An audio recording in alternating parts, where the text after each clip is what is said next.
The unlucky young man accidentally transmigrated into the very novel he had written. Little did he expect to become the most despised villain in the entire story. The youngest son of a prestigious family, he was notorious for being rebellious and insolent. From a young age, he frequently tormented and beat the servants in the house. He even scorned his own mother simply because of her lowly origins. Even a 5-year-old girl could not escape the cruel beatings from him. Poor Min, he had just transmigrated and had to bear the identity of this villain. Worse still, 9 years later, this family would be slaughtered without a single survivor, and he would be sent to the guillotine, losing his head in a miserable way. But fortunately, this time he already knew the entire future. Even more special, he possessed an incredibly powerful script rewriting system. Not only did he steal all the fortuitous encounters and the harem of the male lead, he also turned his opponents into his close friends. Indeed, a friend is just a title, but benefits are what truly matter. On the very first day he set foot in this new world, Father Sung-min woke up with a start, instinctively shouting loudly, "I am going to be late for work, what time is it?" His shout startled the maid in the room into a panic. Immediately, the girl fell to her knees, prostrating herself on the ground, trembling and begging for forgiveness. I am sorry, I have truly sinned. Please spare my life." Looking at the unfamiliar maid before him, he was confused and wondered who she was. Her face did not look Korean, nor was she entirely Western. He asked in a daze, "Where am I?" This question only made the maid even more terrified. She repeatedly banged her head on the floor until her forehead bled, crying and pleading, "Please forgive me. I did not know you needed to wake up early today, so I did not call you. Please spare me, it is all my fault."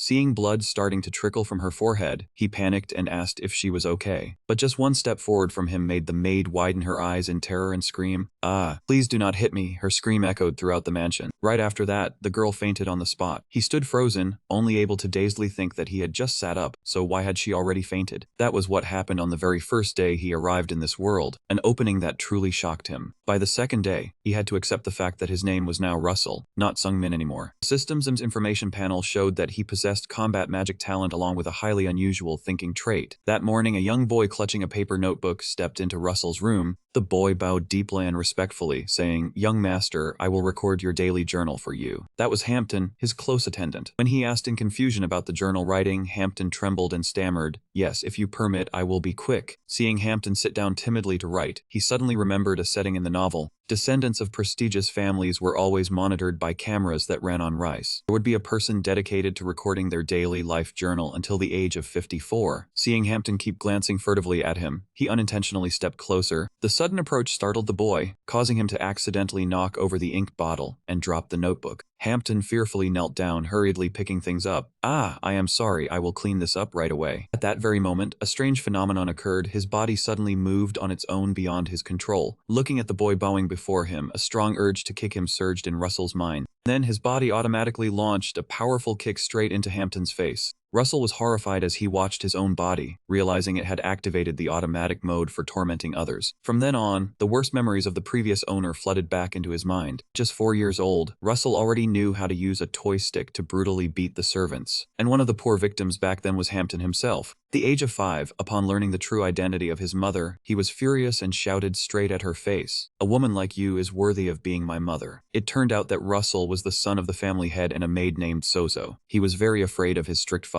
But towards his gentle mother, he showed no respect at all, even nonchalantly spitting at her and chasing her away, saying, "Get lost." Recalling this humiliating memory, he could only hold his head in exasperation. But things did not stop there. Throughout his childhood years, Russell was truly a genius at causing terrible mischief. There were so many incidents of destruction and torment that he could not remember them all, from beating the maids, to chasing the servants or kicking the staff. After 7 years of rampant mischief, the most serious incident finally occurred when he was 8.5 years old. That time, Russell used a wooden stick to beat the little girl, grabbing her hair and shouting loudly, "You stupid brat, be my punching bag to vent my anger." The victim was Rosaline, the 6-year-old daughter of the renowned martial arts family Grandin.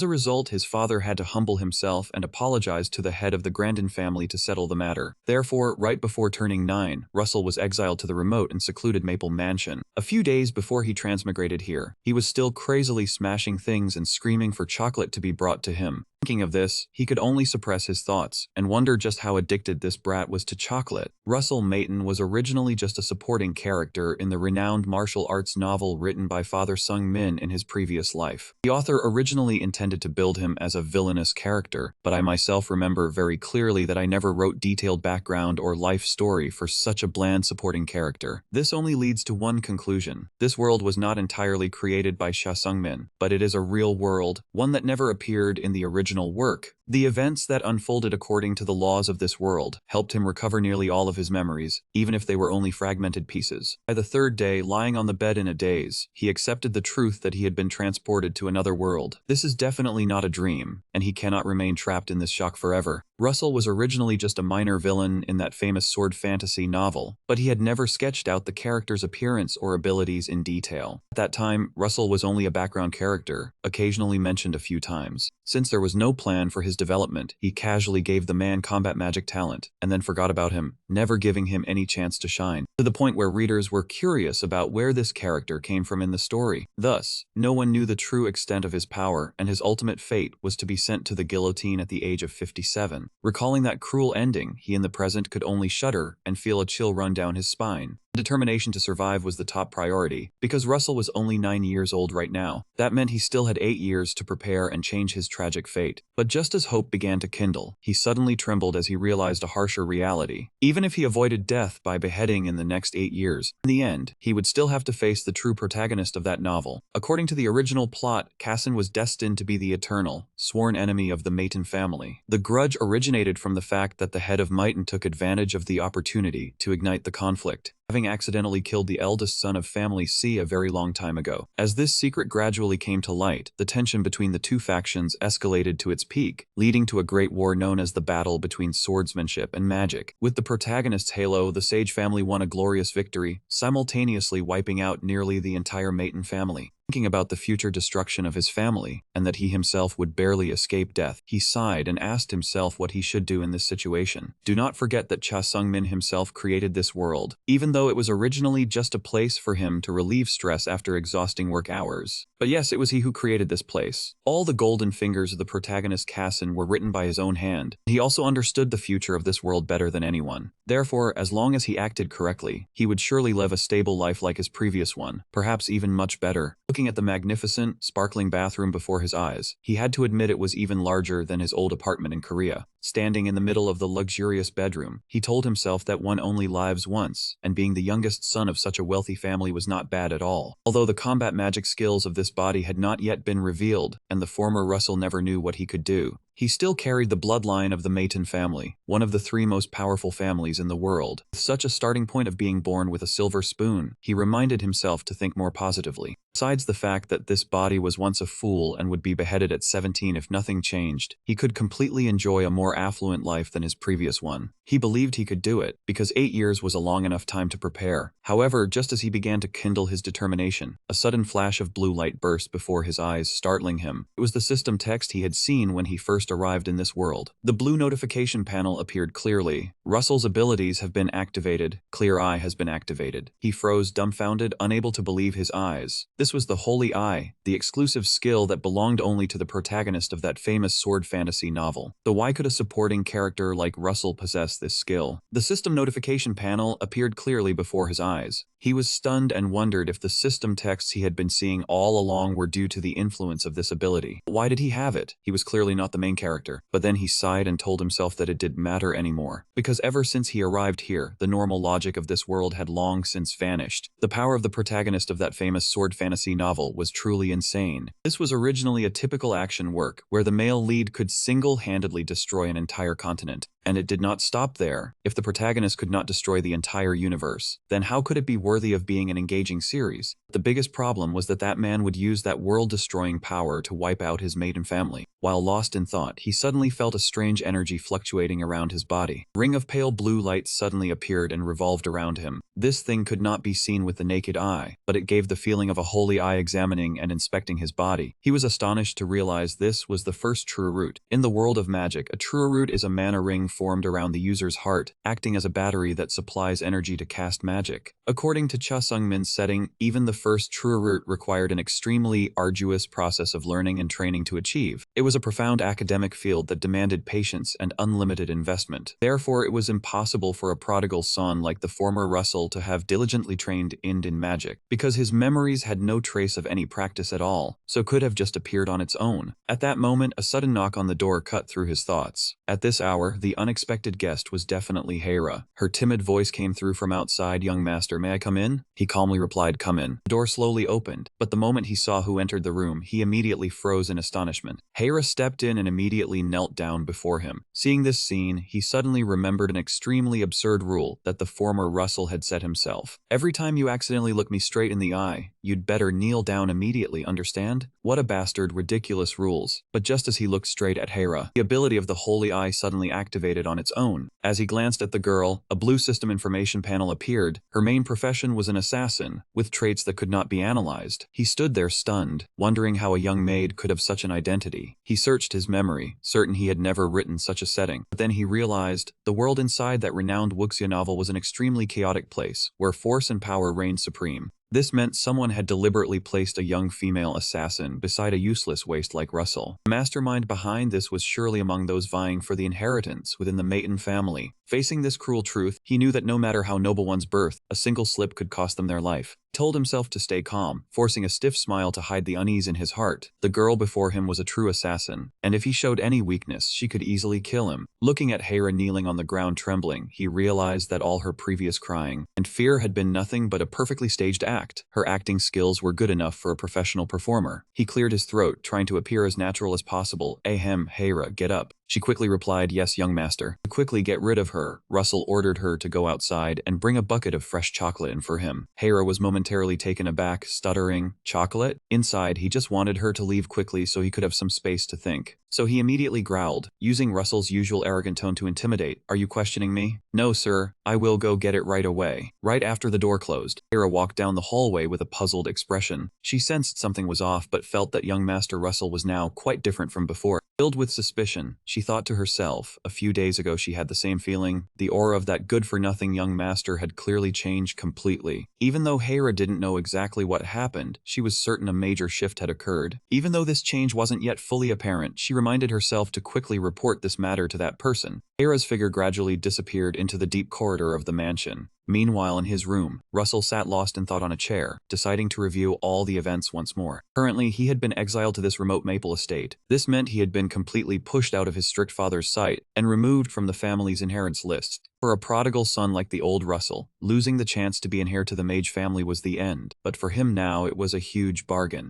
Because the Maton family played a key role in the forces opposing the male lead's Sykes sword. To survive that devastating war, he would temporarily have to pretend to be an ordinary person, uninterested in power. But fortunately, as Sung-min, the author who created this world, he not only knew the future but now also possessed the protagonist's holy eye. He knew his fate and also knew where powerful ancient artifacts were buried. Therefore, he absolutely had to participate in that inheritance battle. If he didn't, he would forever be the disgrace of the Maton family and meet a tragic end. He was only 9 years old now, and he decided he would officially join that fateful battle at the age of 15. According to the original story, that bastard Russell would continue to live miserably after the age of 10 before meeting his brutal end at 17. But he was different. In this remote estate, he could enjoy luxurious food without worrying about money, free to travel anywhere and enjoy a luxurious life, completely different from his previous life. The only secret to surviving and thriving was keeping himself in the middle, not too outstanding but not too weak. This was the classic survival skill he had honed during his military service days in Korea. Russell thought to himself that how he should behave in this world was now clear, and it was time to get down to the things he needed to do. At that moment, a system notification suddenly appeared, stating that due to insufficient mana, the Holy Eye's effect was officially deactivated. At the same time, a knocking sound echoed. Hera timidly entered the room, trembling as she apologized. "I'm sorry, young master. I couldn't bring you fresh chocolate, sir. They are truly hard to obtain." Contrary to the old Russell's usual raging temper, he only calmly replied, "It's fine." In reality, the current Russell didn't even want chocolate. He was just making an excuse to get rid of Hera to have some thinking space. Seeing Hera look stunned and asked back in surprise, Russell immediately resumed his usual arrogant demeanor, snapping, "I said it's fine. Leave me." To avoid suspicion, he knew he had to continue playing the role of that bastard Russell for now. Additionally, a detail raised his wariness. Hera moved without making a sound, the mark of a professional assassin. While Hera was still stammering about the chocolate, Russell immediately shouted, "I said it's fine. Get out." The maid could only timidly wish the young master a good day and retreat outside. Walking down the hallway, Hera couldn't help but be astonished. She wondered if she had misheard. When someone as addicted to chocolate as Russell could easily say it's fine. This abnormality made Hera wary, and she decided to observe for a while longer before deciding whether to report to the one behind it all. A week later at the Maple Estate grounds, Russell called Hampton over and gave a brief order, "Prepare to go." The young attendant asked in confusion, "Yes, prepare what, sir?" Russell casually replied, "We are going to the training grounds." Hearing the words training grounds, Hampton was so shocked his heart nearly stopped, unable to believe his ears. Seeing the boy frozen, Russell used a threatening tone to keep up his cover, questioning, "What, me? Do I need to repeat myself for you?" Hampton was terrified and flustered, hurrying off to prepare. "No, sir. I will arrange it right away, young master." Russell silently reevaluated what he had been planning over the past week. To survive in this cruel world, his first goal was to participate in the inheritance battle and prove himself as a proper human being. And to do that, the second step was to throw himself into training diligently. His final and most important goal was to survive by all means and become independent. Russell clenched his fist with determination. To realize this plan, there were certain things of immense importance he needed to verify immediately. First, the combat magic and the holy eye this body possessed were about to take the stage. Hampton ran quickly down the hallway to prepare. He couldn't help but feel astonished, realizing that young Master Russell had truly changed. The boy remembered the bruises on his body from when the young master had beaten him half to death with a cane in the past. Yet instead of resentment, Hampton told himself that being beaten wasn't something to be angry about, but something to regret. He blamed himself, thinking it was all because he hadn't served the young master properly. But what confused Hampton the most right now was why the young master suddenly wanted to go to the training ground. Seeing Hampton's dazed expression as he stammered back, "The training ground, sir," Russell immediately used his insight eye to scan the boy's information. The system panel appearing left him speechless again. Name, Hampton, primary attribute, trait, timid shadow. Russell couldn't help but ask himself, first the assassin made Hera, now a poison expert by his side. What on earth was going on here? He wondered when Hampton had learned poisoncraft, and was certain the boy had been waiting for a chance to get close to him all along. However, according to the world's setting, every heir candidate of the sorcerer family would have an assistant trained rigorously from childhood. They were brainwashed to be utterly loyal and ready to sacrifice their lives for their master, and the shadow assigned to the seventh son of the Mayton family was Hampton. Russell mused, even a piece of trash like him had a shadow guardian. Regardless, Hampton was still a well-trained attendant of the Mayton family. The two quickly made their way to the secondary training ground. Watching Russell's back as he walked ahead, Hampton secretly felt glad that the young master was finally willing to train. But the boy still couldn't help wondering why he had changed so suddenly. Hampton worried the young master might cause trouble. And what truly bothered the boy was that every time Russell acted, everyone around, from the maids to the household servants, looked at him with contempt and cold indifference. Hampton told himself he must absolutely trust his young master. Meanwhile, Russell looked ahead and let out a soft curse. What met his eyes was an extremely modern skyscraper. Standing tall amidst the ancient fantasy world, he blamed his past self for being too lazy when setting up the background. But after all, a place this modern felt much more breathable. The system panel immediately displayed his current location. Training Ground 1. According to the setting, each training ground like this would have at least one manager to run it. The automatic glass door slid open slowly and a man in a black robe wearing sports sunglasses stepped out. He flashed a welcoming smile. "Seventh young master, there you are. I'm Noah, the manager of the Leaf Training Ground." Seeing this, Russell nodded slightly and asked politely, "Yeah, nice to meet you." His unexpectedly gentle attitude caught Noah off guard, but he quickly bowed in return. "Yes, the pleasure is mine, young master." However, hidden behind that fake smile was seething rage. Inside, Noah was screaming wildly, trembling with fury as he recalled the grudge from a year ago, when Russell slapped him across the face just for not bowing politely. What infuriated him to the point of seeing stars was that this bastard didn't even remember his face now. Standing opposite Noah, Russell secretly used his inside eye to scan for information, but failed completely. He understood that this manager's abilities far surpass his current body, and that failing to read the info of a training ground manager was only to be expected. For safety's sake, Russell told himself it was best to treat the man kindly. He calmly spoke up, "From today I'll begin training. What kind of monster suits me then?" This statement made Noah freeze completely, shocked to the core by the attitude. Seeing his stunned expression, Russell continued, "Yeah, give me some advice, something fitting for my age, 9 years old."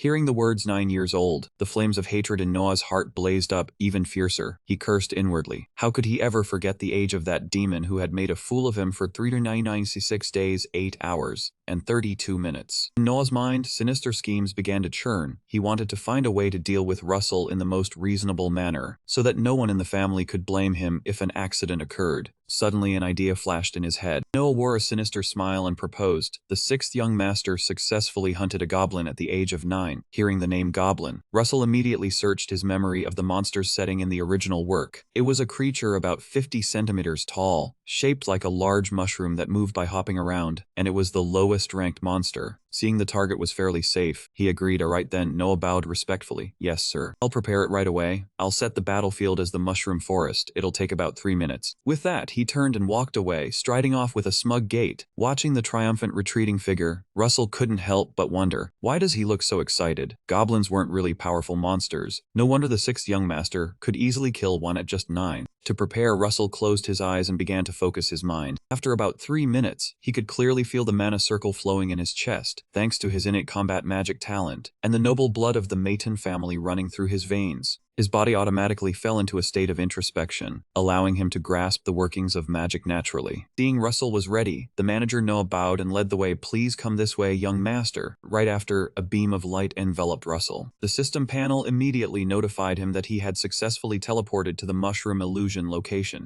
Before the simulation room closed, Noah's fake voice echoed in. Good luck, young master. Standing amidst a gloomy forest filled with glowing mushrooms, Russell suddenly heard strange rustling sounds. He warily asked himself, what's that? From behind a boulder, a shadowy figure with glowing eyes suddenly leaped out. Screeching ear-piercingly, it was a monstrous goblin with a pitch-black, menacing mouth. Standing outside the observation room, Hampton shouted loudly to guide his master. Young master, the goblin's weakness is its body. Since it's a mushroom-type monster, it has very poor fire resistance. Looking at the mushroom monster hopping around continuously before him, Russell mused, that's a goblin. Seeing a monster move like this looks really creepy. But there was no time to hesitate. Russell immediately assumed a combat stance. A cold blue light flashed in his eyes. All right, let's go. He clenched his fist, and streams of blue mana flared up instantly, crackling like electricity as they wrapped around his knuckles. Standing behind the protective glass, Noah watched his every move intently, his jaw dropping in sheer shock. At that very moment, a system message suddenly appeared. The body's will has been confirmed. And right after came the notification, combat magic in the body has awakened. A massive surge of energy burst out. His eyes now blazed with the powerful light of the holy eye. Through the magical crystal ball, Noah was intently observing this scene. He smugly thought to himself that before joining the Maton family, he had been a highly renowned mage in the Dorothy region, even hailed as a genius back home, despite his slightly odd-fashioned sense. Yet, an arrogant man like him had to endure the humiliating disgrace of being slapped in the face by that brat Russell in the past. Noah seethed with hatred as he recalled Russell's past insults. You dare call yourself a person when you only bowed 82 degrees. You mock me for not bowing exactly 90 degrees. With a twisted, satisfied smile, he roared through the crystal ball. Today, I'll pay you back everything. I've boosted the goblin to its maximum level. Instantly, the giant mushroom monster shot forward at extreme speed. Noah thought smugly to himself, combat magic was always just a lowly thing looked down upon in a magic family. With this kind of close combat magic, Russell would never be able to hurt a goblin that had been enhanced. Handing had completed his revenge perfectly, secretly mocking retribution came this early young friend. But Noah's smile immediately faded, his eyes wide in horror at the next scene on the orb. Instead of dodging, Russell leaped into the air. A fist wrapped in a current of blue flaming mana hurtled straight at the monster. The direct punch created a terrifying shockwave, blowing the giant monster away instantly. Noah's jaw dropped in disbelief. One punch. This insane sight left him petrified. Russell landed softly. The mushroom monster had completely dissipated. At that moment, a blue system notification panel appeared before him. The newly awakened combat magic level was novice. A small amount of irrational thoughts had been filled, and this magic had been stored. Feeling the surging energy, Russell silently admired. This thing is truly out of this world. The system continued to display the novice combat magic had been stored in the mana circle. Russell stood still in the simulation forest, his entire body enveloped in a blue-white mana stream radiating fiercely like flames. Looking at his own hands, he couldn't help but be stunned, wondering what kind of power this was. Noah stood behind the protective glass completely frozen, cold sweat streaming down. He couldn't believe his eyes. Was this truly pure combat magic? Noah knew full well that combat magic was a type of spell accompanied by immense physical destructive power, and this monster originally had very good endurance and physical resilience. Yet Russell defeated it too easily. Noah trembled, wondering what the hell had happened to this young master over the past year. Meanwhile, the system notified that the monster no longer qualified as a training dummy. Russell calmly agreed with that. Wiping the sweat from his forehead, Noah suggested through the radio, "I'm thinking of increasing the difficulty a bit." Hearing that, Russell hesitated slightly. Difficulty? How much higher? If it's too hard, it'll be troublesome. I don't have much mana left. Noah quickly explained. The next target would be the red monster. They look like the common species but are much faster and stronger, especially if not eliminated quickly. They have the ability to replicate themselves. Despite hating Russell deeply, Noah reminded himself to endure for the sake of his livelihood to gather information for his superiors. At the same time, he reassured him that if it became dangerous, he would stop the training session immediately. Russell thought to himself that he had never created such a creature in his past life, but perhaps this was a variant spontaneously generated from the original setup. He nodded in agreement. "All right." Noah's voice rang out, "Young master, the monster is spawning." From a stream of blue light, a red monster with a vivid red cap appeared. Russell observed frankly, wondering aside from the color, if there was any difference from the previous one. But in the very next second, he immediately entered a state of mild depression as the monster suddenly spun with terrifying speed, darting straight towards him like an arrow. Loud explosion sounded. The monster did not stop. It continued spinning and rushing into attack relentlessly. Its extremely powerful attack hurtled straight at Russell. It created a massive impact that pushed him back a considerable distance. Russell quickly regained his balance. He focused his gaze on his opponent. Indeed, this red monster was both strong and very fast, unlike the slow monster from before. Looking at its movement trajectory, Russell raised an eyebrow confidently. For someone who knew all the rules of this world, its moves posed no threat at all. Just as the monster lunged again with wind-like speed, he quickly erected a magic shield, directly deflecting the monster's attack trajectory. Witnessing this through the monitoring screen, Noah nearly dropped his jaw and shouted he deflected it. After the collision, the red monster was flung far away. Watching his opponent struggling to regain its balance, Russell silently realized this monster's attack pattern was quite simple and easy to grasp. He told himself he needed to use the abilities he had developed earlier to end the match. Russell clenched his fist, activating the novice combat magic named Weight Utilization.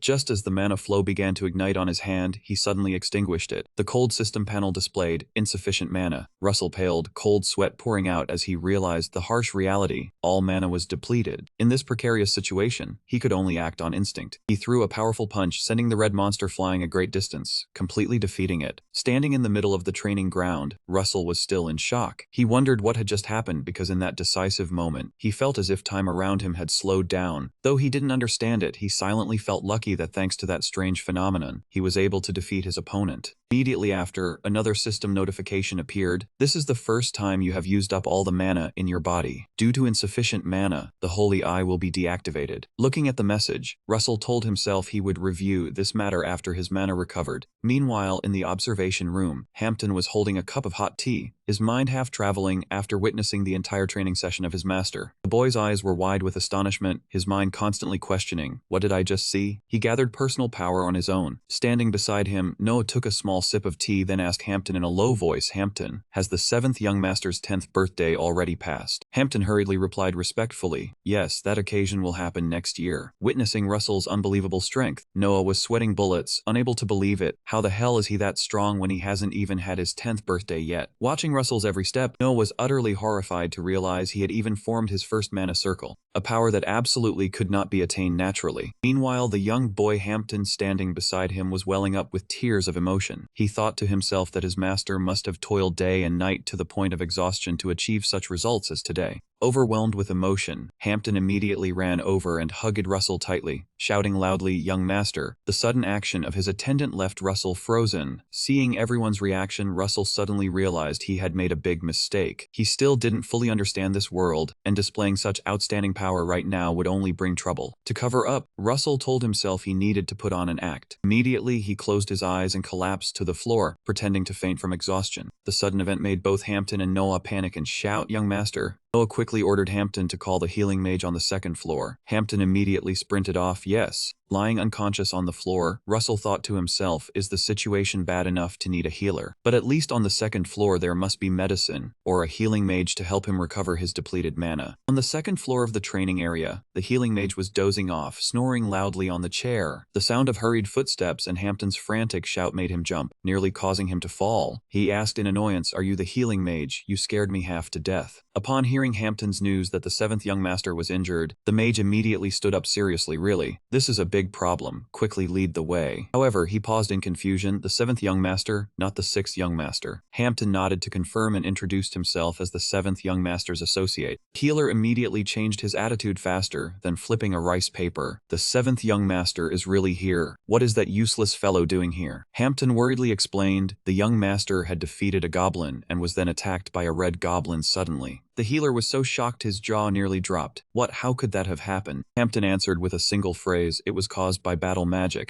His gaze shifted to Lawson, who was unconscious on the bed. The healer began to sweat profusely. He thought to himself, if the 7th young master was injured by the side effects of battle magic, then with his limited abilities, it would be very difficult to handle. Might as well try his strength first. If it didn't work, he would pretend to be devoted and quickly shift the responsibility to the high-level mages in the main building. That was the safe plan at the moment. No sooner thought than done. The healer immediately raised his hand to cast a spell. A warm glow emanated. He shouted, "Enter the embrace of mana." The mana flow enveloped Russell's body, yet there was no reaction at all, just as he had guessed. He swallowed, thinking his healing spell was indeed useless. Well, he might as well quickly end the charade and transfer the boy to the main building to be done with it. However, just as he was about to give up, the young man's violet eyes suddenly opened wide, shining brightly with spirit. The sudden awakening caused Hampton, the healer, and the young attendant to exclaim in surprise, "Young master." The healer stood frozen, looking at his own hand in confusion, wondering if his skill level had suddenly skyrocketed without him knowing. But he quickly dismissed that thought, knowing he had done nothing. It could only be due to Russell's astonishing ability to recover on his own. Just after waking, Russell looked straight at the healer and said in a calm tone, "Thank you." A brief word of thanks hung in the air like a slap, causing all 3 people in the room to ask in unison, "What?" Thinking they hadn't heard clearly, Russell calmly repeated, "I said thank you." This dizzying change in attitude from an arrogant demon caused the healer Hampton and the young attendant to stand rooted to the spot. After startling the entire treatment room with his unusually polite demeanor, Russell returned to his room to rest. Soon after, Hera walked in, looking tired and out of breath. She bowed her head and tremblingly presented 2 bars of chocolate. "I could only buy 2 bars. Please forgive me. You asked for 3 bars, but I couldn't find any more. Please forgive me." Contrary to Hera's worries, Russell merely replied calmly, "It's fine, just leave them there." The gentle answer made the girl freeze, and she asked back in a daze, "Yes." Seeing Hera was tired, Russell thought she didn't look well and didn't want to bother her further, but to maintain his playboy persona, he snapped, "I've just finished training and I'm tired. Don't bother me anymore. Go away." Hera quickly bowed and retreated. "Yes, young master, please rest at your leisure." Down in the kitchen, the servants were buzzing with gossip. A maid asked in disbelief, "Really, the young master really went training?"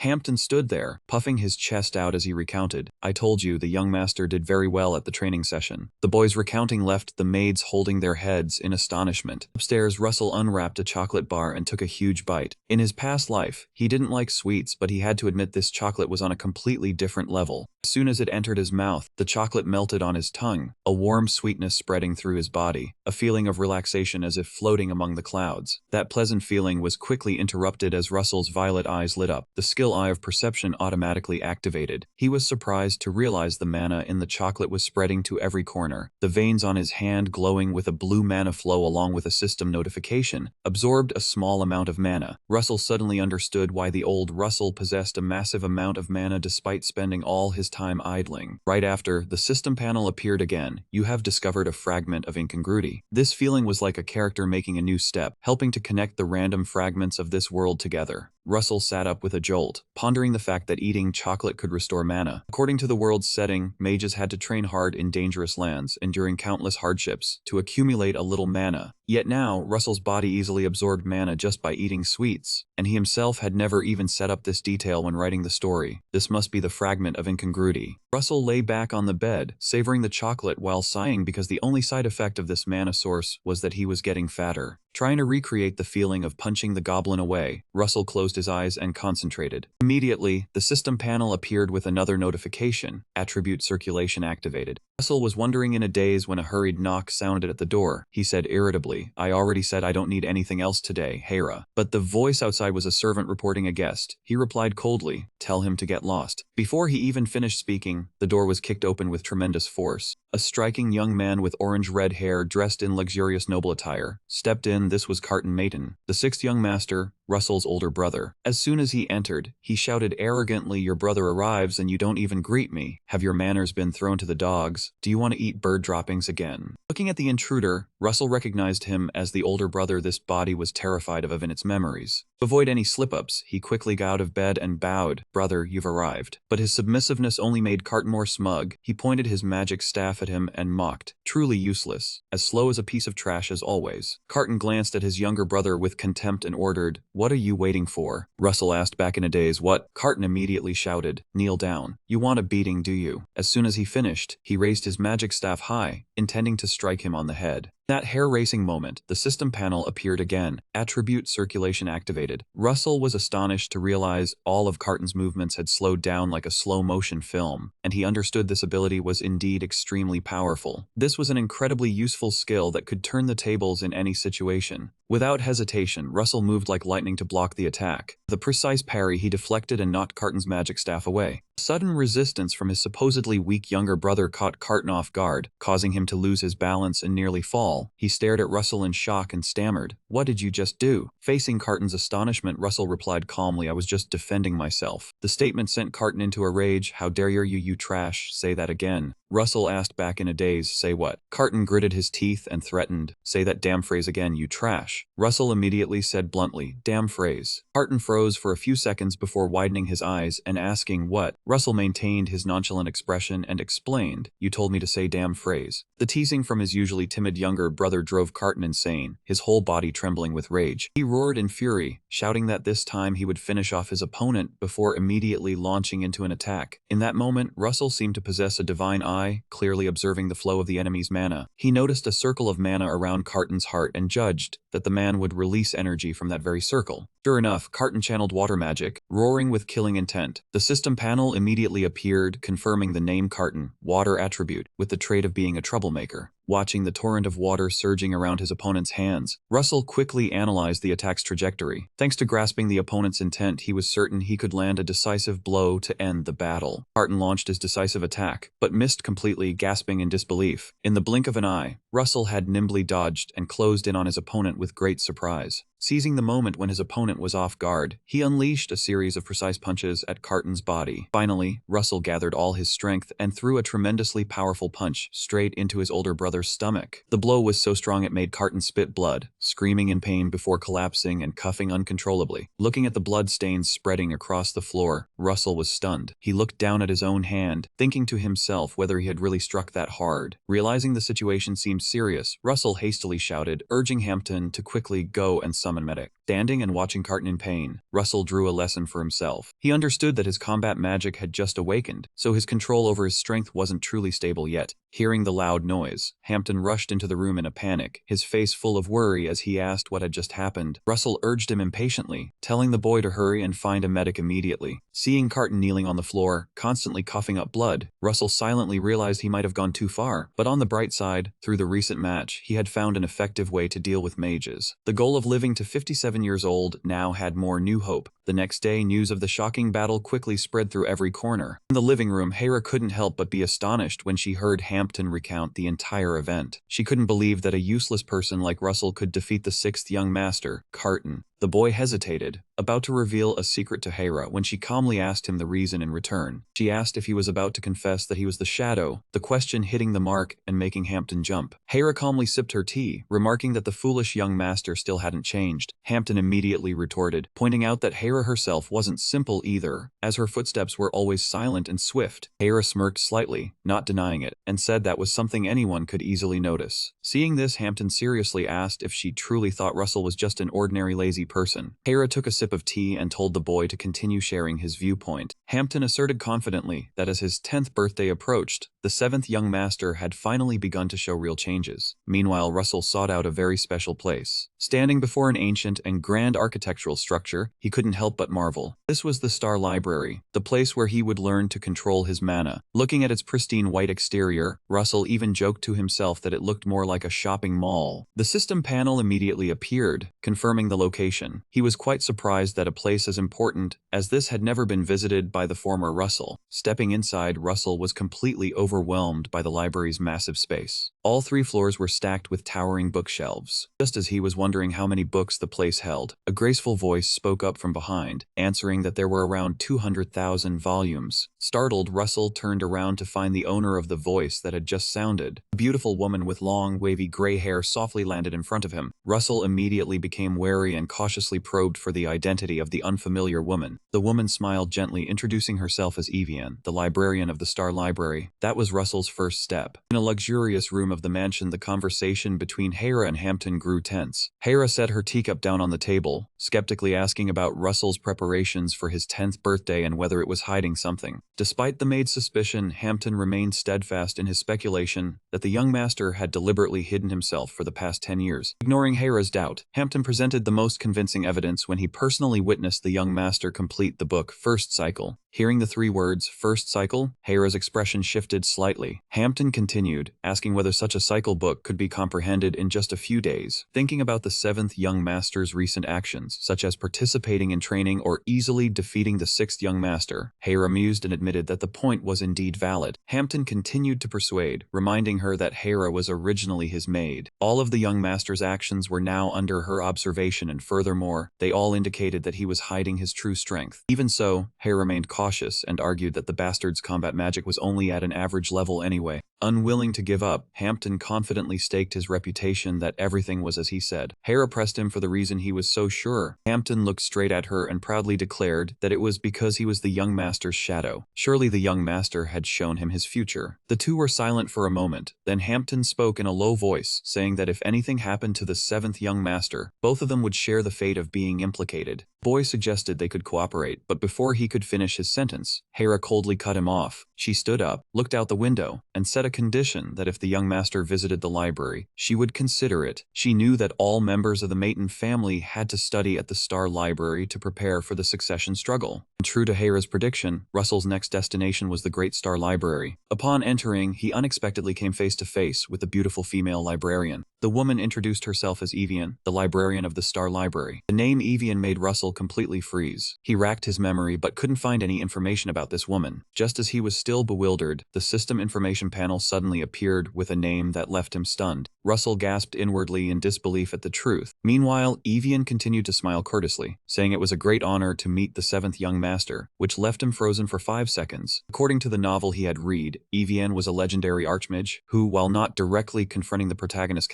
Sage, always appeared in special events. He remembered the detail when the soldiers of the Revedon kingdom shouted and charged forward, calling for the death of that witch. He had single-handedly faced an entire empire, a mage possessing extraordinary power. Evian easily defeated King Tyrannic and all his soldiers. With just a flick of her hand, she directly froze the entire legion on the spot. That terrifying ice power even froze the great Revedal castle into a colossal block of ice, towering majestically amidst the falling snow. In the future, she would be known worldwide as the key archmage in the brutal Northern Sea War. Looking at the woman before him, he suddenly understood everything. She should have been wanted across the entire continent, but by hiding under the identity of a librarian for the Mayton family, she had managed to safely escape the purges of outside forces. This made perfect sense, as the Mayton family's library was considered the holy land of the mage world, storing all original and handwritten copies of magical tomes from across the globe. To manage such a vast repository of knowledge, the librarians here all had to be true archmages, granted the supreme privilege of freely reading and managing every precious magical book within the library. He couldn't help but feel utterly bewildered. Why would a legendary witch, one who had frozen an entire castle in legend, now stand before him under the guise of a mere librarian? While he was still flustered, Evian gently smiled and politely invited him upstairs to the 2nd floor to sit and wait. He awkwardly replied, and then she said she would go prepare some tea and asked what kind he preferred. She asked if he liked black tea. Though he wanted to flee, to keep up manners, he stammered that he liked black tea. Evian nodded and quickly left to prepare it. Watching her figure disappear, he let out a quiet sigh of relief. This world was truly too dangerous, but on second thought, he felt lucky that this was the first time this body had ever set foot in the library. If he hadn't transmigrated into this body, he dared not imagine how the original idiot Russell with his gruff temper, would have behaved rudely before a legendary archmage. That fool would surely have torn books, smashed things, and gotten blasted away by Evian. Lost in thought, Evian had already returned. She gently placed something on the table and asked, "What kind of book is my lord looking for?" He immediately got straight to the point. "I want a book related to mana cultivation." Hearing this, Evian asked again to confirm, "What kind of mana cultivation book does my lord want?" He plainly answered, "The most basic kind." The answer left her utterly astonished. Evian asked suspiciously, "Would a person from the prestigious Maton family really need to read such beginner books?" To avoid suspicion, he laughed it off and explained, "One must start from the basics to build a solid foundation." Hearing that, Evian showed a flicker of surprise but quickly bowed her head and said, "Please wait a moment, I will find it for you." With that, she immediately cast a spell and glided off to search among the massive bookshelves. In just a moment, an ancient black book with intricate gilded patterns flew out of the shelf on its own. Evian carried the book and landed before him. Taking the book, he nodded slightly. "All right, you may go now."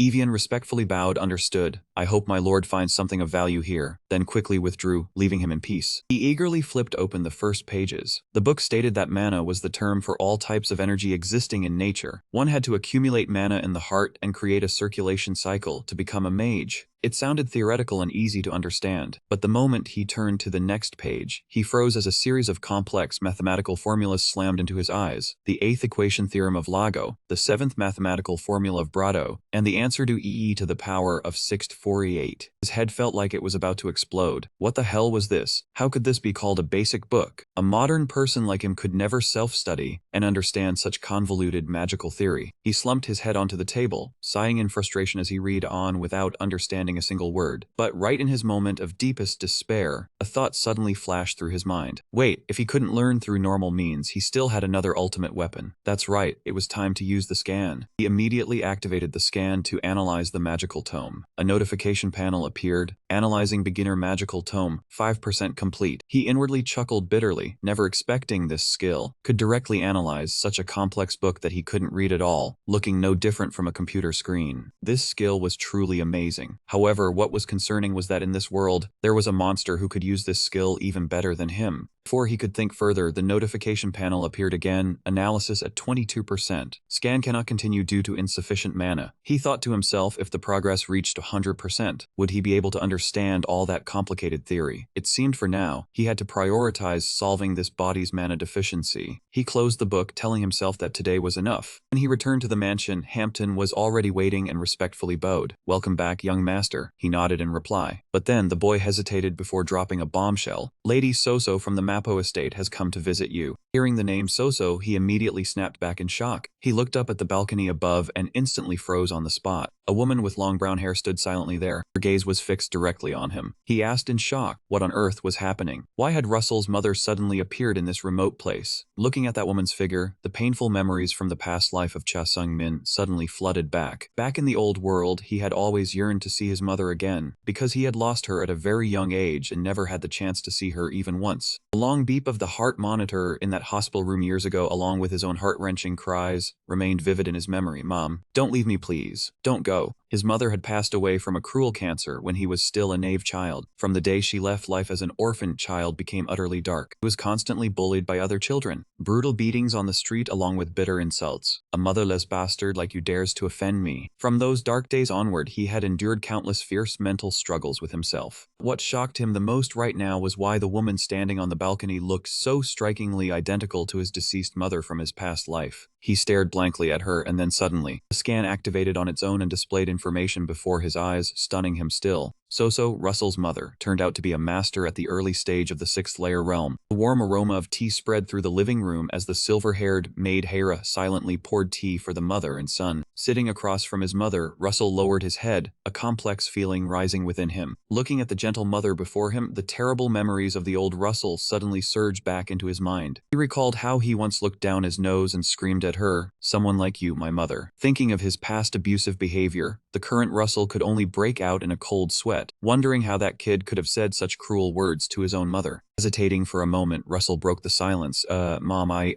don't know where to begin." His embarrassment only made Soso silently watch her son, standing nearby observing the entire conversation. The sharp-eyed maid Hera couldn't help but grow suspicious. She wondered internally if the young master truly wasn't the scumbag he had seemed, merely pretending all along to hide his true colors. Could all of this be part of a plan for the upcoming life-or-death struggle for the inheritance? At that thought, Hera reminded herself that she absolutely could not underestimate this kid anymore. Ignoring the scrutinizing gazes around him, Russell gathered his courage, lowered his head earnestly. "I'm sorry for the things I did in the past." A sudden apology completely stunned Soso, her eyes widening in shock at her usually defiant son. Russell looked straight into his mother's eyes and spoke softly. "I don't know if you believe me, but I've come to understand more now. The person I was before has changed a lot." Seeing her son's unexpected maturity, Soso trembled slightly, lifted her teacup, and replied in a voice full of emotion, "Is that so?" Russell continued to bow his head. "I'm sorry for everything I've done." His mother just lowered her head silently, listening to her son, but just hearing the tremble in her voice, Russell understood it all. Soso quickly set down her teacup and stood up to take her leave. "I'll head back first. I still have things to do." Though she used business as an excuse, Russell knew well that his mother no longer worked as a servant, so she truly didn't have much to do. Recalling that moment, the system information panel suddenly appeared before Russell's eyes. Name, Soso. Attribute, mother of Russell Mayton. Early stage of 6th layer. Seeing the word 6th layer, Russell couldn't help but be stunned. This was the very same cruel disease that Cha Sung-min had suffered from in his past life. This is an extremely rare disease marked by 3 blue dots appearing on the chest, and there is no cure. If the disease progresses to the 3-dot stage, there is almost no hope. Fortunately, only 1 dot has appeared so far. Stepping out of Russell's room, the mother stood still in the hallway, covering her face with her hand and sobbing. An indescribable emotion rose in her heart. On such a joyful day, why did she keep shedding tears? This was the first time her only son had taken the initiative to call her with such warmth in his voice. "Mom, could you spend an hour with me every day? I will prepare Karen grape tea from the folded mountain range, and we can drink tea together at this time each day. Is that okay?" She received a nod along with her agreement. Russell smiled softly, standing by the window watching his mother's figure disappear into the courtyard. He thought about the Karotan grape tea from the folded mountain range. Although this tea is extremely selective about its drinkers, drinking it daily for a month completely cure the vicious 6-seed disease. For Russell at this moment, no matter how terrible his old self was, that woman was still his mother. He watched her lonely figure walk down the small path within the manor grounds. Russell thought to himself, no matter what, she never abandoned him. "Don't let the disease get worse, Mom." It fell in a simple wooden room. Soso sat dazed on the bed under the dim candlelight, wondering if the day's events had just been a dream.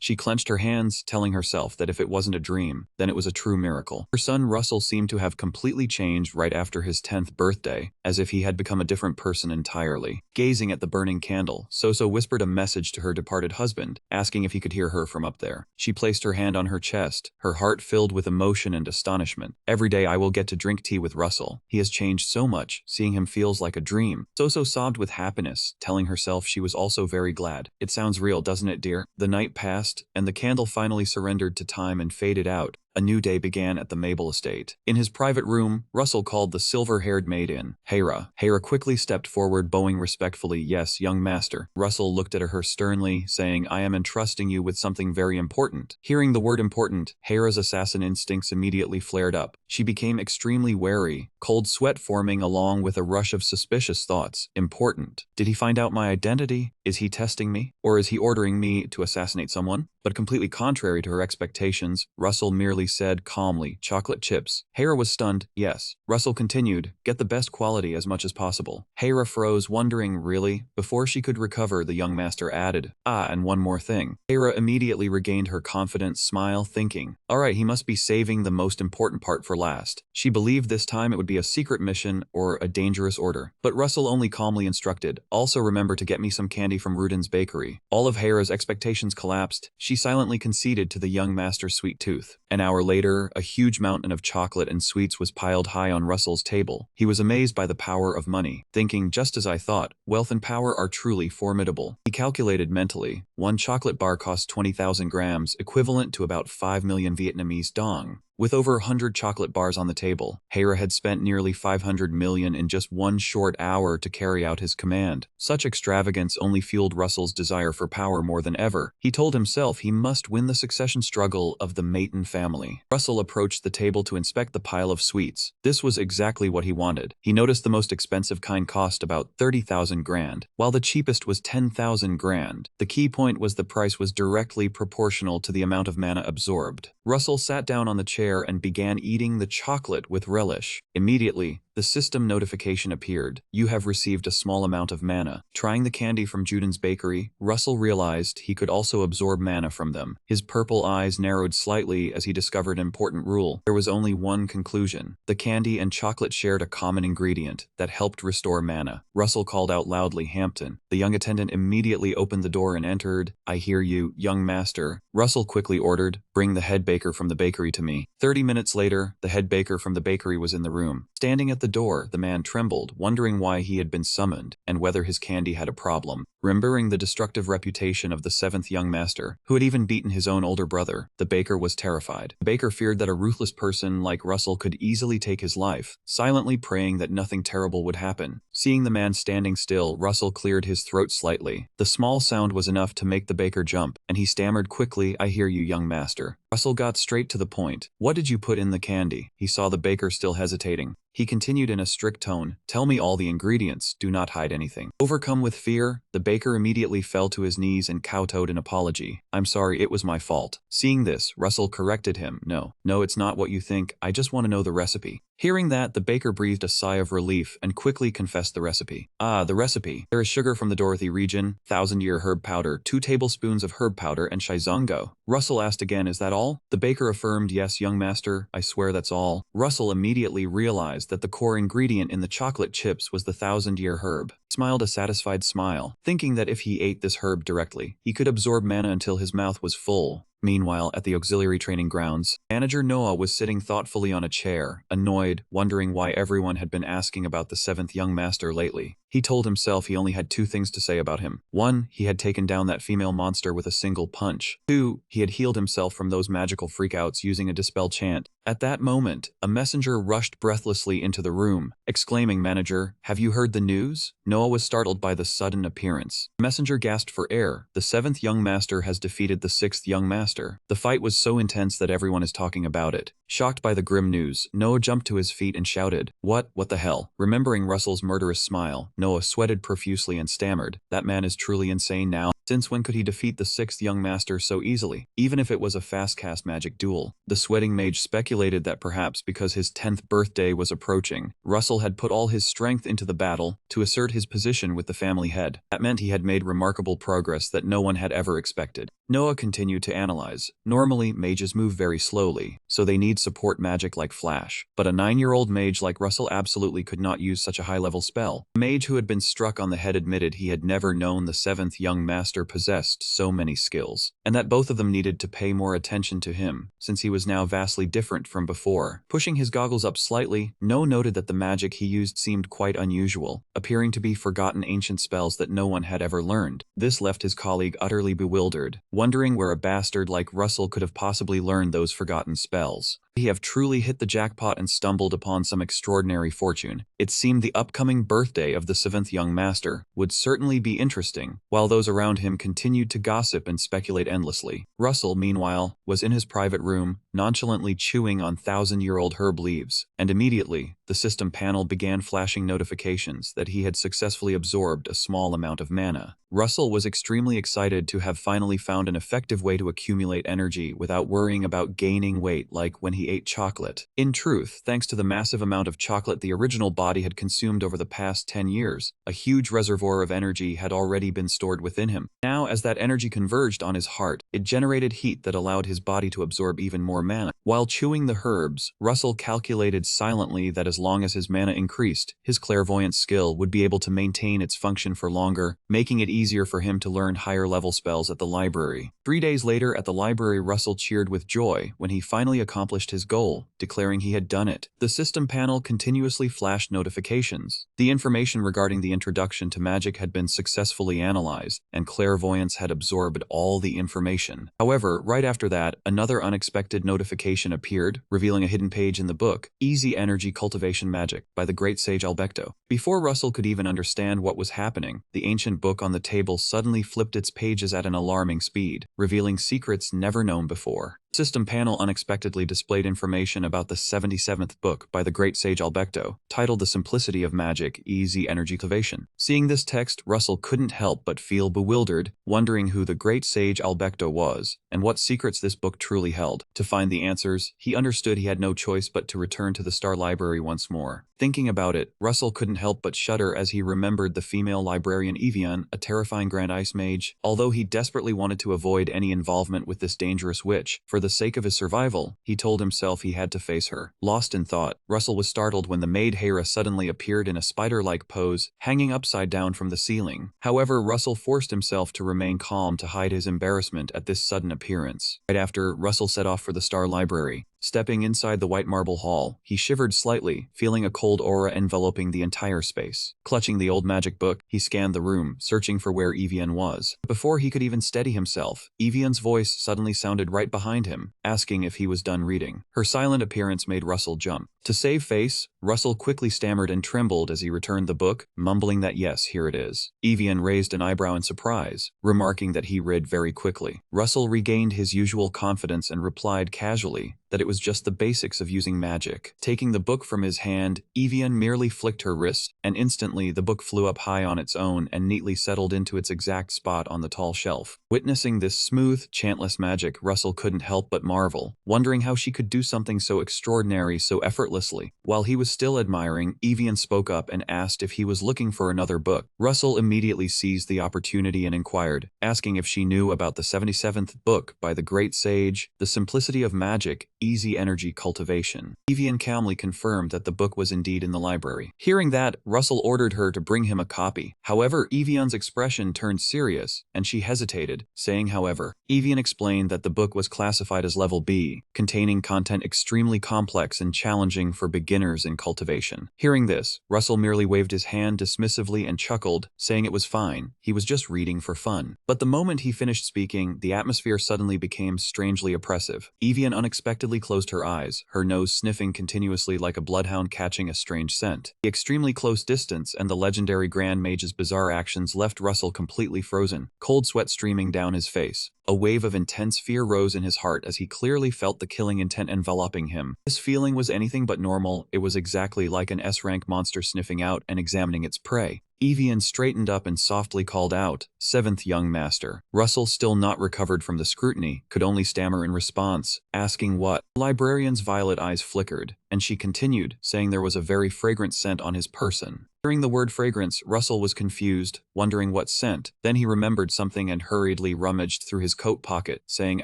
He asked if she meant this, then pulled out a chocolate bar just in time. Russell broke the chocolate bar in front of Evian and kindly asked if she wanted to try it. The librarian immediately refused, saying no. However, her gaze remained fixed on the candy as she blushed slightly and added that if he wished to give it to her, she would accept. This contradictory behavior left Russell speechless, and he thought to himself, so that's how she accepts gifts. Something wasn't right, his sixth sense was warning him that something was off here. What was it? Russell decided not to overthink it anymore. He hugged the magic book and walked towards the door, waving goodbye and saying, "All right, I'm off." But just before stepping out, a thought struck him, and he mused that perhaps he should say something. Russell turned back, smiled at Evian, and said there was plenty of chocolate at the Maple Estate, so she should drop by sometime. He would let them know to give it to Hera. This unexpected invitation left the legendary Grand Mage momentarily taken aback. Stepping out of the Grand Library Hall, Russell waved a brief goodbye while inwardly smirking bitterly. Haha, she wouldn't really come, right? Please don't come, that was just an empty invitation. She probably knew that full well. At that moment, a familiar sound chimed, and the system notification panel appeared, stating that 42% completion of the Sacred Eye was unable to be activated due to insufficient energy. Returning to his private room at the estate, Russell sat at his desk and opened the book by the great sage Albecto, The Simplicity of Magic, Easy Energy Cultivation.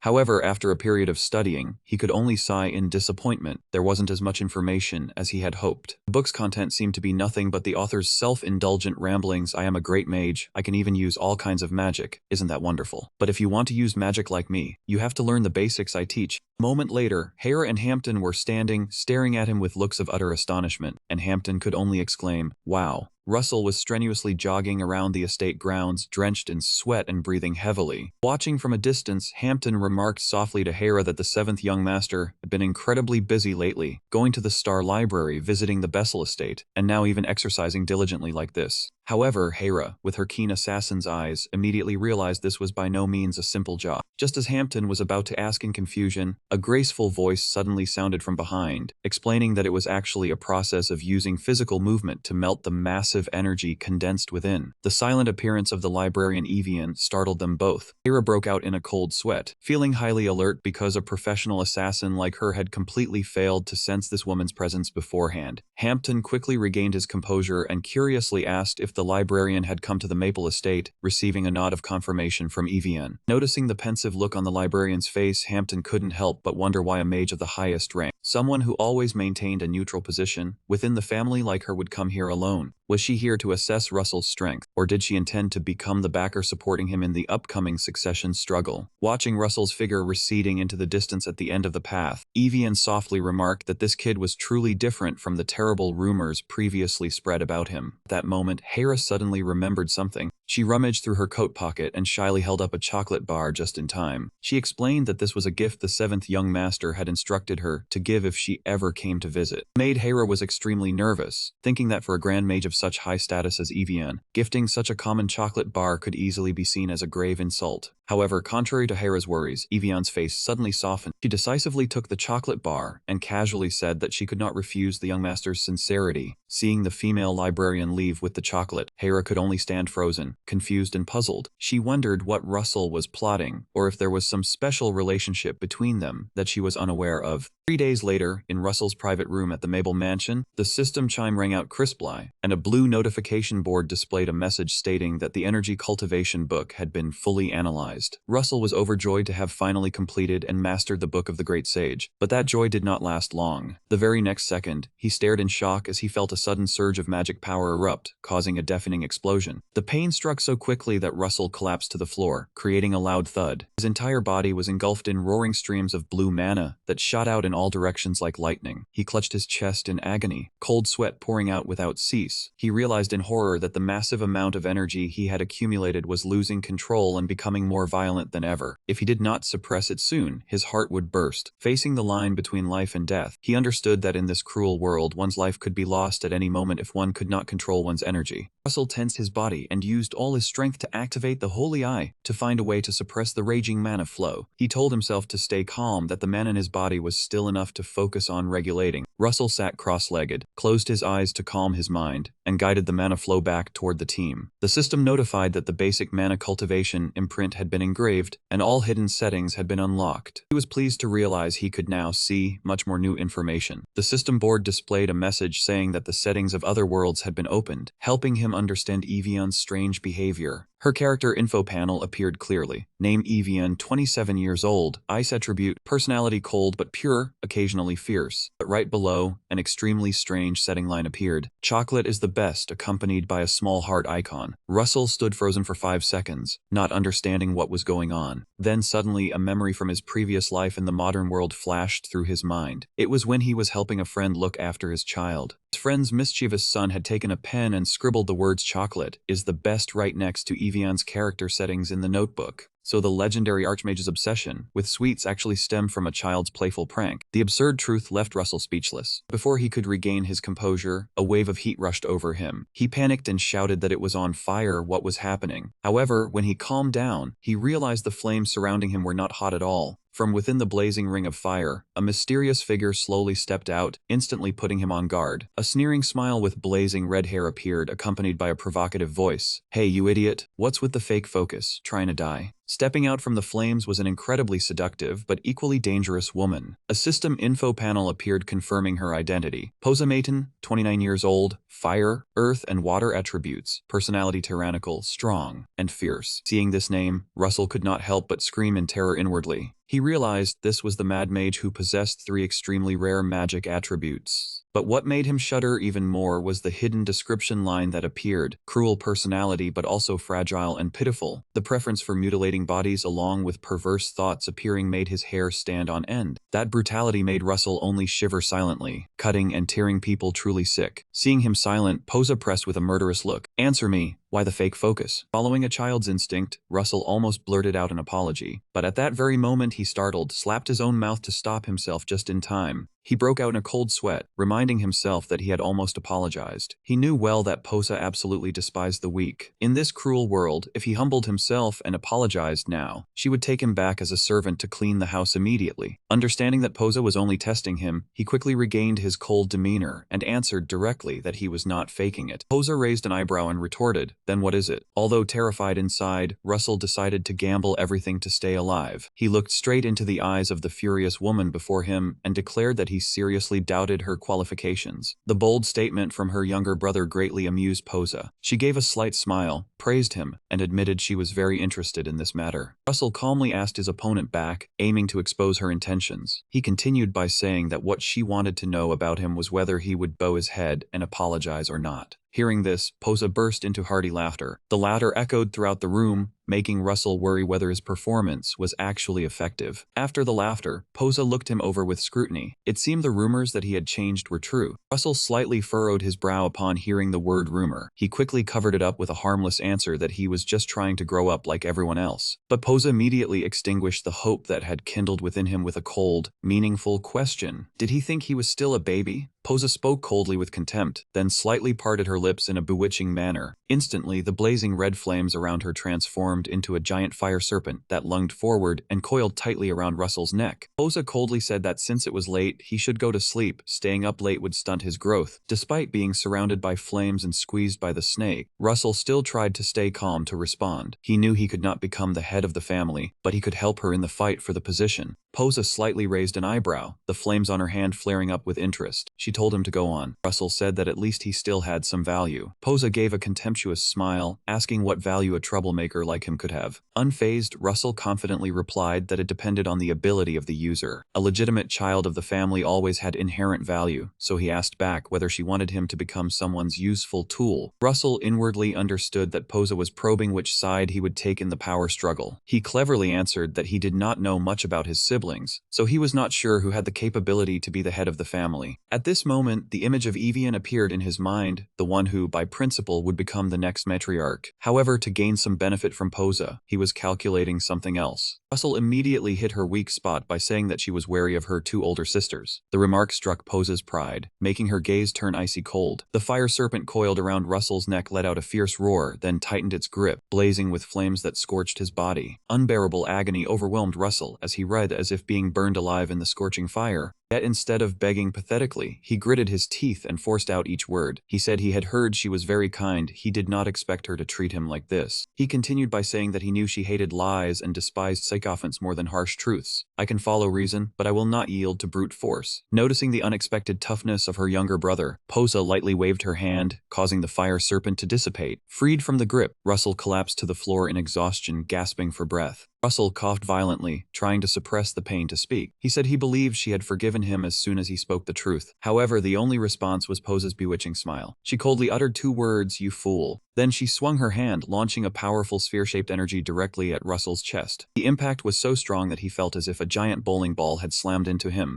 He slumped to his knees on the floor, coughing violently. But when he looked down, he was stunned to see a bright red apple rolling right in front of him, bewildered that he had just been hit with an apple. At that moment, the system notification board appeared. The novice combat magic had protected his heart from high-grade mana, engraving the resolute will imprint. Russell was dazed, not expecting to have learned new magic just from being hit by an apple. From the doorway, Posa turned her back and walked away, casually ordering him to eat it. Russell hesitantly asked if she had forgiven him. The tyrannical sister only coldly told him to eat. He looked at the apple, wondering if she really wanted him to eat this thing. Russell carefully picked up the apple to examine it. The moment he touched it, the system panel immediately displayed a shocking notification, a precious item containing an extremely expensive and rare energy source. Russell was completely stunned, knowing full well how difficult it was to obtain such a valuable ketia. He thought to himself, a treasure like this could only have appeared on the youngest son of the Mighton family. In the original novel, the protagonist Kassin was always wrapped in brilliant glory, so for him, eating a katia was just a waste. Thinking of this, Russell sighed softly, telling himself it was best not to compare himself to that monster. That night at the main building of the family estate, Posa sat absently at her desk. She muttered with amusement, "What a glutton, he must have a death wish." He truly created his first magic circle at just 9 years old. The more she thought, the sharper Posa's gaze became. She realized that if Russell had long been pretending to be a foolish illegitimate child to deceive the world, then he was truly a cunning snake. But that very cunning was exactly what she needed to prepare for the power struggle against her two older sisters. Posa tapped her fingers lightly on the desk, telling herself that a coward who knew how to hide like Russell would be a perfect chess piece. Because his potential was limited, he would never have the chance to threaten her position as head of the family. A loud crack sounded as the thick wooden desk was snapped in two by the force of Posa's hands, showing her determination. She thought smugly, "A useful pawn in my game." Immediately after, she called out in a low voice, "Sendo." From the shadows, a loyal subordinate wearing a black mask appeared instantly and knelt at her feet. Posa quickly ordered him to continue spreading the rumor that Russell was an illegitimate child, so that no one would force him to leave. If possible, prevent him from meeting with other siblings in the family, but remember not to be too obvious. Now, she was quite curious to see if he would actually eat the katia. She ordered Sendo to devote full effort to monitoring closely how Russell would use that gift. Seeing his mistress so preoccupied with the youngest brother, Sendo lightly remarked that she seemed to rather like him. Posa pursed her lips, explaining that it would be very troublesome if someone spread rumors that she had killed her own brother. Moreover, this game would be far more interesting if Russell did not eat that apple, but kept it to scheme for another purpose. Posa's eyes blazed with a sharp aura amidst her fiery red hair. She thought to herself, it would be foolish to pass up food delivered right to one's mouth. And when that happened, she would have a legitimate reason to make that brat face the wall for scheming behind her back. At the same time, elsewhere, a system notification panel immediately appeared with a warning. Overconsumption of a katia fruit may lead to death, and during absorption, the assistance of an experienced mage of the water is or defense system is required. Russell sat dazed, staring at the red apple before him. He wondered what dosage would be appropriate. He asked himself why the third young lady Posa would give him this. Whether she had been struck by love at first sight, but immediately after, Russell dismissed that thought. Posa was not an ordinary person. She gave him this apple only out of curiosity or simply because she felt like it. However, if he absorbed it successfully and grew stronger, she would certainly find a way to use him. Russell worried whether he would be kept or discarded once his usefulness ran out. If he did not eat it, Posa would certainly cut off his limbs as she had threatened, so he had no choice but to eat it. To be safe, Russell knew he needed the help of a waterus or defense system mage. Immediately, the name Evian, the female librarian with an extremely powerful ice magic system, came to mind. If he could latch on this big thigh, his chances of survival would be much higher. However, Russell then developed another worry. What if Evian's greed got the better of her and she killed him? She could easily fabricate a story that he died from absorbing too much energy, and that she had tried her best to save him but failed. In the end, she would easily seize the precious katia, truly just stepping out of a tiger's den only to run into a pig pen. Just as Russell was worrying, a sudden knock at the door sounded. Evian's voice came through from outside. "It's Evian, may I come in?" Russell was startled, understanding that he could not hide this apple anywhere, because a grand mage like her would immediately sense the powerful mana emanating from the katia. Russell took a deep breath, then calmly said, "Come in." In his mind, he quickly devised a new plan. As soon as Evian stepped into the room, Russell spoke directly. "Evian, I will not try to hide it, because I am sure you have already sensed it." He placed the apple on the table, sat opposite the female librarian, and continued, "As you can see, this is a katia." Looking at the ripe red apple, Evian softly replied, "Yes." Without wasting time, Russell looked straight into her eyes and made a bold proposal. "I want to make a deal with you." Evian raised an eyebrow slightly and calmly asked back, "What kind of deal?" Russell got straight to the point, admitting that he could not absorb the katia on his own and desperately needed Evian's help. However, the female librarian immediately refused firmly. She stated that as a librarian, she needed to maintain a neutral stance and would not participate in the succession war in any form. Faced with the outright refusal, Russell patiently explained that he had no intention of dragging her into that war. What he truly desired was only to advance higher under the title of a true mage, and heir to the great mission of magic. Seeing the boy's determination, Evian silently wondered what the lifelong mission of magic was. Russell immediately answered, "It is to become a shining example in the mage community." Listening to these words, Evian looked at him thoughtfully. She realized that someone idle must have maliciously spread slanderous rumors about the seventh young master all this time. Facing her, Russell firmly asserted that he had absolutely no intention of becoming the head of the family. Evian slightly frowned, knowing full well that members of the Mighton family always devoted their entire lives to fighting for that supreme position. Russell explained that this had nothing to do with power. He simply wanted to increase his own abilities. Even so, Evian maintained her neutral stance. She advised him to seek out the mages at the main house for support. However, Russell immediately dismissed that. He knew clearly he could not trust anyone at the main house, because they had certainly been bribed long ago by his brothers and sisters. His eyes showed earnestness and a determination that could move hearts. "Please help me. I want to protect my weak mother." Russell's sincere confession from the bottom of his heart completely surprised Evian, and she stood frozen for a few seconds. In her mind, a horrifying vision suddenly resurfaced. It was the sight of a rude guard, brutally grabbing the hair of a poor woman and shouting, "Why did you dare not pay your taxes?" Seeing his mother being tormented, her young son crazily rushed forward to pull the guard's arm, wailing pitifully, "Let my mother go, you bastard." However, that weak resistance only irritated the guard further. He coldly drew his sharp sword from its sheath, muttering with contempt, "Annoying damn vermin." Despite the horrified mother screaming no, the cruel guard activated his butcher mode, stabbing straight through her chest right in front of the poor child's eyes. The child's heart-wrenching cries echoed as his mother collapsed in a pool of blood. The merciless guard sheathed his sword, cursing coldly. "Damn it, how annoying." The child wailed miserably, clutching his mother's cooling body. "Mother, no, open your eyes." Witnessing that brutal scene, the surrounding villagers could only murmur among themselves. Some asked sympathetically what they had done wrong, but others coldly mocked that the dead woman was just a monster deserving death. Standing among that crowd, a young girl in a hooded robe silently watched everything. That was Evian's painful past. Facing the protective king and his army fully armed with shields and swords, that solitary woman did not back down. When the soldiers crazily charged to attack, she calmly cast supreme ice magic, freezing all enemies in an instant. That brutal memory made Evian understand more than anyone the feeling of helplessness of the weak. Returning to reality, before her now stood the seventh young master Russell, a boy just 9 years old who had had to live under surveillance and coldness his entire life. Being the youngest son of a prestigious mage family, but because his mother was a maid abandoned by the family,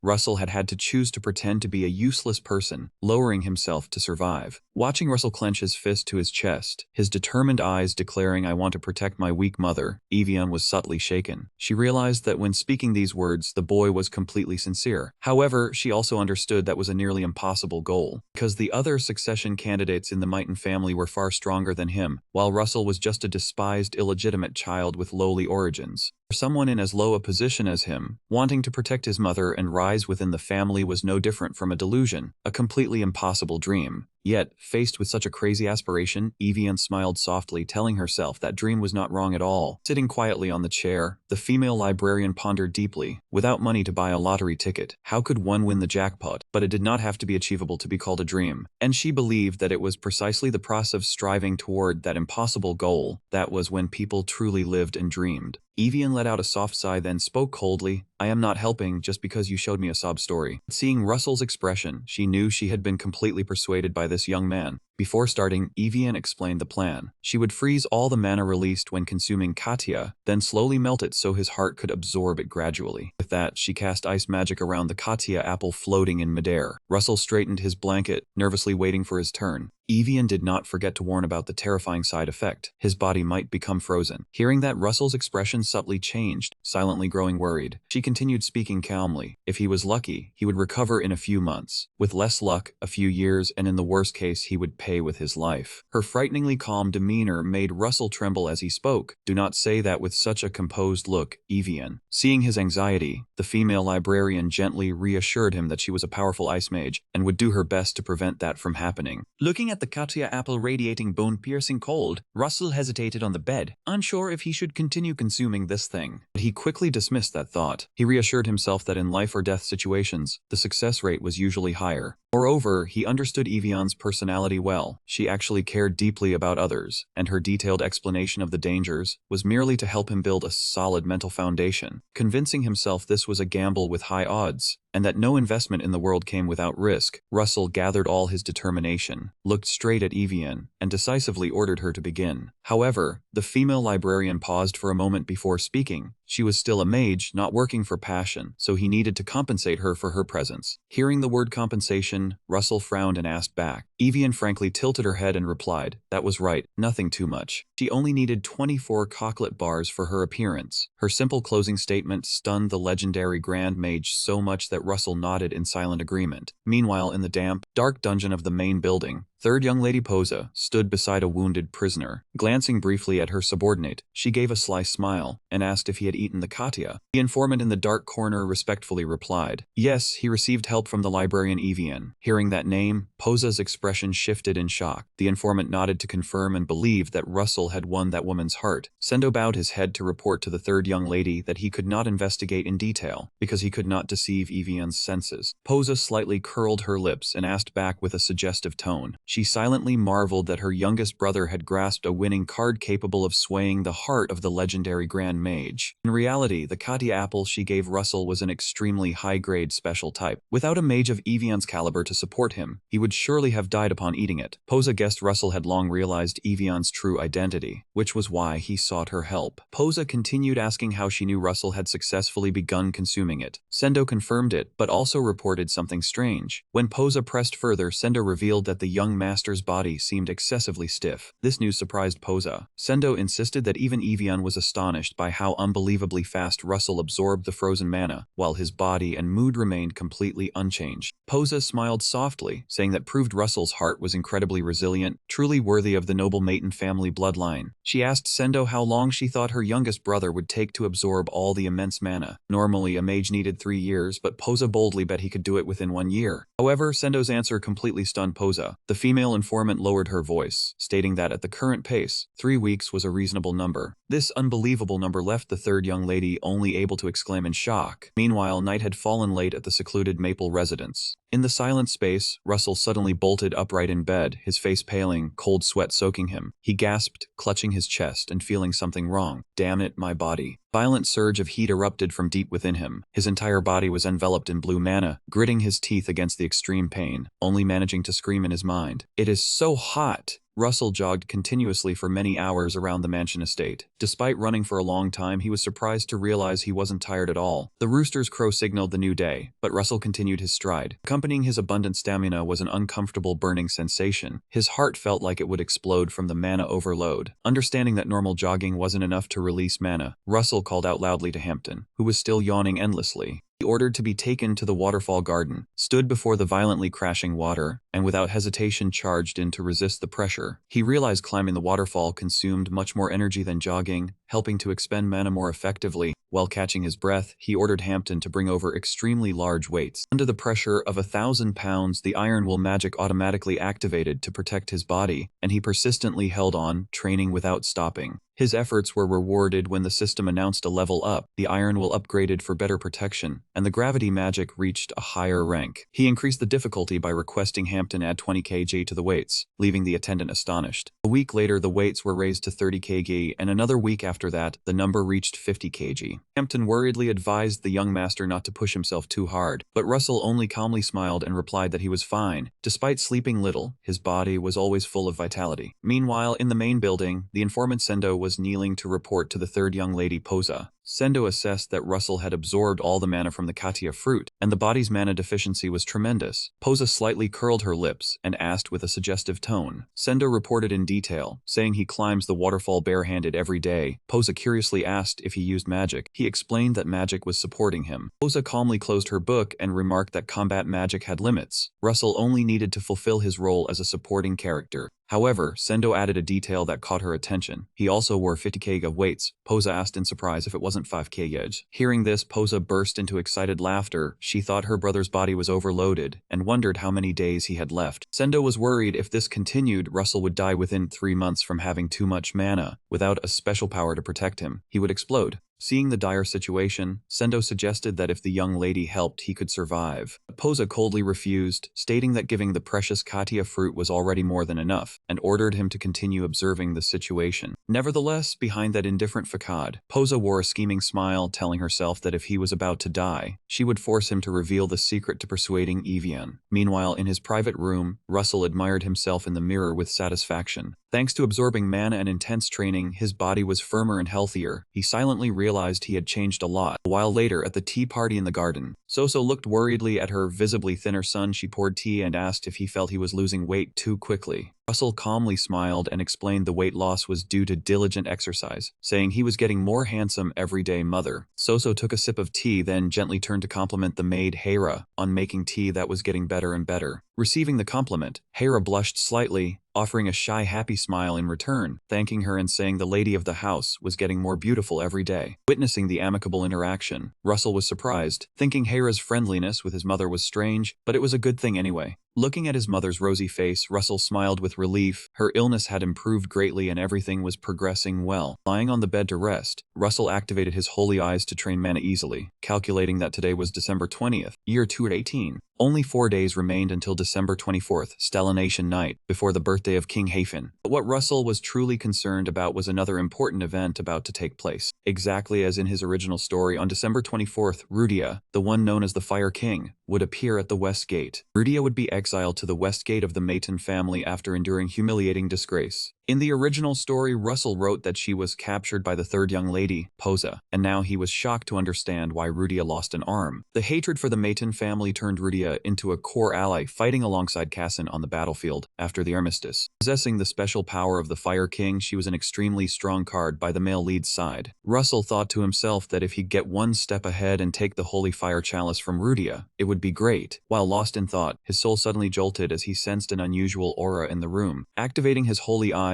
the system displayed information about the hidden figure in the dark corner, the shadow of third young lady Posa. Cold sweat trickled down. Russell told himself he had no idea when this person had snuck in, and that he should pretend to know nothing. The system suddenly warned that he was easily training mana and couldn't turn off the holy eyes, forcing it would cause an overload. He could only curse inwardly. To avoid suspicion, he decided to lie still and pretend to be fast asleep, hoping the tale would leave on its own. Hiding behind the room's corner, Posa's masked informant was sweating profusely, astonished, wondering if he could train mana while sleeping. Sendo could only stand frozen in awe seeing Russell sleeping peacefully while circulating magical power, unsure how to report this. Initially, he had looked down on Russell's basic training methods, but now he maintained a stable mana flow even while sleeping. Sendo flipped through the introductory book on magic analysis but was helpless, unable to find the secret to this strange mana training. Russell had also fully absorbed the mana from the Ketia fruit thanks to Evian, achieving superior physical improvement. Sendo guessed he was channeling the mana into his heart. Strangely, his heart showed no dangerous reactions. On the contrary, it was healthier and the mana flow was more stable than ever. The most terrifying thing was that Russell didn't need to create a second magic circle or any implantation to possess such fearsome power. Noticing this abnormal endurance, Sendo told himself he must report in detail to the third young lady tomorrow, then slipped away, vanishing into the night. The moment the tale's aura disappeared, Russell slightly opened his eyes, glanced around, and thought, "Did you think I wouldn't notice?" He had detected it and deliberately pretended to sleep. Stellanation night had finally arrived. The cathedral bells rang out merrily across the space. In the middle of the secluded Maple Estate courtyard, a giant pine tree was lavishly decorated with brilliant lights under the starry sky. Standing under the shimmering light, Russell gently called Hera and Hampton. Both attendants immediately stepped forward respectfully, and he coldly ordered them to come with him. After walking for a while, Hampton couldn't help but be curious and spoke up to ask, "So, where are we going?" Rarson calmly replied, "To the Outer West Gate." Hearing this, Hampton couldn't help but ask in surprise, "The Outer West Gate?" The Maton family originally had a total of 4 West Gates, and the Outer West Gate was the one furthest out. Today, on this very night of Stellanation, Russell, along with his 2 most trusted attendants, was heading straight for that place. Russell's sole target at this moment was Rudia, the Blood Slayer, she who would later be known as the natural enemy of mages, and a terrifying one-handed mage. Russell's eyes showed clear determination. He told himself he would meet her. At the same time, at the West Gate, the figure of a girl in a black hooded robe was breathing heavily, her breath full of exhaustion. Suddenly, a man rushed out shouting loudly, "You damn bastard." A blazing red flame immediately erupted fiercely. In her utmost fury, the girl screamed with killing intent, "Today, I'll make sure all of you end up dead." At the same time, Russell looked up at the watchtower standing tall in the dark of night, quietly wondering if this was truly the outermost West Gate. As the 3 of them were walking along the stone corridor, Hampton suddenly leaned close to his master, excitedly suggesting, "Would you like to stop by and visit the 6th young master as well, sir? I've prepared plenty of paralysis poison for that." Contrary to the young attendant's enthusiasm, Russell only coldly uttered one word, "No." The firm refusal made the boy wilt like a burnt noodle. "Are you sad?" Hampton startled and panicked, quickly stammering to deny it. "Yes." Startled, "No, not at all. That doesn't make me sad in the slightest." But before they could continue, desperate screams and a blazing red light from the direction of the West Gate cut through their conversation. A guard was sent flying far away, yelling in pain, Stop her. Amid the blazing ring of fire, a black-haired girl with burning red eyes was frantically casting fire spells, screaming with killing intent, "I will kill every single one of you." Immediately, the system interface displayed her information: name Rudia, primary attribute fire, personality a true blockhead, a loyal daddy's girl. Russell was inwardly astonished. It really is Rudia. He thought to himself that he had once set her up as someone with a simple temperament who acted without thinking, but he never expected her to act this recklessly in reality. Witnessing the chaotic scene before him, Hampton asked, trembling, "What's wrong with that girl over there?" Russell carefully observed his opponent, telling himself that with her current condition, she absolutely could not have developed the ability to resist poison at such a convenient time. Realizing the opportunity had come, Russell quietly called out to Hampton. The boy quickly responded, "Yes, young master." Russell immediately ordered, "Release the paralysis poison. Target that girl by any means necessary. Paralyze her right now." While Rudia was still crazily screaming amidst the flames, Hampton immediately received the order. The boy leaped into the air, decisively launching his hidden weapon. Understood. Paralysis poison shot. A dart containing windblade poison shot straight toward the target. Just as Rudia was roaring, "I'll burn all of you to ashes." A loud explosion echoed. A thick cloud of green poison smoke violently erupted, engulfing Rudia. Hit by the sudden poison, the girl only managed to mumble, "Ah, you rotten bastards," before completely losing consciousness. Watching Rudia collapse to the ground, Russell told himself he needed to quickly clean up this scene thoroughly before anyone discovered it. Right after Hampton's paralysis poisons took down the girl, the gate guard with reddish-brown hair immediately pointed at Russell. He angrily shouted, "Who are you? How dare you interfere here? Show me your name." Facing that aggression, Russell remained calm and casually replied, "I'm just someone coming from inside. Calm down. Acting like this, how dare you call yourselves gate guards?" He cast his gaze around the ruined battlefield, then added a sarcastic remark, "With skill like this, you'd be better off waddling like ducks," though he criticized the guards verbally. When he looked at the girl lying unconscious on the ground, Russell inwardly admitted, actually it wasn't that the gate guards were weak, it was more that Rudia was truly too strong. Not wanting to linger, he adopted the attitude of a creditor collecting a debt and declared to the guard, "I will take her." Hearing this, the last gate guard objected, "You can't do that, state your identity clearly." At that moment, Hampton stepped forward and cleared his throat loudly, "Ahem." The attendant began praising his master without restraint, the talented young mage of the Maton family, the heir of bloodline, the pioneer ahead of his time, steadily walking the path of magic. Watching Hampton spew words with pride, Russell could only sweat, thinking the boy was exaggerating his praises too much. Finally, Hampton clearly concluded, "He is the seventh young master, Russell Maton." Russell crossed his arms with an arrogant air and slightly curled his lips. "Finally, you've recognized me." However, instead of the reverence he expected, the gate guard jumped in shock. He shouted furiously, "What nonsense is this? These fools don't even know what young Master Russell Maton looks like. Young Master Russell could never be as handsome as you." That fatal remark made Russell freeze, his face darkening with speechlessness. Was that a compliment or an insult? He inwardly felt his soul shatter, because in truth he had only lost a little weight. To regain his authority, Russell snapped, pointing straight at the guard, "Hey, what's your name? I'll definitely remember it. Do you think anyone would dare walk out of the Maton mansion and impersonate the seventh young master?" The guard scratched his head awkwardly and muttered, "You do make a good point. Everyone knows the seventh young master is a useless fat pig." Hearing that, Russell immediately cut him off. "But you still dared to believe I was impersonating the seventh young master, you stupid guard." Hampton, standing beside him, looked up with sparkling, admiring eyes at him. "In my eyes, you're always the coolest, sir." Russell ignored him and coldly declared to the guard, "If you don't believe me, then send someone to the family to confirm." The guard broke out in a sweat and stammered, "I will do that later, but..." Russell then looked down with a sharp gaze and said grandly, "Once you confirm that I am truly the seventh young master, you will pay for having arrogantly doubted me today." The authoritative threat made the guard immediately tremble, kneel down, and kowtow in apology. "I sincerely apologize, seventh young master." However, he still couldn't hide his curiosity and looked up to ask, "Young master, but why would you go through the trouble of taking that girl away?" Russell slightly raised his eyes. "Why? I didn't think you'd be this nosy." He cleared his throat softly. Then suddenly, Russell changed his tone, lightly blushing as he raised his hand to his mouth and laughed fakely, "Because she is very beautiful." This reason left the guard completely dumbfounded, only able to nod in defeat. "Yes, I understand." Behind him, Hera could only stare blankly, full of question marks at the blatant lie from her master. After resolving the trouble, they brought the black-haired girl, who was bound tightly and had her mouth taped, to a room. Arson sat cross-legged on a chair with a leisurely demeanor. Hera and Hampton stood on either side watching over the girl lying motionless on the floor. At that moment, a blue system notification suddenly appeared before Russell's eyes, flashing brilliantly in the air, announcing that an incident had occurred that could affect the plausibility of the storyline. Russell wondered in astonishment. An incident, he realized this world had begun analyzing the minute changes he made to automatically adjust itself. Right then, the girl's burning red eyes suddenly opened wide. The girl began to struggle continuously, letting out frustrated muffled sounds through the tape over her mouth. Russell watched intently, thinking not entirely sure, but she seemed to be cursing or swearing at something. Rudia's character setting is truly simple, even a bit dim. I'll try treating her in the most basic way then. Thinking it, he did it. Russell calmly spoke up. Hey, I heard your father is ill, I'll help you. The offer hit the mark, making Rudia instantly jump up like a cat scalded by fire, her eyes bulging at him. Russell continued to play on her psychology. My mother was also very ill. I know why you came here. Seeing your robe and the crescent moon emblem on your left chest, you must be a mage from Highland. On top of that, you use fire attribute, so you must be a fire bird, am I right? Master's insight made Hampton standing beside him sweat, silently admiring how does the young master know all of this. Rarson casually continued, the High Ran region is located in the south next to the Fire Dragon Mountains. I've heard that in recent years, a plague has broken out there. Russell calmly spoke. I know how to cure that disease. I also know you came straight to this family with no plan, other than the dream of having us save lives for free. The assertion silenced her immediately. He continued, if you understand me, then nod twice. After a moment of hesitation, the girl nodded rapidly in agreement. Seeing this, Russell signaled for Hera to remove the tape from the girl's mouth. The maid quickly stepped forward and decisively ripped the tape off. Russell asked if she was calmer now. The girl gently rubbed her stinging face, looked up at him with red-rimmed eyes, and tremblingly asked if he would truly help her. Seeing her desperate look, Russell thought to himself that she had probably begged Cassin the same way. He crossed his arms and calmly replied that he said he would do it. The girl remained skeptical and asked why he would help her. Russell simply asked in return whether a reason was truly necessary. The girl lowered her head and murmured that she had heard nobles never helped anyone without expecting something in return. Russell curiously asked who had told her that. She quietly replied that her father had. Russell then asked why she still came to his family knowing she would not be helped for free. The girl firmly stated she would offer a good reason, as she had some valuable items among her possessions. Hearing that phrase, a spark flashed in Russell's mind. He immediately understood that the thing she mentioned was the Holy Grail. This was the golden opportunity that the main character Cassin had seized to recruit her in the original storyline. But now this windfall would belong to Russell. He looked straight into the girl's eyes and firmly declared he would cure her father. The promise made her eyes sparkle with hope, but he quickly added that she would have to sell herself into servitude to repay the debt. Hearing this, the girl's face fell in worry, her hands clasped tightly together, and she said she had no money left. Russell calmly replied she could pay later, causing her to look up and ask how much he wanted. Russell coldly said he would have to see the patient before setting a price. The girl hastily begged him to treat her father. He countered by asking if she could afford it. The girl immediately pledged to pay any price. Russell hinted at the few items she had just mentioned. Without hesitation, she agreed to hand them over to him. Russell smiled slightly in satisfaction and said that would be enough. Without delay, he turned and called for Hampton. The young attendant hastily responded. Russell ordered him to gather herbs over 10 years old and distribute them to the Hiron region. Seeing Hampton's bewildered look, he explained that boiling them with silver seawater for 18 minutes would create a cure for the plague. Russell's revelation made Hampton freeze, his eyes wide with astonishment as he asked again about this processing method he had never heard of. Seeing his attendant still dazed, Russell waved it off, telling him not to doubt it and just follow the instructions. Young master's firmness completely convinced Hampton. The boy bowed respectfully to accept the order, immense admiration rising in his heart as he silently marveled that the young master was truly too cool. Just then, Hera approached and asked if she might ask a question. Russell anticipated her intent and asked if she was also curious about this strange healing method. Hera did not deny it, saying the method was too baffling compared to common knowledge.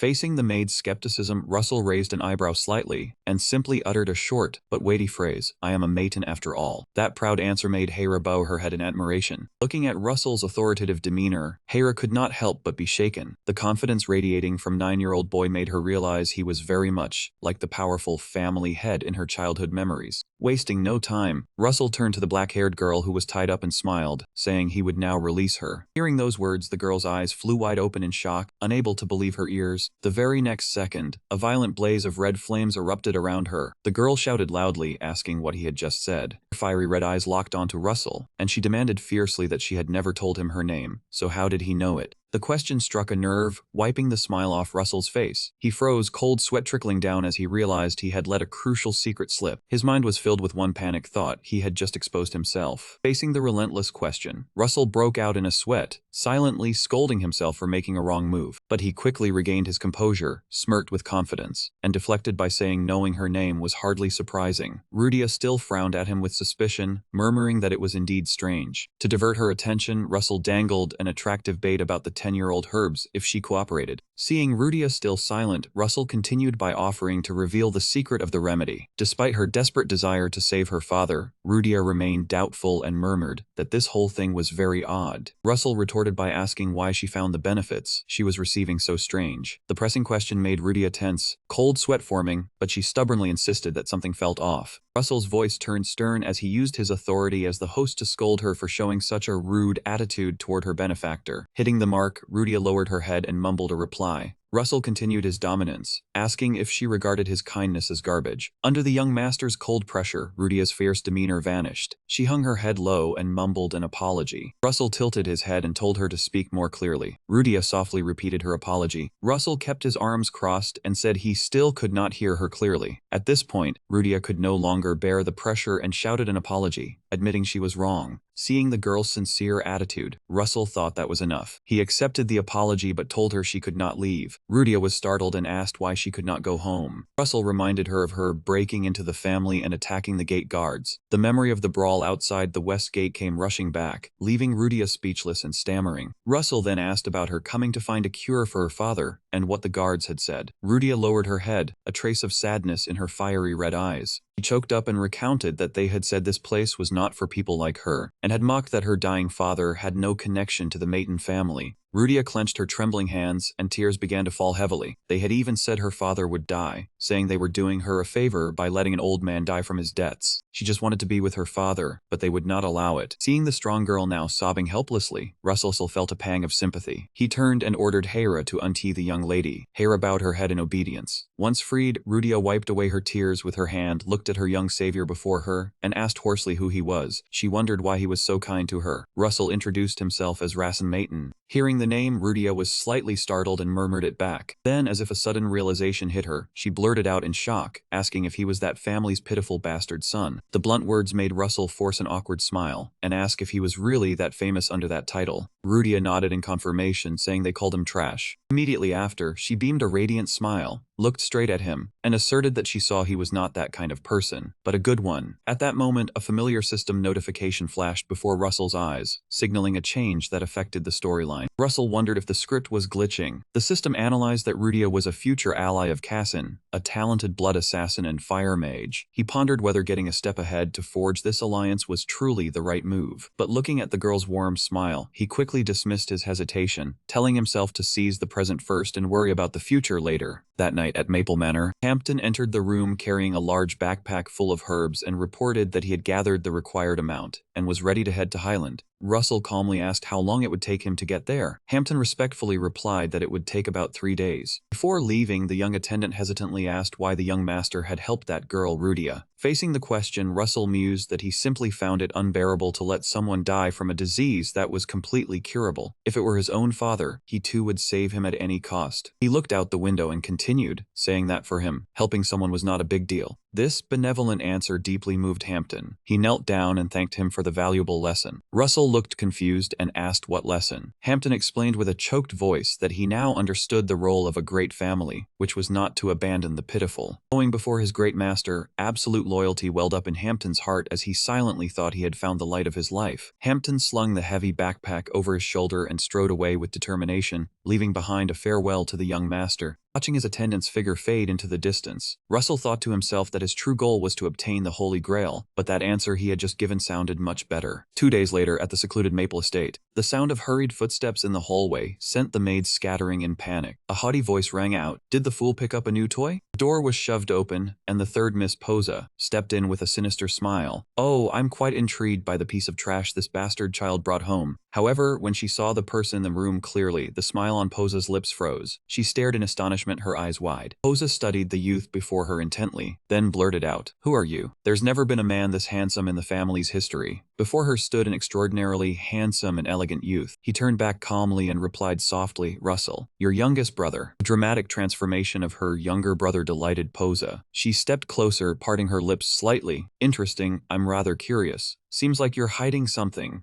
Russell kept his composed expression. "I'm hiding nothing." But inwardly he thought, "Except for the fact that I'm the one who created this world." Posa narrowed her eyes dangerously, but before she could finish speaking, she suddenly closed in, leaning close to Russell's ear and whispering seductively, "Why are you so adorable? A man who faints just by being born." The proximity and the invisible pressure from his sister left Russell frozen. Fear surged within him, his heart pounding wildly. Just then, Posa's crimson eyes flickered with an eerie light. The system panel immediately displayed a notification. "The beginner combat magic spell Unwavering Will is protecting you." Russell was inwardly shocked to realize her combat magic activated automatically the moment she met his gaze. "How did you become like this in just 3 weeks?" She then rubbed Russell's head affectionately. "Good, this face passes. If you keep growing up like this, I'll cherish you so much." However, Russell decisively brushed her hand away and replied coldly, "I don't need it." His bold defiance startled Posa for a moment. Russell understood this tyrannical sister was still testing him. He looked straight into her eyes and declared clearly, "I want to be your rival or your helper, not someone to be pampered." Seeing the unwavering determination and superior courage of her youngest brother, Posa smirked, a delighted smile spreading across her face. "You look mighty appetizing now, dear." She dropped a chilling threat. "Your heart would surely be a magnificent work of art if it were ripped out, wouldn't it?" The threat made Russell break out in a cold sweat. He tried to stay calm and replied, "Cut the creepy jokes." Posa burst out laughing, "Ha ha ha, you think I'm joking?" Immediately, she shifted her attention to Rudia. "Anyway, I'd like to see your toy." Russell was startled, realizing Posa was an extremely talented fire element mage. She must have sensed that Rudia was a fire spirit with immense potential and wouldn't let it go. To protect Rudia and prevent the future from diverging from the original storyline, Russell bravely stepped forward to block her path, declaring clearly, "She's my toy. I brought her back, I have no obligation to show her to you, and I don't intend to." The defiance from her youngest brother made Posa's face darken. "Daring to challenge me?" Instantly, a surge of crimson mana exploded from Posa, pressing down on Russell's body. The overwhelming pressure made him struggle to withstand it. Fortunately, the system panel immediately notified him that the skill Unwavering Will was resisting the harmful external energy. Posa leaned in close, grinning maliciously. "Look at yourself. A wretch like you dares to defy me? A bastard child with nothing but stupidity." Thanks to the system's support in activating his basic magic training, Russell gritted his teeth and endured, though his entire body felt like it was being crushed under Posa's mana. Seeing her brother's persistence, Posa withdrew her pressure slightly and smiled. "I'll give you a chance." Russell gasped for breath and asked, "How?" Posa smirked, a blue flame flickering on her fingertip. "You study combat magic, don't you? But only at the basic level. I'll use just one finger to cast combat magic, eliminating all attributes and using combat magic." Seeing this, Russell asked in surprise, "You studied combat magic too?" Posa replied nonchalantly, "A little. I read it for 5 minutes before coming here." The arrogant declaration from his genius sister made Russell sweat profusely, but he still smirked with determination. "Today, I'll show you what I'm made of." Posa was amused. "Jiachio, our youngest brother is quite sharp, I like that." She flicked her finger, and a massive fire serpent shot straight towards Russell. At that moment, Russell's system quickly analyzed and issued a notification. "Illusion magic detected." Knowing it was merely a diversionary tactic, Russell remained unfazed. He gathered his strength into a clenched fist and charged straight in, shattering the fire serpent in a single blow. Witnessing her brother's decisive punch, Posa smiled approvingly. "He's truly grown. Go on. If you win, I'll never touch your toy again." Russell gave a slight nod, understanding he had to give his all in this battle. Posa's expression suddenly shifted, her eyes blazing with cruel intensity as she delivered a final warning. "If your toy isn't interesting, I'll shred it into pieces." Russell stood facing his sister Posa. He clenched his fists with determination and declared, "I will defeat you no matter what, big sister." Looking at her youngest brother brimming with fighting spirit, Posa smirked contemptuously. In her mind she thought, "This kid really is trying his best to entertain me." To her, Russell wasn't even the 5th or 6th most important person in the family, just a useless child discarded by his patriarch father. Without wasting another second, Russell immediately lunged forward to attack. His speed was nothing compared to a genius like Posa. She sneered, "Even a snail is faster than you. Haven't you eaten?" A powerful pressure shot out from her fingertip. It struck Russell directly, making him cry out in pain, then sent him flying. Russell landed with difficulty, dragging his feet across the floor to maintain his balance. Observing her brother's state, Posa quietly assessed. That brat can't even dodge a hit, he just charges headfirst into attack. His head's probably just for growing hair, not for thinking. However, she also had to admit that Russell's choice to learn defensive magic in combat was an extremely wise and sound decision at this moment. She also had to admit that Russell's choice to learn defensive magic in combat was an extremely wise and sound decision at this moment. Standing steady after the impact, sweat began to pour from Russell. He analyzed the situation inwardly. The longer this drags on, the worse it will be for me. The gap in strength is too vast, dodging and counterattacking is too difficult for me now. At that moment, the advanced basic combat spell, Iron Will, activated automatically to protect his body. Yet, even with the defensive magic supporting him, Russell still felt his chest tighten with a nauseating, unpleasant sensation. He frowned in pain. She used just one finger, and I'm already suffering from mana shock. Just then, the system suddenly notified him that the easy mana training method had begun to regulate his circulation, helping Russell quickly stabilize the mana shock within his body. Seeing this once-in-a-lifetime opportunity, he told himself this was the perfect moment and immediately charged forward. The advanced basic combat spell Heavy Hand was activated instantly. His target was Posa's right thigh. Russell closed in with lightning speed and used every ounce of his strength to grab hold of his sister's leg. Russell's swift approach caught even a genius like Posa off guard, leaving her stunned. Seizing the moment of hesitation, he was determined to bring her down. A loud thud Akotis was thrown to the floor. Wasting no time, Russell continued to apply the advanced Heavy Hand technique. He channeled all his bright blue mana into his fist and delivered a powerful blow straight down. However, Russell's eyes widened in agony as he realized his hand bones had completely shattered, with blood beginning to ooze out. Despite the pain making him clench his teeth, he remained calm and assessed. Using a defensive trick like that is cheating. Lying on the floor, Posa maintained a serene, smug expression and replied softly, "Indeed." Looking at her youngest brother, she smirked and asked, "Did you predict I'd be caught off guard and charge at me right from the start?" Russell frankly admitted it was his only option. Posa kept taunting him sarcastically, saying that because he had caught her off guard, she had to throw him down roughly like a butcher grabbing a pig. Gasping for breath from exhaustion, Russell replied, "Was that not just how magic duels always were?" Posa sighed in annoyance, saying that was why she always hated magic duels. They lacked elegance. Despite his hand being badly wounded, Russell smirked with confidence, saying that even if it was not pretty, she was still the one who had been taken down. Posa curled her lips slightly, admitting that was true. However, in the very next instant she merely snapped her fingers once. Colossal wave of magical pressure suddenly erupted violently. Russell was sent flying, the heavy impact causing him to crash onto the floor with a loud thud. In pain, Russell coughed up blood and lay flat on the ground. Seeing her younger brother's pathetic state, Posa smiled with amusement, saying that he had won. She would not pay any more attention to that toy. Before turning to walk away, she added one more cryptic sentence, saying that from now on she would find this youngest brother of hers much more interesting. Walking down the hallway, Posa silently reassessed her youngest brother's strength. Just as Sendo's report had said, Russell's body was indeed very sturdy. Even though she only used one finger, that attack just now had contained immense destructive power, yet the kid had still managed to withstand it with his body. Russell's extraordinary toughness piqued Posa's curiosity. She told herself she wanted to see where this kid's limits were, even if he was still very weak now. She glanced back briefly and said, "See you later." As soon as the words left her mouth, she transformed into a blazing fire and disappeared completely.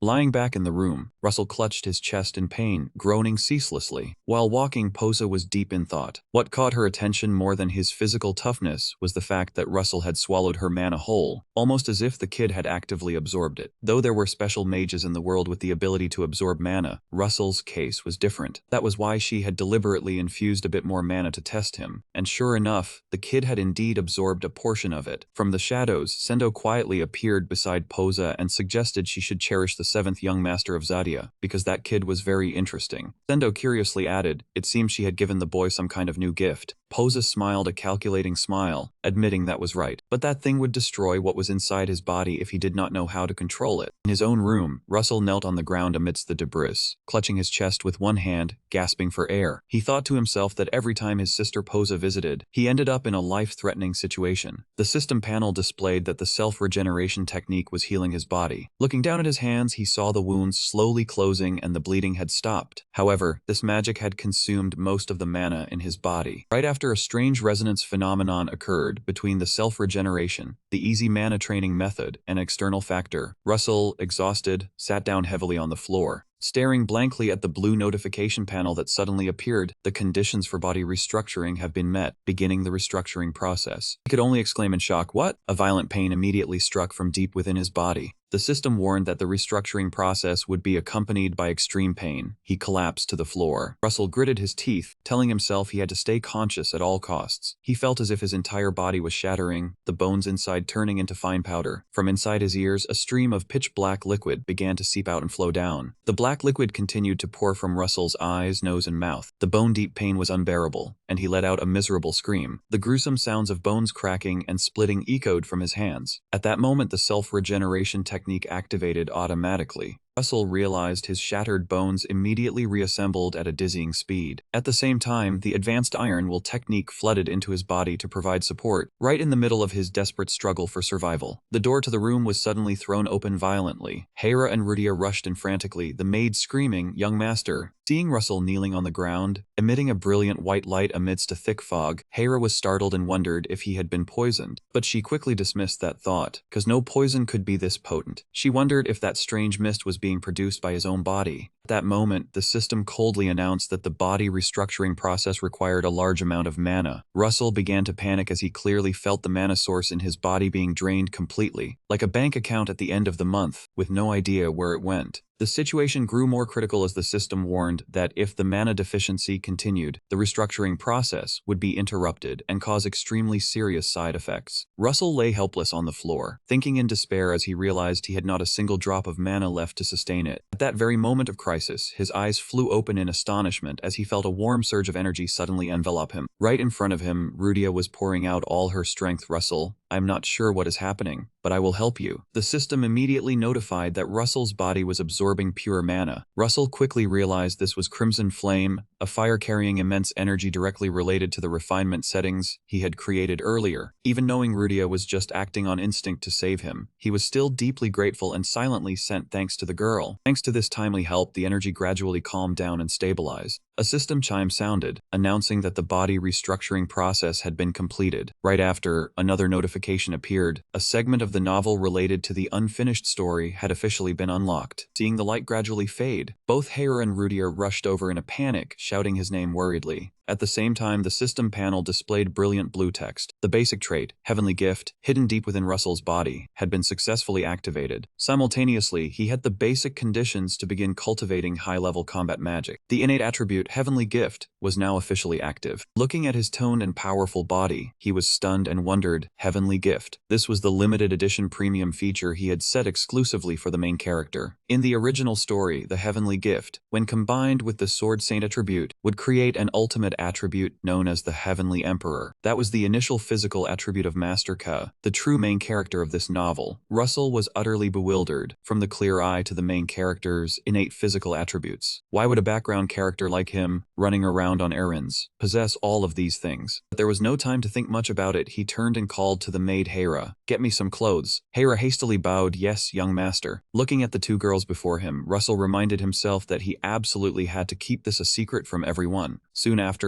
good news from the Hiran region quickly reached the Mabel mansion. Upon receiving the news, Rudia was overjoyed, unable to believe her ears. "Really? My father has actually gotten better?" Hera smiled, gently handing the letter to the girl. "Yes, this is his letter." Seeing the familiar handwriting, Rudia was moved and exclaimed, "This is definitely my father's handwriting." In the letter, Rudia's father wrote that the villagers were much better now, thanks to the secret medicine the seventh young master had sent. The plague that had been raging for so long had completely disappeared. Holding the letter in her hands, Rudia burst into tears of happiness. What a relief! Witnessing the girl's joy, Russell smiled slightly, a warm feeling rising in his heart. Turning to look at Russell, Rudia declared with deep gratitude, "I will definitely repay this debt of gratitude." Russell raised an eyebrow slightly. "A debt of gratitude?" Rudia asserted clearly. "Yes, you are my benefactor." Seeing the serious attitude of the girl, Russell crossed his arms and replied, "Well, that is one way to put it, a bit less modest, is it not?" However, the very next second, Rudia suddenly stepped closer, her crimson eyes blazing with determination. She declared clearly, I will become your contractor. The sudden proposal left Russell completely frozen. He immediately realized this was the Fire Pact, a highly sacred fire contractor's oath. According to the novel's lore, this was the destined perfect match that the male lead Cassin and Rudia had signed together at the Great Nordeni Gorge. The Fire Pact was a supreme contract that fire kindred could only enter into once in their lifetime, demanding absolute loyalty until their last breath. Facing Rudia's sudden proposal, Russell calculated silently. If he agreed to sign the Fire Pact right now, the original story would certainly be drastically altered. The male lead Cassin's strongest ally, the future blood assassin, would completely disappear from this world. But he quickly dismissed his hesitation. What did Cassin's problems have to do with him anyway? He was the one in danger, and he needed to get out of that man's shadow before the age of 57. Making up his mind, Russell cleared his throat and agreed. Ahem, if you truly wish it. Receiving his consent, Rudia broke into a radiant smile. The young girl immediately swore clearly, I, Rudia of the Fire Kindred, swear a lifelong oath before the eternal flame. Instantly, a warm surge of flame magic erupted, enveloping them both. Russell stared in awe at the glowing magic circle beneath their feet, marveling that this was the legendary Fire Pact from the tales. Just then, a system notification panel suddenly appeared before him, where the Holy Eye was still running the encoding of new data. Before Russell could gather his wits, the next line of text appeared. The signatory of the Fire Pact would possess the right to control the Ancient One's rage. He suddenly remembered that in the original novel, he had given Rudia the ability to go berserk whenever she got angry. The system clarified that the one holding this right could control all of the contractor's mana, as if using a remote control when they fell into that state. Before the joy could even flash across his face, the next warning hit him like a bucket of ice water. The side effect was the death of the co-contractor. Russell turned pale, his heart pounding with terror. Without a moment's hesitation, he quickly pulled his hand back and shouted, Oh boy, this is more intense than bank interest. Hold on, Rudia, I do not want to sign. The sudden refusal left Rudia bewildered, and she quickly asked, Why? Why do you not want to sign? This pact is very useful. Russell shook his head firmly, no, not at all. Rudia still tried to persuade him, saying it was really good. Shut down her stubbornness, Russell asked back, Good, how? Try explaining it then. Caught off guard by the question, Rudia was flustered, only able to stammer about that matter. She tilted her head foolishly and asked back, What was it again? Seeing that the girl did not realize the severity of the situation, Russell stepped closer, held her shoulders tightly, and warned with a stern voice, Listen carefully, if you become the contractor, you will have to sacrifice your entire life for me. Contrary to his worry, Rudia's red-violet eyes lit up with excitement. Sacrifice. That is good. Sacrifice is a good thing. Her eerily blunt honesty left Russell confused, and he asked why. Rudia beamed a radiant smile and answered innocently, It sounds so cool. Russell could only fall silent before the girl's naivety. He broke out in a cold sweat and continued to explain the real danger. But if you go berserk, I will not be able to stop you. Rudia asked blankly what that meant, and Russell said slowly, If I cannot stop you, you will die. Russell bluntly exposed the cruel side effect of Fire Pact, which was the death of the co-contractor. Yet Rudia still held a resolute expression and declared loudly, We are ready to die for the co-contractor. This is the pride of the fire folk. We call it martyrdom. Looking at the girl's proud expression, Russell helplessly clutched his head, thinking that the way she said it so innocently was what made it truly frightening. He sighed and stated plainly, I do not want to kill you, nor do I want to handle your funeral. Rudia replied with full confidence, You are worrying too much. I will not die. Russell's face contorted. The more he tried to persuade her, the more he fueled the fire. Not wanting to go in circles any longer, he decisively grabbed Rudia's wrist. Listen to me. Russell looked straight into her eyes and seriously reminded her that she was only 9 years old, far too young to become a contractor. However, Rudia stubbornly argued back, Age is not the issue. Russell then used logic. I am not a fire folk. Do not impose the fire folk's beliefs on me. Hearing the word impose, Rudia hesitated briefly. Impose is a bad thing. Russell nodded in agreement. Right, I do not want to be imposed upon. Rudia lowered her head, her voice dropping with disappointment. Does Russell not like someone like me becoming Russell's contractor? Seeing her hurt look, Russell smiled gently and explained calmly, It is not that I do not like it, but that responsibility is too great. We are still too young. Who knows if we can fulfill something as sacred as the Fire Pact? Listening to his reasonable explanation, Rudia nodded slightly. I understand, then I will wait. Immediately, a system chime rang out, and a blue notification panel displayed the words, The Fire Pact has been cancelled. Russell breathed a sigh of relief as if a 1,000-pound weight had been lifted off him. Suddenly, Rudia looked up at him and said with a smile, Russell is a good person. She explained frankly, My father said so. Signing a fire pact must be a grand ceremony, and the contractor must be chosen carefully. Russell frowned slightly. Is that so? Rudia grinned mischievously with narrowed eyes. Father said if I signed a pact, I would become a perfect tool. He also said if someone refused a fire pact with a legitimate reason, that person must be a good one. In her heart, Rudia silently recalled her father's words that Russell was an extremely trustworthy person, and that she absolutely must not let someone like him slip through her fingers. Sitting in the room, Rudia munched on a chocolate bar and praised how delicious it was. She turned to look at Russell and said gratefully, "You helped my father and gave me such good food. Russell is really nice." However, Russell only crossed his arms and reminded her bluntly, "Rudia, it is time to give me the good stuff." Upon hearing this, Rudia asked blankly, "Good stuff?" The girl's confusion quickly passed when she remembered something, and she exclaimed, "Oh right, the good stuff." Turning his back to her, Russell calculated silently, knowing for sure that the good stuff was the fire chalice, the supreme treasure tied to the fire folk. According to the original novel, it was hidden deep within the Dragon Mountains near the Highland region, beneath a small stone tomb that only fire folk could activate. Rudia excitedly revealed more. "There are some good things near our home. They are extremely, extremely good. My father said so." Russell narrowed his eyes and asked, "So what is it called?" His heart pounded, and inside he was screaming for her to say the 3 words, "Fire Chalice." However, Rudia scratched her head and replied, "Its name, I do not know." The answer left Russell stunned, and he asked back helplessly, "You do not know?" Stuffing more candy into her mouth, Rudia explained naively, "They just said it was a good cup." Russell could only hold his head in exasperation, blaming himself for making the girl's past life personality too innocently naive. Unable to rely on Rudia, Russell closed his eyes and activated the Holy Eye to research the information about this treasure himself. The system panel immediately displayed the details. The fire chalice could produce a kind of water called fire water with a cycle of once every 100 years. This miraculous water possessed extremely strong purifying energy, capable of removing anything that invaded the mind and body. Russell's violet eyes blazed with excitement. With this treasure, he would never have to worry about being poisoned or hit by a terrifying mind control spell. Even eating expired food would not mean a frantic dash to the restroom. This was truly an invaluable item for living a life free of illness. Although he found the system's odd annotations a bit strange, Russell quickly brushed them aside. Whatever. He draped a long red coat over his shoulders and called out grandly, "Let us go, Rudia." The girl excitedly ran after him, "Let us go." However, just the two were about to step outside, the maid Hera approached and timidly reminded him, "Young master, should I call for a guardian mage?" The question made Russell stop in surprise. Guardian mage. He broke into a cold sweat as he suddenly remembered an important rule of the family he had almost forgotten. Whenever they went out, members of the main line of the Maton family always had to bring along a guardian mage, also known as a protector, and even Russell, the youngest son, who was considered the family's good-for-nothing, was no exception. Lost in thought, Russell worried quietly about what excuse he could use to explain wanting to go to Rudia's homeland of Hiran. If the main line found out he was trekking there just to get a good cup, they would definitely grow suspicious, and he could not lie smoothly in front of them. The biggest difficulty was that a 7th circle mage would be trailing him 24/7, placing all his actions under tight surveillance with no way to hide anything. More dangerously, every guardian mage was a close aide to one of his siblings. In this brutal succession struggle, securing manpower was the deciding factor, so the guardian mage assigned to him would surely belong to someone's faction. Standing in the middle of the room with Hera and Rudia, the sound of Russell's pacing footsteps clearly showed his deliberation. He truly did not want to give up the fire chalice, but was it worth the risk to go get it, or should he accept defeat to preserve his life? After a moment of calculation, Russell stomped his foot decisively as if confronting fate. Alright, the decision has been made. The one Russell chose to protect him was Mage Uebo. The moment he received the notice, the middle-aged mage with a chiseled face and a gray goatee stammered in astonishment. What? Uebo had always held an extremely bad impression of Russell. He could not believe his ears and thought contemptuously, "That fool chose me as his guardian, so maybe he is not that dumb after all. He knows how to pick people." Fragments of memories from 3 years ago suddenly flooded back into Russell's mind. Back then, his previous self was just a 6-year-old child, but was incredibly arrogant. He vividly remembered how he had roughly grabbed the guard's chin and shouted, "You are just a watchdog, and I am your master, understand? If you understand, drop that attitude right now, you lowly wretch." Reflecting on that terrible past made the present Russell clutch his head in regret. At just 6 years old, I was already playing the villain to this extent. He told himself the guards back then were all great mages with at least a 7th circle mastery, yet that old Russell had dared to insult them like that. Lost in his reverie, the maid Hera's voice cut through. Young master, what reason should I write down?" Russell asked back blankly. "Reason?" Russell bluntly gave an extremely childish reason. "Just say I went out to play. There is a lot of delicious chocolate out there." Hera could only sweat awkwardly and reply, "That cannot be the way." However, despite the absurdity, the seventh young master's leave request was stamped with approval quickly. Right after, decisive footsteps sounded outside the manor courtyard. A tall, middle-aged man draped in a dark black robe slowly stepped in. That was Zabel, one of the top guards of the Maiden clan. Standing on the windy steps, Russell smiled slightly and took the initiative to greet him. "Welcome, you old dog." Hearing the address, the middle-aged guard stopped, lifting his cold, sharp eyes to look at the young master standing above, looking down at him. The guard's face subtly shifted, and he asked in a low voice, "How are you, my lord?" Walking along the corridor into the manor, Zabel carefully observed the young master's new appearance and remarked quietly, "You have changed a lot." Russell replied calmly, "Yes, a bit." Noticing the other's hesitation, Zabel spoke up, "May I ask this question?" Russell quickly guessed his thoughts. "You are probably curious why I chose you as my guard, right?" Zabel admitted frankly, "Indeed, to you, what am I but a watchdog at the gate?" Seeing the rope go silent, Russell understood at once that he still remembered every insult from 3 years ago. A great mage of the seventh circle like him, indeed, had a mind faster than light. Russell stood on the balcony looking down at Zeppo, saying bluntly that a watchdog should naturally know how to protect his master. Provocative remark infuriated Zeppo to the point of flames on his head. Though a hint of worry lingered in his heart when facing a high-level mage, Russell knew apologizing now was useless. He continued, "You are the most loyal dog in the pack, at least you will never stab me in the back." Zeppo asked in a low voice, "Do you trust me?" Russell waved his hand and answered no. When Zeppo asked why, Russell explained that he trusted not a man named Zeppo, but a guard named Zeppo. He knew he was an ambitious man. Russell understood Zeppo had many ambitions, and as long as their goals aligned, he was willing to give his all. In the original story, Zeppo was loyal to Siren, but later sided with Evian. Zeppo curiously asked why his greed made the young master choose him. Russell calmly replied, "Because I believe one day you can help me." Zeppo retorted, how, still despising Russell within as a powerless man. But Russell immediately threw cold water on him by saying directly, "Although you outwardly show loyalty to my fourth brother, deep down you still want to support my second sister, right?" The words hit the nail on the head, leaving Zeppo stunned, wondering why his secret was exposed. Zeppo tried to compose himself and coldly replied, "I am a guard, I am loyal to no one." Russell chuckled, "I knew it. Why do you ask so many questions? Does a guard need a reason to protect his master?" Russell looked straight at him, declaring decisively, "I order you as a member of the Maiden clan. You must protect me." Under the young master's pressure, Zeppo could only fall silent and bow his head, obeying the order. He was bewildered, wondering why the born fool had changed so terrifyingly. Zeppo recalled the rumor that Russell defeated the sixth young master Carton, and even created a first circle magic circle on his own without guidance. He looked at the blue mana fluctuation around him. Zeppo secretly assessed this was no ordinary first circle spell. It held twice the mana of a second circle spell. The power was so terrifying that not even Evian had mastered it at an equivalent level. Zeppo told himself Russell must be hiding an earth-shattering secret, and decided to keep a closer eye on him. That moment, Rudia ran ahead, shouting excitedly, "Let's go see father." Russell and Zeppo quietly followed her small figure. They arrived at Hyran, Rudia's hometown, a land once famous for firefolk who commanded vast territories. But since the Phoenix appeared, their power had waned. Now, Hyran was but a remote village that produced clean farm goods, with dogs barking at the entrance breaking the silence. The moment she set foot in the place, Rudia took a breath and immediately dashed forward. She called out loudly, "Father." The sky-piercing shout made Russell cover his ears and grimace. The volume was enough to rupture eardrums. Right then, from inside the village, a figure rushed out breathlessly to greet them. It was Hampton, the page who had arrived 2 days earlier to distribute medicine. He panted and bowed, apologizing for the late welcome. Rudia quickly asked where her father was. Hearing Hampton say her father was inside the house, she bolted straight in and shouted, "Father." Watching Russell's back, Zeppo narrowed his eyes in suspicion, a strange feeling rising in his heart. He recalled the seventh young master's expose before they set out, about his feigned loyalty to the fourth brother while truly wanting to support the second sister, and the claim that one day he could be useful. The words that hit home made the seasoned great mage tremble. He told himself he had never revealed his true intentions to anyone, yet this 9-year-old child knew his very heart. Inside the house, Rudia's father emotionally embraced his daughter after their days apart. She choked up and called out, "Father." Stepping into the yard, Rudia's father and daughter bowed respectfully before the seventh young master, thanking him.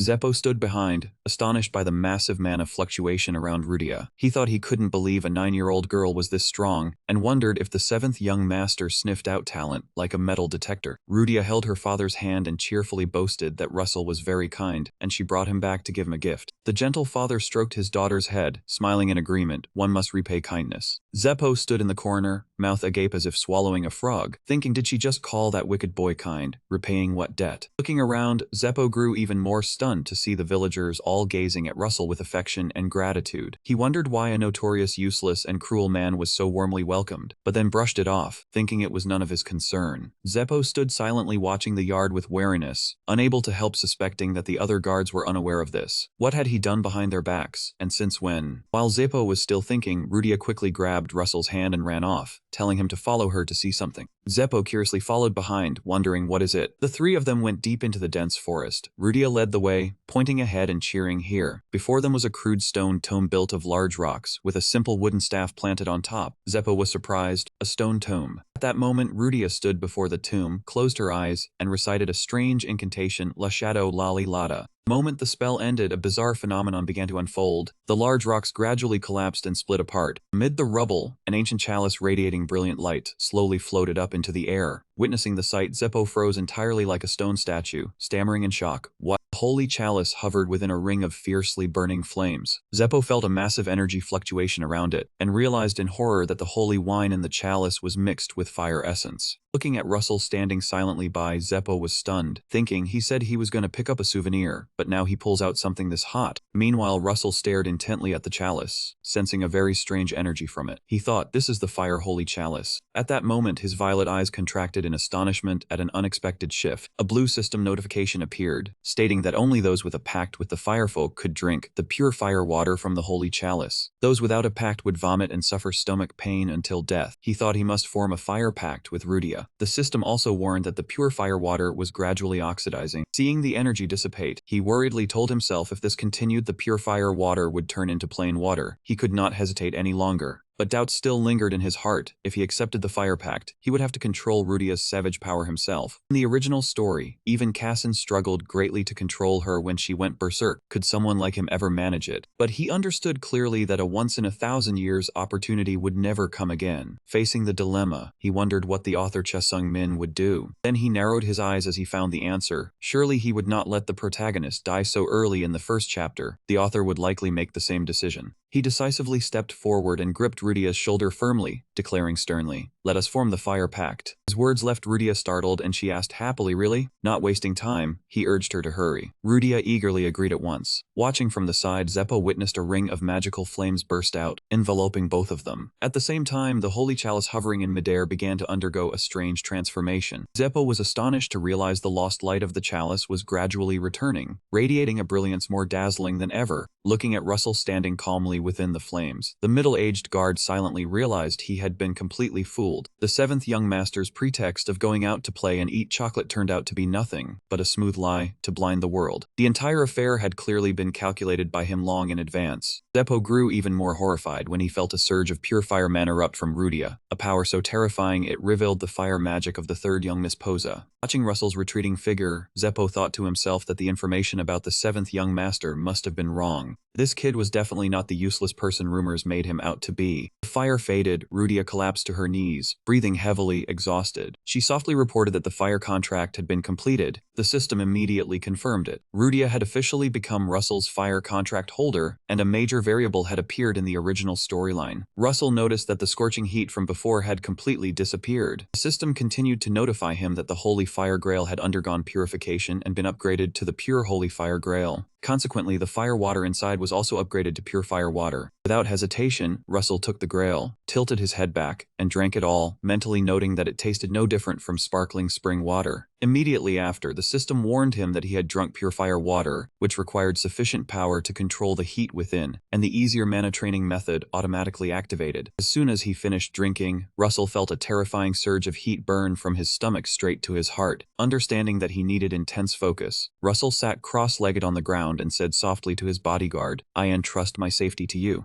Zeppo was astonished to realize the seventh young master was training mana right there, an act in broad daylight that was truly reckless. Zeppo wondered if this kid truly trusted him that much, as even the slightest disturbance could cause serious harm. As a seasoned bodyguard, Zeppo knew the 7th young master was smart enough to sense the danger. I trust bodyguard Zeppo, and I will repay that trust with my own. Moved by his master's faith, Zeppo immediately raised his hand and cast a protective magic barrier, determined not to let anyone disturb the training process. Inside the barrier, Russell squeezed his eyes shut, enduring the pain, the heat eroding his heart as if it were being dipped in boiling oil, but the system promptly controlled the purifier water, helping him gradually absorb the energy. However, the mana in his body suddenly plummeted, and the system warned that the absorption effect would be temporarily disabled. Feeling the fire energy settle, Russell opened his eyes slightly, regretting that the absorption process had been interrupted midway. As night fell, by the flickering campfire, Zeppo asked in a low voice, "Doan?" Russell nodded. "Yes, longer than I expected." He sincerely thanked the bodyguard. The 7th young master's courteous attitude caught Zeppo slightly off guard. He bowed respectfully. "It's nothing, it was my duty." "Congratulations on your new power." Russell replied, "It's nothing much." The peaceful atmosphere was quickly broken when Zeppo warned sternly, "But young master, this is the entrance to the Dragon Mountain area." Russell replied calmly, "I know." Zeppo squinted toward the deep forest, alert. "There's a strong mana signature from the mountainside. They're heading toward us, and deliberately revealing themselves." Russell's expression slightly changed as he asked, "Are you sure?" Zeppo was certain, believing the mana from the Grail had attracted strangers. Russell grew restless. Even the bodyguard with 7 magic circles had to admit the opponent was strong, so he asked, "Do you recognize them?" Zeppo said thoughtfully, "Yes. If my instincts are right, they're the Swordsman Guild. I can sense their distinctive energy. They're approaching very fast. Is there killing intent? Can't be determined." Zeppo warned that those individuals possessed high skill, and in this world, swordsmen and mages were inherently at odds. Russell understood he couldn't run. If he did, his father would punish him, but with Zeppo, a great mage of 7 magic circles, by his side, he could just wait for them to arrive. The sound of hurried footsteps rang out from above. 2 black-robed figures jumped down, drawing the group's caution. The system activated the skill Clear Sight, Russell's eyes glinting with a cold purple light to observe his opponents. But when he saw clearly who had appeared, Russell was completely stunned. The biggest variable of the story had officially changed. The person standing before him was the true male lead of this world, a genius possessing countless golden fingers. He was the super monster of the novel created by Father Sung Min, and a status window appeared before Russell's eyes. Cassin says. He was confused, not understanding why he was here. The 2 groups faced each other in the dim forest. Russell noticed the blue eagle emblem on the left chest. Cassin Sees was the 2nd young master of the prestigious sword family, the same age as him. Accompanying Cassin were 2 loyal guards of the sword family, and at that moment the system window displayed more important information. The 3 most prestigious families of the world could recognize each other through their distinctive mana, just like wild beasts recognizing their own kind. Therefore, Russell was certain Cassin had also recognized his identity as a young master of the Mighton family. Cassin decisively stepped forward, completely contrasting with everyone else's tension. The 9-year-old boy gave a slight, courteous bow, saying he had come because he sensed a powerful mana fluctuation, his demeanor truly refined. Russell repeated in confusion, "A powerful mana fluctuation." Cassin answered frankly, "Indeed, both my guards and I sensed it." Russell thought that even Zeppo had said the same. He looked straight at Cassin, asking if that was the reason he came. Cassin nodded. "Yes, I was very curious." This curiosity matched his character setting from the original work. "It seems you know who I am," Cassin continued. "I guessed you were from the Mighton family. Seeing that you're older than me, you must be the 6th young master." He paused, then deduced like a detective, "But the 6th young master studies water magic, and I can't sense any water element from you. Are you the 5th young master?" Russell struggled internally, not wanting any involvement with Cassin. He thought about letting him mistake him for the 5th young master, but quickly dismissed it, fearing future complications. Cassin muttered to himself, "But the 5th young master studies earth magic." Then he realized something illogical. "No way, are you the 7th young master?" Russell gave an awkward smile. "I'm quite different from the rumors, aren't I?" Cassin nodded honestly. "You're completely different." The 7th young master's transformation left Cassin astounded. Even the guards of the Sea Sword family, hidden in the shadows, were impressed by his handsome appearance. To break the tense atmosphere, Russell took the initiative to suggest, "We're friends now, no need for formalities." Cassin happily replied, "Then from now on, I'll speak freely." According to the original work, Cassin had everything from a young age, from love, guidance, to a perfect education, but always lacked a friend his own age. Russell thought this was understandable, since no one dared to befriend a young master of the prestigious sword family. Looking at the girl beside him, Cassin asked curiously, "Is she your friend?"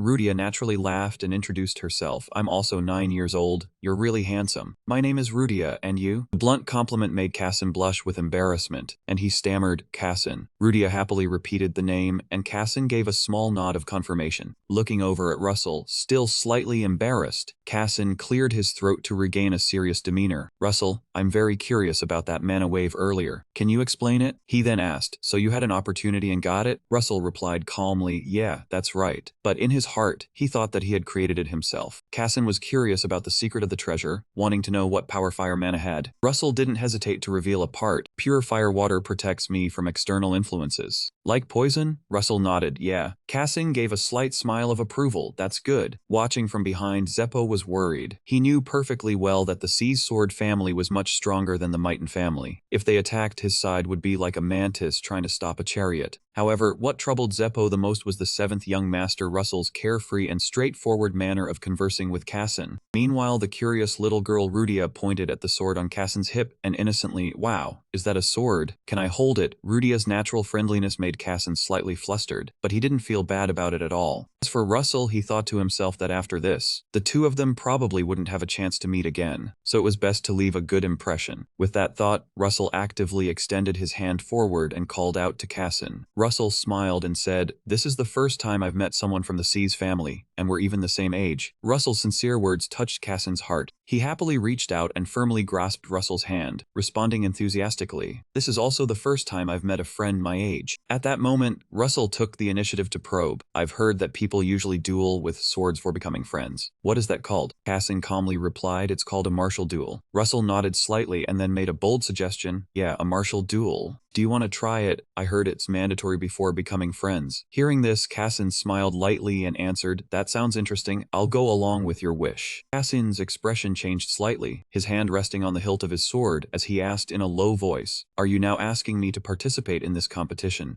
Russell smiled confidently, the blue mana aura still radiating vigorously around him. He replied boldly, that's right. Staring straight at the strongest opponent in the world, Russell told himself this was the best opportunity to test how large the gap in strength between him and Casson really was. Witnessing this direct confrontation, the bodyguard Zeppo standing behind couldn't help but sweat profusely. He thought to himself anxiously, truly the young are reckless. Do they want to court death this early by issuing such a challenge? The situation at this moment was extremely sensitive as both sides had their own guardians following closely for protection. Standing in the shadows, the two anonymous guardians of the Zaz's sword were also extremely vigilant. One of them quietly remarked that situations like this were truly not safe at all. The other coldly added, however, that doesn't mean we can't intervene. As for Zeppo, he understood clearly that no matter what happened, the young master was still the son, the proud bloodline of the Mighten family. He told himself, this reckless streak must be hereditary, hard to stop. But looking at the opponent's side, Zeppo grew even more tense, gritting his teeth. He thought to himself, not to mention that the enemy's family is now staring intently. If he did anything unfavorable, it would definitely be seen as an insult to the family. To break the stifling atmosphere, Casson curiously asked Russell, do you practice swordsmanship? Russell answered honestly, no, I only practice offensive magic. Hearing this, Casson raised an eyebrow slightly. Offensive magic is to be rarely studied. Russell smirked mysteriously, yet strangely enough, offensive magic happens to be my specialty. Even so, Casson couldn't hide his confusion. He asked further, then why do you want me to participate in this competition? The people in your family won't like it. Instead of answering directly, Russell looked straight into Casson's eyes and asked a killer question in return. You don't have any friends at all, do you? The question struck the young master's sore spot, leaving all the guards around completely stunned. The two anonymous guardians of the house could only widen their eyes in shock, while Zeppo broke out in a cold sweat, screaming inwardly in panic. Does he want to burn the house down with such a terrifying statement? However, Russell maintained a calm expression, spreading his arms to explain. I don't have anyone either. Yeah, that's how it is. I'm just like you. Casson silently lowered his head, hesitated for a moment, then softly replied, that's because our duty is to carry on the family legacy. Russell sighed softly, looking at his same-age companion and saying, and for me, finding a friend is probably even harder than it is for you. Casson looked up in surprise and asked, why is that? Russell explained the cruel rules of his family. My family's rules are ridiculous. They strictly forbid making friends casually, unless the other person is at the same level as me. After that, the two families meet and get acquainted. Then the two of us are allowed to meet as friends. Hearing such an unreasonable rule, Casson frowned slightly in dissatisfaction. Then can you call that friendship afterward? Russell smiled softly, nodding in agreement with the young swordsman. You're right, that's not friendship. Russell explained that was the reason he had no friends at all. But for Casson, the Seuss family would surely allow him to make friends. And that was also why he wanted Casson to participate in this martial duel. At that moment, the system's clear insight automatically activated, interpreting the state of the world and explaining that for a renowned swordsman, a martial duel was a symbol to establish mutual trust between two parties. Russell smiled and continued, "This is about trust and care between two people, because if they can't trust each other, the match can easily cause serious injuries." Casson admitted Russell was right and was surprised to see how much he knew about the two of them. The system continued to announce, "The fact that a weaker person voluntarily proposes a martial duel with a stronger one is the greatest proof of absolute trust." Russell understood clearly that he was certainly the weaker one at the moment, while Casson was the stronger one. He didn't hesitate to prepare, explaining that he would use combat magic, which could also be considered a martial skill. Casson calmly placed his hand on the hilt of his sword, declaring that he would use holy arts and would only employ the basic swordsmanship techniques of the sage family. Drawing the gleaming sword from its sheath, Casson offered to let Russell attack first, with 3 moves since he was unarmed. Russell asked softly, "Casson, before the match begins, who do you think will win?" Before Casson could answer, Russell confidently smiled and replied, "Of course you'll win." Casson paused briefly and asked, "But why do you think I'm challenging you?" "Because you want to be friends with me, so does winning or losing even matter anymore?" Russell's expression turned serious, affirming that in a true martial duel, winning or losing wasn't important at all. He wasn't challenging Casson to win, but only to be friends with him. "Even as friends, business is business, so just come at me with everything and don't hold back at all." Casson added a light remark, "Don't cry if I leave a few bruises on you." Russell smiled and replied, "I know, don't worry, get ready to charge, I'll give it everything I've got." "Casson, you better give it your all too." Under the close supervision of the guards hidden in the shadows, the martial duel between the young master of the Mighton family and the second young master of the Sage family officially began. Without a moment's delay, Casson shot forward at a terrifying speed, swinging his sword straight at his opponent. At that critical moment, hanging by a thread, Russell's slow attribute automatically activated, making all movement around him seem to freeze. Watching the sword blade racing past his face, Russell couldn't help but think in astonishment, Casson is truly insane. He had only just shouted the skill's name, and the sword was already right in front of his face. He thought to himself that if he could just leap back to dodge like this, he would have a perfect chance to win. Without hesitation, Russell immediately spun around, his violet eyes locking coldly onto his target. However, Casson didn't give him a moment to catch his breath. The young swordsman struck like lightning with a wind-splitting thrust. Casson's terrifying speed made Russell wonder in shock how his opponent could accelerate to a level that left him no room to breathe. Russell quickly analyzed how to maximize his close combat offensive magic. He had to close the distance to Casson at all costs. However, his opponent was extremely experienced, continuously swinging his sword to push him back in order to maintain a safe distance. If he recklessly charged in, he would surely be sliced clean by that sharp blade without a single miss. Even more dangerous, even from a distance, he was still at risk of being hit by Casson's incredibly fast long-range sword strikes. Witnessing this overwhelming power, Russell finally truly understood what the aura of the original protagonist was like. At first, he hadn't even dared to dream of being able to defeat this monster, but right after, his violet eyes faintly gleamed. Thanks to his slow attribute and the insight system's support, he was able to see through the trajectory of Casson's attacks. Once he had grasped the opponent's next move, the chance to close and opened up before him. Russell gathered force into his fist, activating a horizontal punch and charging forward. In reality, this was just a feint meant to bait Casson into unleashing his familiar thrust one more time. However, Russell's plan immediately fell apart when he noticed something unusual. He realized in horror that Casson hadn't fallen for the trap. He had instantly changed his technique the moment he saw his opponent wasn't dodging. Casson decisively shifted to a completely different attack with a furious surge of Crimson Sword energy. In this critical moment, Russell was completely helpless as he could no longer dodge in time. He could only grit his teeth and take the hit. At the very instant the sword came down, his high-level Iron Will defense magic automatically activated.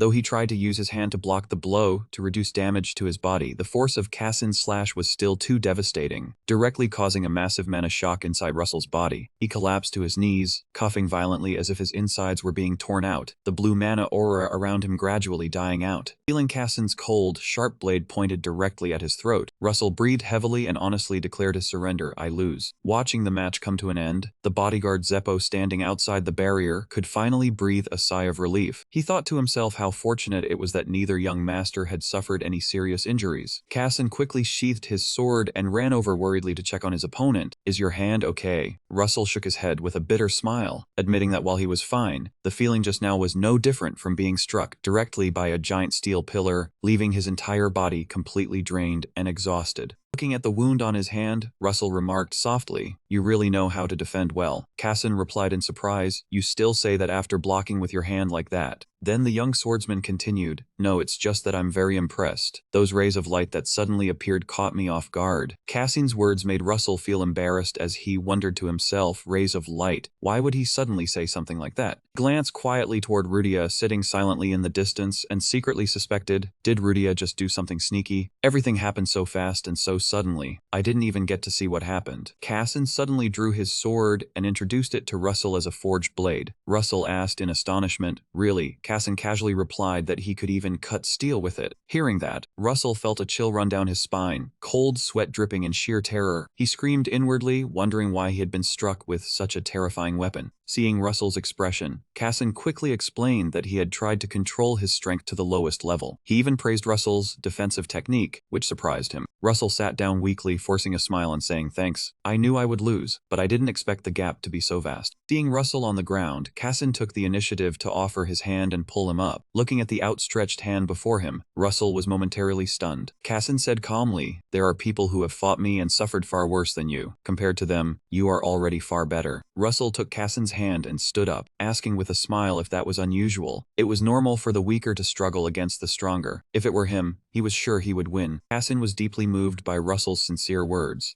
The young swordsman beamed a radiant smile, looked straight into Russell's eyes, and said softly, "This is the first time I have met someone like you. I am very glad to have met you today, Russell Mayton. Let us meet again someday." With that, Cassin and his two guards quickly vanished into the quiet night. Russell and Zeppo stood still in the silent forest, watching their figures leave. Suddenly, a system chime rang out, and a blue notification panel appeared abruptly before Russell's eyes, signaling that something unusual was happening. Russell frowned slightly with worry, wondering if there was another change. As he was thinking, the guard Zeppo suddenly asked in a low voice, "Young master, this might be beyond my knowledge, but I wish to ask you something." Russell casually replied, "Go ahead. Since when did you learn light attribute magic?" The question made Russell freeze, his eyes wide with shock. "Is that so when?" Then he suddenly remembered something. Russell recalled Cassin's earlier words about the sudden burst of light that had startled him. He immediately focused his mind, concentrating on his senses and noticing a flow of heat spreading from within his body. Russell raised his hand before his eyes, astonished to see a faint green energy burning around it. The heat flow was not strong but flowed steadily. That was the mana from the purifier water he had absorbed, now fully permeated and carrying thermal properties. To understand what happened, he decided to use the pure eye to review the situation during the fight with Cassin. The replaying memory, at the very moment Cassin swung his sword down, Russell had raised his hand to block the blow. But in that split second of peril, a sudden surge of flame burst from Russell's fist. The sudden appearance of the fire startled Cassin so much that he froze for 5 seconds in shock. The system panel displayed a notification stating that the fire attribute mana had successfully merged with the pure water fire within his body thanks to the easy mana training method. Because he had actively converted all the pure water fire instead of separating the two elements, he could now use this special mana. According to conventional theory, this was nearly unprecedented. Those who could achieve such an extraordinary feat were all true high-ranking mages or monsters with destructive power like Third Miss Posa. But even they rarely used this type of mana, because its effectiveness was not particularly high. Witnessing his young master's abnormality, the guard Zeppo approached in astonishment and asked in a low voice, "How did you do that?" Russell just shrugged casually and replied, "I do not know either." The seventh young master's indifferent attitude made Zeppo deeply suspicious. He stared at him, cold sweat breaking out as he thought that the young man must know, but was unwilling to reveal it. Watching Cassin's back disappear into the distance, Zeppo realized that the trip to this remote land had been calculated with extreme precision by the seventh young master. He even suspected that the meeting with the second young master of the Silk Sword family was also a script arranged by him. Russell's frightening nature made the old Grand Mage cautious. He told himself that a plan this flawless surely had the backing of a powerful godfather figure like Third Miss Posa behind the scenes. Thinking of this, Zeppo reminded himself to act more cautiously in front of the seventh young master from now on. He said in a low voice that he would lead him to the Mayton family estate. Russell nodded slightly in agreement. But just as they were about to set off, the girl Rudia beside them suddenly stopped and stood still. Russell turned back in confusion and asked, "What is the matter?" At that moment, a fierce red flame erupted violently around Rudia. The girl shouted in anger, "If you do not stop, I will burn everything. I thought we were friends." It turned out that the girl was angry because she thought Russell did not consider her a friend.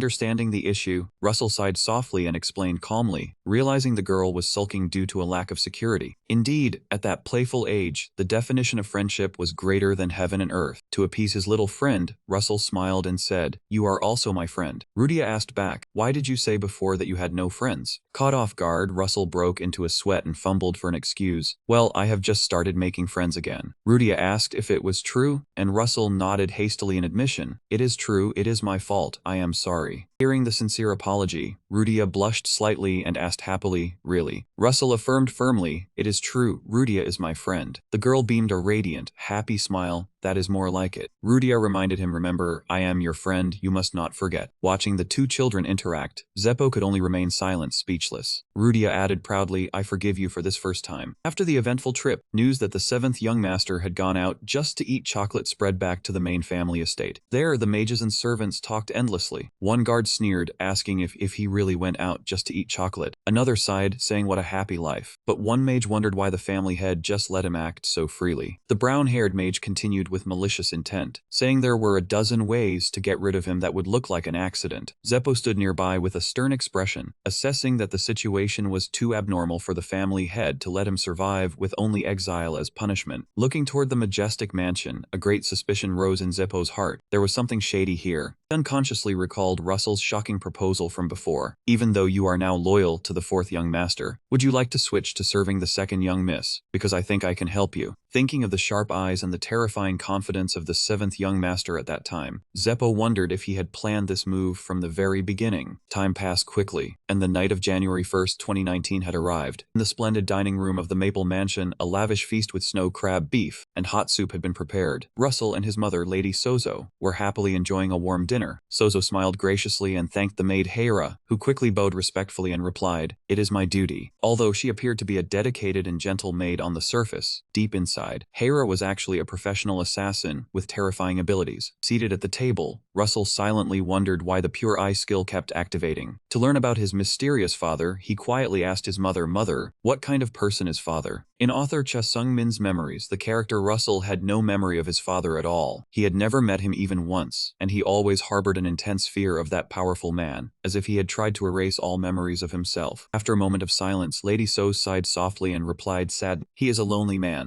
Seeing his mother's sadness, Russell fell into quiet thought. Suddenly, a blue system panel appeared before him, stating that the head of the Maton family, his father, loved only the maid Sozo. This truth shocked Russell greatly, realizing that his stern father had such deep feelings for his mother. However, a sudden voice rang out, startling Russell nearly out of his wits, calling me a lonely man. Huh. Immediately after, the large mirror hanging on the wall blazed with brilliant golden mana. It swirled violently to form a spatial teleportation gate. From within the blinding glow, a tall man with slicked back hair draped in a black cloak stepped out decisively. The sudden appearance of the man with cold golden eyes made Russell's face turn pale. He screamed in terror inwardly. It was the family head. Seeing the family head, Lady Sozo immediately knelt down respectfully. "Greetings, family head." The father approached slowly and said in a low voice, "Why so formal, Soso?" Russell also hurriedly bowed his head in accordance with family etiquette. Despite trying to maintain a calm demeanor, he could not help but shudder under the overwhelming pressure of the terrifying mana pressing down on every inch of his skin. The room suddenly became stifling and suffocating, leaving Russell stunned, wondering how this old man could possess such a destructive presence that shook the very space around him. Under DKH's cold gaze, Russell felt his entire body screaming in danger, his chest constricting painfully, nearly unable to breathe. Sitting down on the chair, DKH broke the silence with his voice. "Son." Russell quietly replied, "Yes, Patriarch." The stern father got straight to the point. "I heard something unfortunate happened to your older brother." Russell thought to himself that if he was referring to the match with Carton, then it was the truth. But he quickly calmed down, telling himself that DK Cha, who was created by his own hands with that personality, would be hard-pressed to blame him. However, his father suddenly asked in a stern voice, "Why did he do it?" Russell clenched his hands, telling himself this the biggest test of thick-skinnedness he had to pass to firmly grasp the situation. Russell calmly replied, "He punished me with his fists, and I felt the honor of a mage had been insulted, so I reacted that way." DK Cha coldly asked further, "He punished you wrongly in method, and you retaliated that way, so do you mean to say you did nothing wrong?" Russell firmly asserted, "Yes, I did nothing wrong. I only wanted to end that meaningless match as quickly as possible in the manner of a mage." He further explained that he had not used any deadly moves, only wanting to make Carton regard combat magic as equal to martial arts. He frankly declared, "I do not believe this decisive battle was simply for the sake of my siblings' interests. I realized we are not each other's true enemies. Martial arts families like Grandin or sword arts families like Sage are the ones who make others kneel at their feet and lick like dogs. That is the goal to strive for, rather than wasting energy kicking each other out of the game." Russell's bold answer caused DK Cha to slightly curl his lips in approval, saying, "Well said." Seizing the momentum, Russell continued clearly, "Luca should be thanking me instead, because I gave him the chance to show his greatness by defeating martial arts families like those bastards who are good for nothing. If he still harbors anger towards me for that matter, then he is not worthy of being a member of the Maton family." Looking at the youngest son before him, DK Cha silently assessed, "I never had expectations for the 6th and 7th, but this 7th one seems better than the 6th. Despite putting on a tough front, Russell's heart was trembling violently inside. He swallowed his saliva, wondering if his performance just now was enough to fool this terrifying father of his. At that moment, a system notification suddenly appeared. Soso is the only woman DK Cha loved, and he still loves her. Next, incomplete plot information was unlocked. The trump card that allowed Russell to live until 17 years old was not because good deeds bring good rewards, but because he was a replica of Soso. This shocking information made Russell realize with astonishment. So it turns out his father's love for his mother was the protective charm that helped the bastard, fated to die at a young age. The original Russell survived for 17 years. The original novel did not mention this detail, but Lady Soso would die a few years later due to the vicious grain disease, and her death broke the last protective fortress of Russell, forcing him to walk to the guillotine. In the past, DK Cha deliberately treated Soso coldly and exiled her to a secluded village, never visiting her. He did all this to blind the other wives in the family, protecting the true love of his life from harm. However, the previous Russell was too weak and incompetent, no different from a useless moving vase, unable to help his father or protect his poor mother. Facing this cruel truth, Russell's eyes blazed with determination, concluding that it was now very clear. If he was truly strong enough to protect his mother from behind, the entire future situation would surely change. He also understood that DK Cha actually wished for him to become stronger. Sitting at the dining table, Russell frankly expressed, "I am thinking that I should do my best." During this, DK Cha mused, "As I have said, combat magic is a technique with clear limits. It can only develop to a certain level. It is very weak, even cannot be called a move, only like a half move. However, having limits does not mean you should sit still and do nothing." Facing his father, Russell clearly replied, "Even if I try my best, something that will not happen will still not happen. I am not saying I will become the family head. I am not qualified." Russell continued to assert his position, "But I can help the one who will become the family head. My magic has limits, but my own limits are undefined. Please do not forget, I still carry your bloodline, father." Turned to look at his gentle mother, then declared firmly, "I will surely stand tall and protect mother." This firm and filial declaration deeply moved Lady Soso. Even DK Cha slightly smiled with satisfaction at the remarkable maturity of his youngest son. Some time later, Russell received a piece of paper from his close servant, with only a few words written on it, "Come to the main banquet hall of the Maton main house." Seeing the handwriting, which was strong, he immediately recognized it. Father writes like a chicken scratching, no different from the draft papers in the hallways of the Maypole and Hampton estates. Russell understood that according to Maton family tradition, his 10th birthday banquet had officially been scheduled. This is a mandatory tradition for all direct bloodline members when they turn 10, where the entire family gathers to enjoy a simple feast. But the most important thing for Russell at this moment was the place where his body enhancement ritual would be established. The body enhancement process for a mage is completely different from that of an ordinary person. Rather than just purely training the physique, this is the most crucial method for them to collect elemental mana to shape their own primary attribute, including elements such as fire, water, earth, lightning, metal, and shadow. To prepare for this grand event, Russell donned a very elegant black suit with a bow tie. Looking at himself in the mirror, he smiled softly to himself, quite different from his first transmigration, not only in appearance but also in mental state. The sound of the door opening softly echoed. Russell and the maid resolutely stepped forward, heading straight for the magnificent entrance of the Maton main banquet hall. He realized this was the venue for his 10th birthday celebration. Looking at the splendid long banquet table, the system immediately immediately notified him that the effects of the magic of liberation had been permanently engraved upon it, making him marvel at the ultimate extravagance of the Maiden family. When Russell asked about his seat, the maid pointed to a chair directly opposite the family head. But when he asked about his mother, the maid timidly replied that Lady Sozo was not invited to this banquet at all. This result was entirely within Russell's expectations. At that moment, an angry, trembling voice sounded from behind you. The one who spoke was the sixth young master, Carton. Seeing Russell in his new, very elegant appearance, he widened his eyes in astonishment and yelled, "Is that you, Russell?" Contrary to his brother's anger, Russell calmly smiled in greeting. "Hello, dear brother. Has the spot where I hit you started to hurt less?" The question hitting the sore spot made Carton freeze, angrily thinking that this useless youngest brother is just arrogantly getting lucky after one victory. Seeing this, Russell confidently added, "Do you think you only lost because you let your guard down? Feel free to challenge me anytime, but this time it will hurt more. My skills have improved quite a bit since then." Carton gritted his teeth as he brushed past him, muttering a threat, "Just wait, I'll deal with you properly." Watching Carton's retreating back, Russell thought to himself that his brother wanting revenge like this seemed more interesting than trembling in fear. At that moment, the sound of high heels clicking on the floor echoed. The third young lady Posa entered with a charming smile. "Oh, our adorable youngest brother, you're early." She curiously asked if he liked playing with the toy Rudia she brought back last time. Russell calmly replied yes, she is quite good at playing with fire. Posa smiled lightly, regretting having lost the bet so she couldn't take Rudia away, but she insisted that a bet is a bet. Sitting at the banquet table, Catan heard this and asked in astonishment, "Third sister bet with that troublesome thing?" Catan could not believe his ears, cold sweat dripping down as he realized that that foolish youngest brother even won the bet against the cruel third sister Posa. Amidst the tense atmosphere in the banquet hall, the sound of elegant footsteps echoed again from the hallway. Sensing an immense magical pressure approaching, Russell startled and turned his head in amazement. Peering at the entrance of the banquet hall was a woman with long, straight, golden hair and extremely cold demeanor. She was the last great mage of the family, Evian Maiden.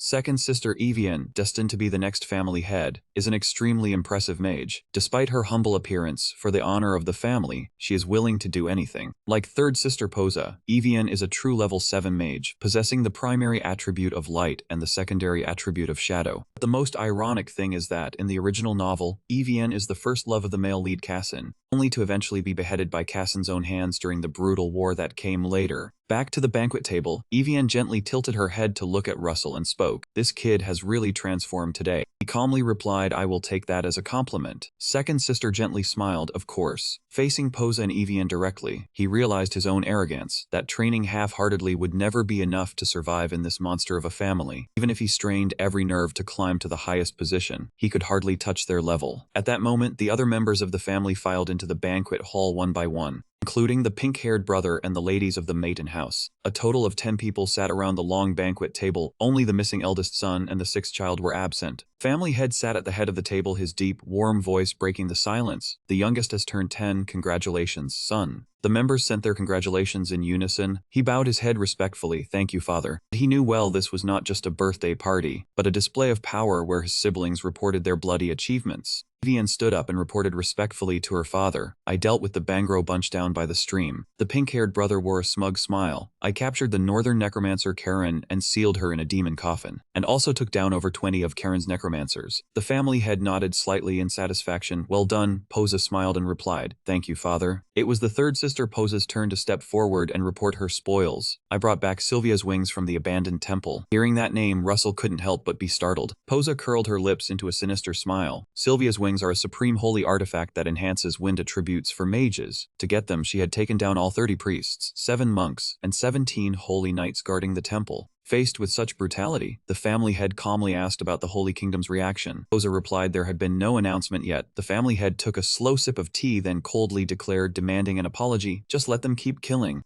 That was the power move of the Maiden family head. Anyone who dared to offend the family would face cruel retaliation, because he knew they would never dare to declare war. A brisk knock sounded at the door. The family head calmly ordered, "Come in." The door opened and Senkin, known as the family head's claw, walked in respectfully. He carried a wooden tray holding magical scrolls and placed it before the family head, who looked at his youngest son and gave a short order, "Like any of them, pick one quick, kid." On the tray were 7 magical scrolls of different elements that the family head had prepared to enhance Russell's body. Russell immediately activated his holy eye to observe, but a strange phenomenon left him stunned. The mana wavelengths from the 7 scrolls suddenly gathered on their own, billowing with smoke before merging into one, forming a single scroll that glowed pink-purple and floated in midair. Without hesitation, Russell reached out and grasped that legendary scroll firmly. His action shook the entire banquet hall. His third sister, Posa's eyes went wide as she exclaimed, "What?" Parton and the other older brothers jumped to their feet in shock. His second sister, Evian, watched coldly, realizing with astonishment that he had chosen the Transcend attribute. Amidst everyone's astonishment, Russell raised the scroll radiating brilliant mana high and declared firmly, "This one suits my taste," locking it in. The whole table fell into astonished silence, everyone holding their breath as they stared at the youngest brother, who had been considered a good-for-nothing. Breaking the atmosphere, the family head called out, "Ivelia." Evian bowed her head respectfully and replied, "Yes, father." He asked in a low voice, "Have you told the boy about this?" Evian answered decisively, "No, father." Turned to ask the other children. Both Posa and the brother beside her answered in unison, "I haven't either, father." That meant this 10-year-old child was analyzing mana wavelengths on his own. Even Evian couldn't do that at 10. Evian glanced at her younger brother, then honestly said, "This kid is more pro than I was back then."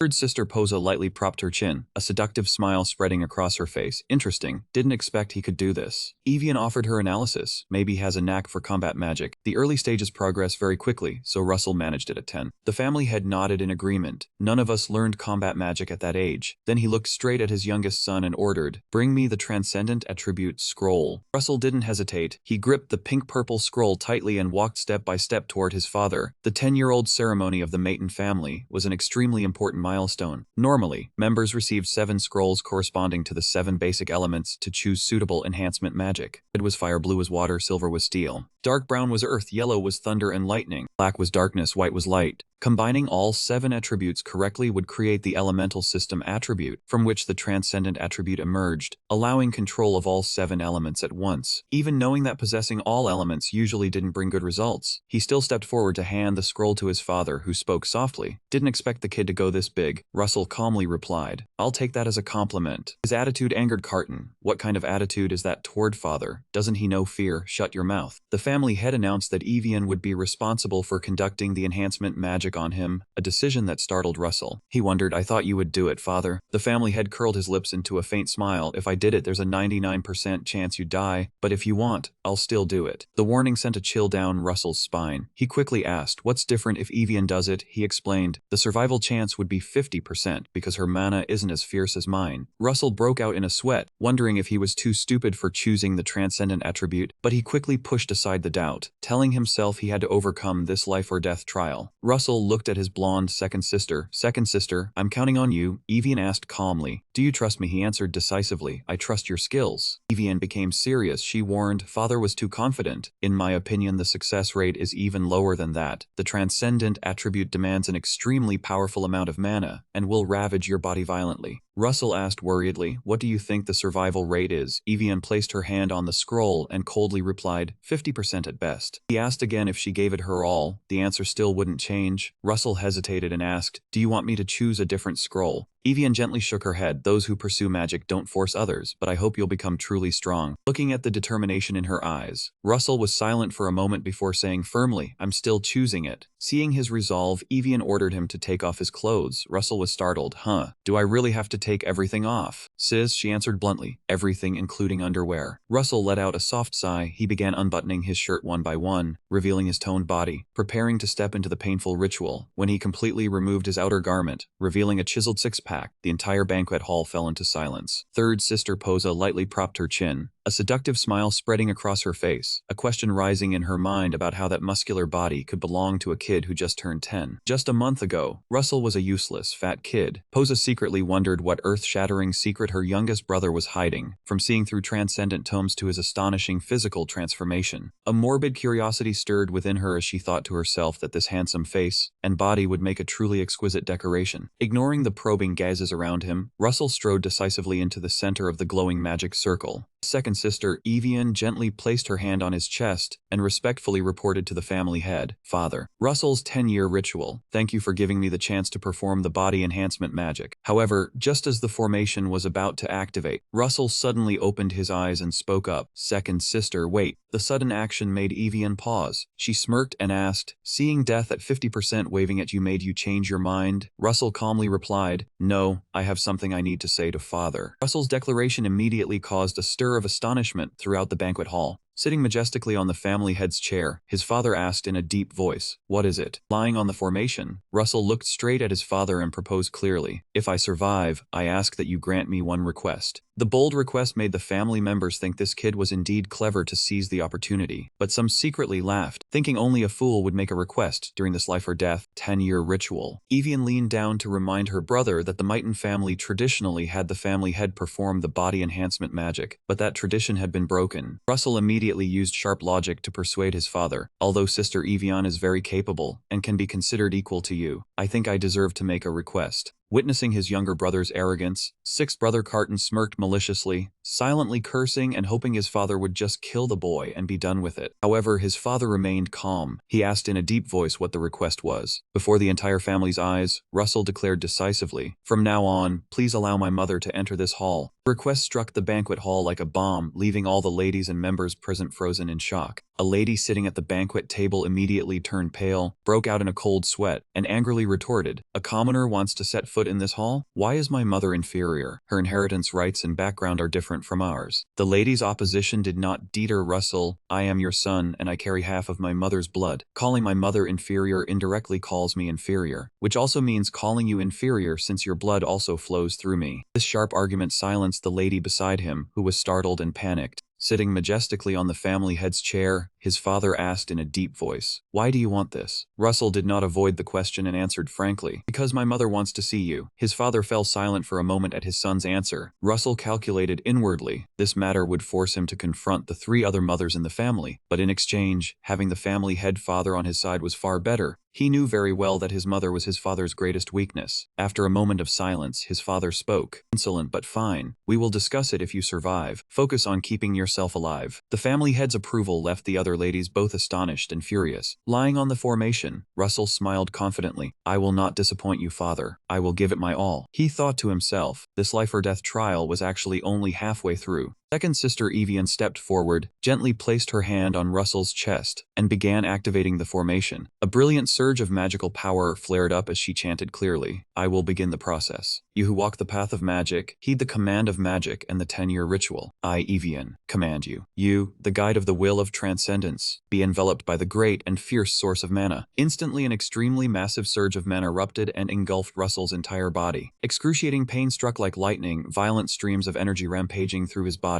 Russell's eyes bulged as he screamed in agony, feeling his flesh clearly being melted. It was too hot. In the midst of the unbearable pain that seemed about to consume his consciousness, Russell suddenly found himself falling into a dark, boundless space in his subconscious. From the depths of the void, a voice spoke, "I will help you." Russell looked around in confusion, realizing he was standing alone in the darkness.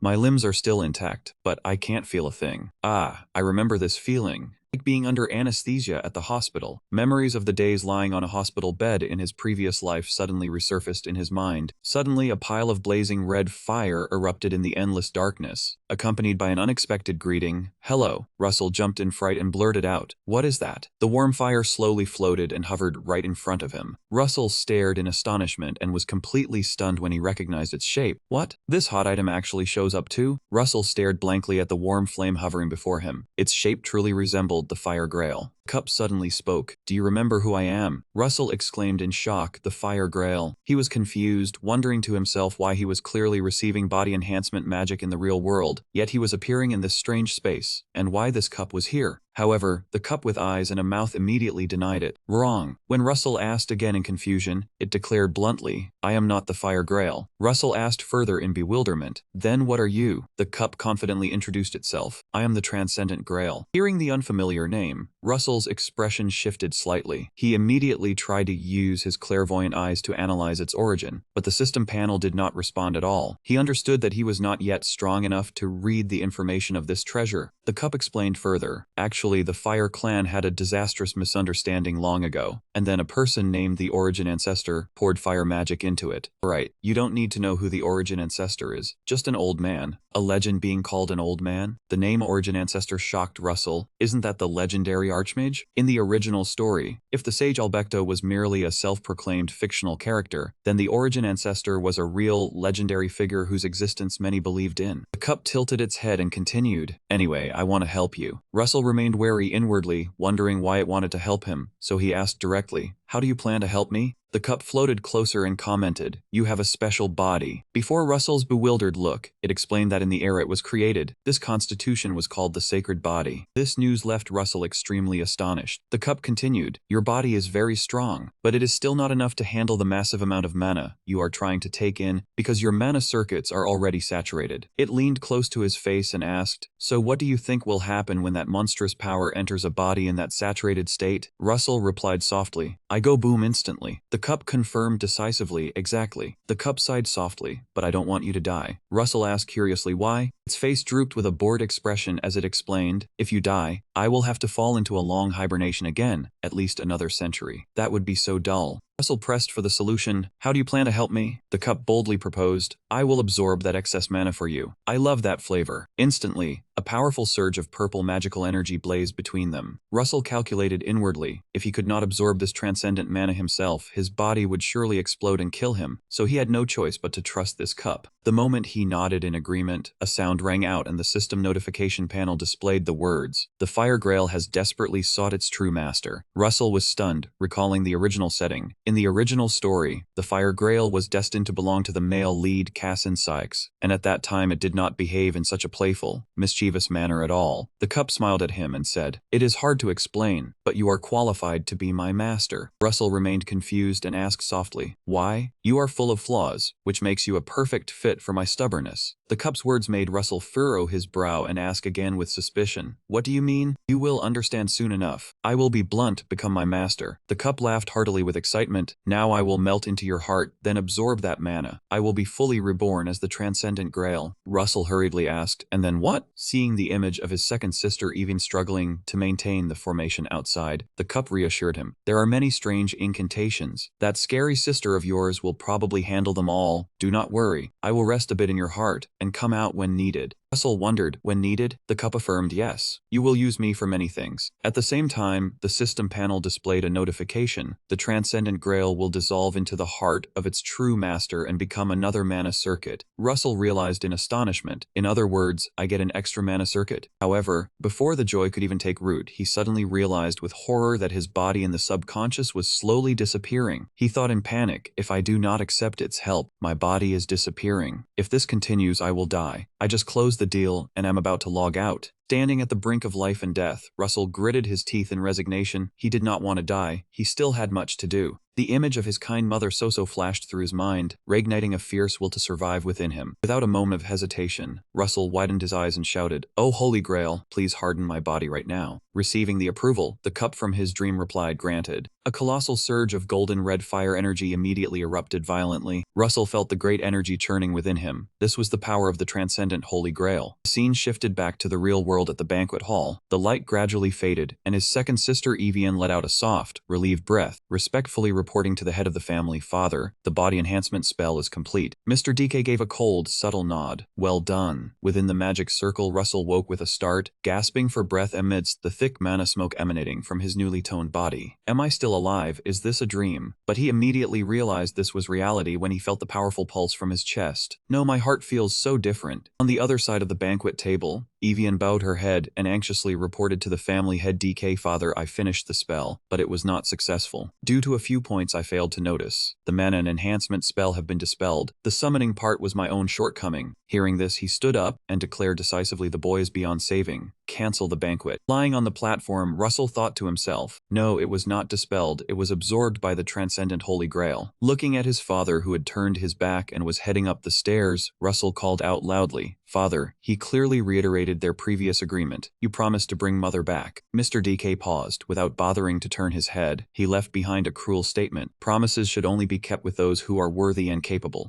Watching his father's figure fade away, Russell sat up abruptly with a confident smirk. Even if he was considered a failure, his father agreeing to the deal was a significant step forward. He wondered if Dakecha and Evian truly knew nothing about the Grail, but fortunately it had not appeared directly to expose any weaknesses. Russell changed back into his noble attire, tightening his long-tailed coat with excitement as he realized he had just gained a powerful new ally. The body enhancement spell had actually succeeded perfectly. Russell turned to call his maid, "Let us go, Hera." However, as soon as he took a step, a chilling, sword-sharp murderous aura suddenly enveloped the room, causing him to freeze in shock. Looking back, Russell realized that Hera was bowing her head low, radiating a deadly red aura. The assassin maid spoke in a low voice. I wish to ask you something. Hera stood there with terrifyingly glowing green eyes. Russell immediately activated his holy eyes to scan her information. But the system displayed another cold notification. The system is frozen. He thought to himself, at least it could show some basic info. Why is she suddenly revealing her true nature right when father is here? Just then, the system continued to report that the current location was the Prime Banquet Hall, which was enveloped by the highest level of protective magic. Russell quickly deduced, the only mage here capable of casting this high-level protective magic was none other than his father, DK. Hera stared straight at him and asked, do you know what I have just learned? Russell broke out in a cold sweat. And I should know, the maid said in a low voice, your attitude towards me has changed. To cover up, Russell quickly replied, I have been getting better recently. Hera slightly lowered her head, the red murderous aura around her growing denser. She asked directly, who do you think sent me here? Russell pondered for a moment before calmly answering, probably my father. Hera was briefly taken aback. Why would you think that? Because you have not tried to hide your aura within the main building. His answer left the assassin maid utterly astonished. Hera asked to confirm, you can sense my aura? Russell gave a wry smile. Yeah, very sharp and frightening. However, Hera doused him with cold water, sneering, weak as a reed. My sister was right to mock you. I am only 10 years old, of course I am weak. Looking at Hera standing opposite him, Russell felt an intense fear well up inside. He told himself her killing intent was so terrifying he just wanted to flee immediately. But the reality was she was too fast, and he had absolutely no chance of escape. Russell reassured himself that if she was sent by his father, she definitely would not harm him. He stared at Hera and analyzed. You are emitting your aura, but no one has come. There are plenty of mages here who could sense even a trace of it. So there must be something blocking the aura so no one can sense it. For example, a protective barrier. And no one could cast a protective barrier here without my father's permission. You received his orders and revealed your true face to me. Hera listened in silence before giving a slight nod of acknowledgement. You are correct. He said I could do anything to you if you could not analyze the situation. Hearing the words anything, Russell could not help but flinch in panic. Hera continued, he also said if you were from the Maiden family, it would be nothing special to do this. You do not seem disappointed. Russell sighed, but why reveal yourself now when you have hidden it so well for so long? Russell quickly understood. Today was the day he officially came to the main building to see his father, and he had deliberately created this secret barrier. Today his father wanted to test his strength. Without a moment of hesitation, Russell quickly assumed a defensive stance. He stated clearly, I think father wants to test me. Facing him, the maid Hera decisively drew a sharp short sword from its sheath. She confirmed coldly, that is right, frankly speaking, I did not think you would be able to notice it. Russell smirked and retorted, what did you think would happen? Looking at Hera, who was radiating murderous intent, he forced a laugh, sweat beading on his forehead. I noticed you were getting annoyed the moment my aura slipped. Are you not underestimating me a little too much? Taken aback by the young master's sharpness, Hera suddenly retracted her dagger. She placed her hand on her chest, bowed her head with utmost respect, and said, I will honestly introduce myself. My real name is Jinzi Wusheng, but you may continue to call me Hera. Name Jinzi Wusheng completely stunned Russell. His eyes widened in shock. Wait a minute, I made her up, so why is she standing here in the flesh? His memory, this was the legendary name mothers to scare naughty children. If you do not behave, Jinzi Wusheng will come to take you away. According to the original novel setting that he himself had written, Jinzi Wusheng was a legendary assassin so terrifying that even the strongest in the world would tremble in fear. Even the most prestigious sword family had once devoted all their efforts to hunting her down, but ultimately met with utter failure. That infamous name Jinzi Wusheng was now standing right in front of him. Damn it. Looking closely at the maid before him, Russell thought, an assassin this powerful yet this young. To probe, he spoke up, I have heard of you, the prestigious sword family that should have been hunting you 15 years ago. So is your current form old? Hera coldly dodged the question. I will not answer that. Knowing he could not extract more information, Russell clenched his fists and asked seriously, well, alright. So how are you going to test me? Are you going to hand me the exam sheet? Hera's eyes suddenly constricted, flashing a deadly green light. You probably know, but my specialty is assassination. If you can directly block my attacks even just once, then you win. The moment she finished speaking, Hera vanished without a sound, leaving the banquet hall in silence as Russell remained on high alert. Instantly, he activated his celestial eyes to locate her, but the system interface coldly stated no presence detected. He realized in horror, even his celestial eyes could not detect Hera's position. While he was still floundering, her icy voice sounded again. Your father told me to take care of you if you did not pass the standard. Hearing the word eliminate, his spine went cold. He thought in a panic, eliminate me? Feeling the murderous intent closing in, he hastily raised his hand and shouted, "Wait!" He swallowed nervously before asking, "If I win, what do I get?" Hera paused for a moment, then suddenly, footsteps echoed from right behind him along with a calm voice. "I did not expect you to request a reward." He jumped in fright and spun around, sweat pouring as he realized she was already standing right behind him, despite clearly hearing her voice from directly in front just moments before. Hera looked at him with her sharp green eyes and asked, "What do you want?" He stated his condition bluntly. "From now on, stay by my side." Hera tilted her head slightly. "I am your servant, young master. Of course I will do that." He shook his head to clarify, "Not as a servant, but as my protector." Looking at the maid assassin, he smiled softly. "You were the one who said I was weak, after all." He declared decisively, "Until I am strong enough, stay by my side and protect me." The proposal made Hera pause for a moment. After a moment of thoughtful silence, she bowed her head slightly in agreement. Receiving the nod from the legendary assassin, he smiled in satisfaction. "Good, that is enough." Immediately after, he quickly retreated into a defensive stance.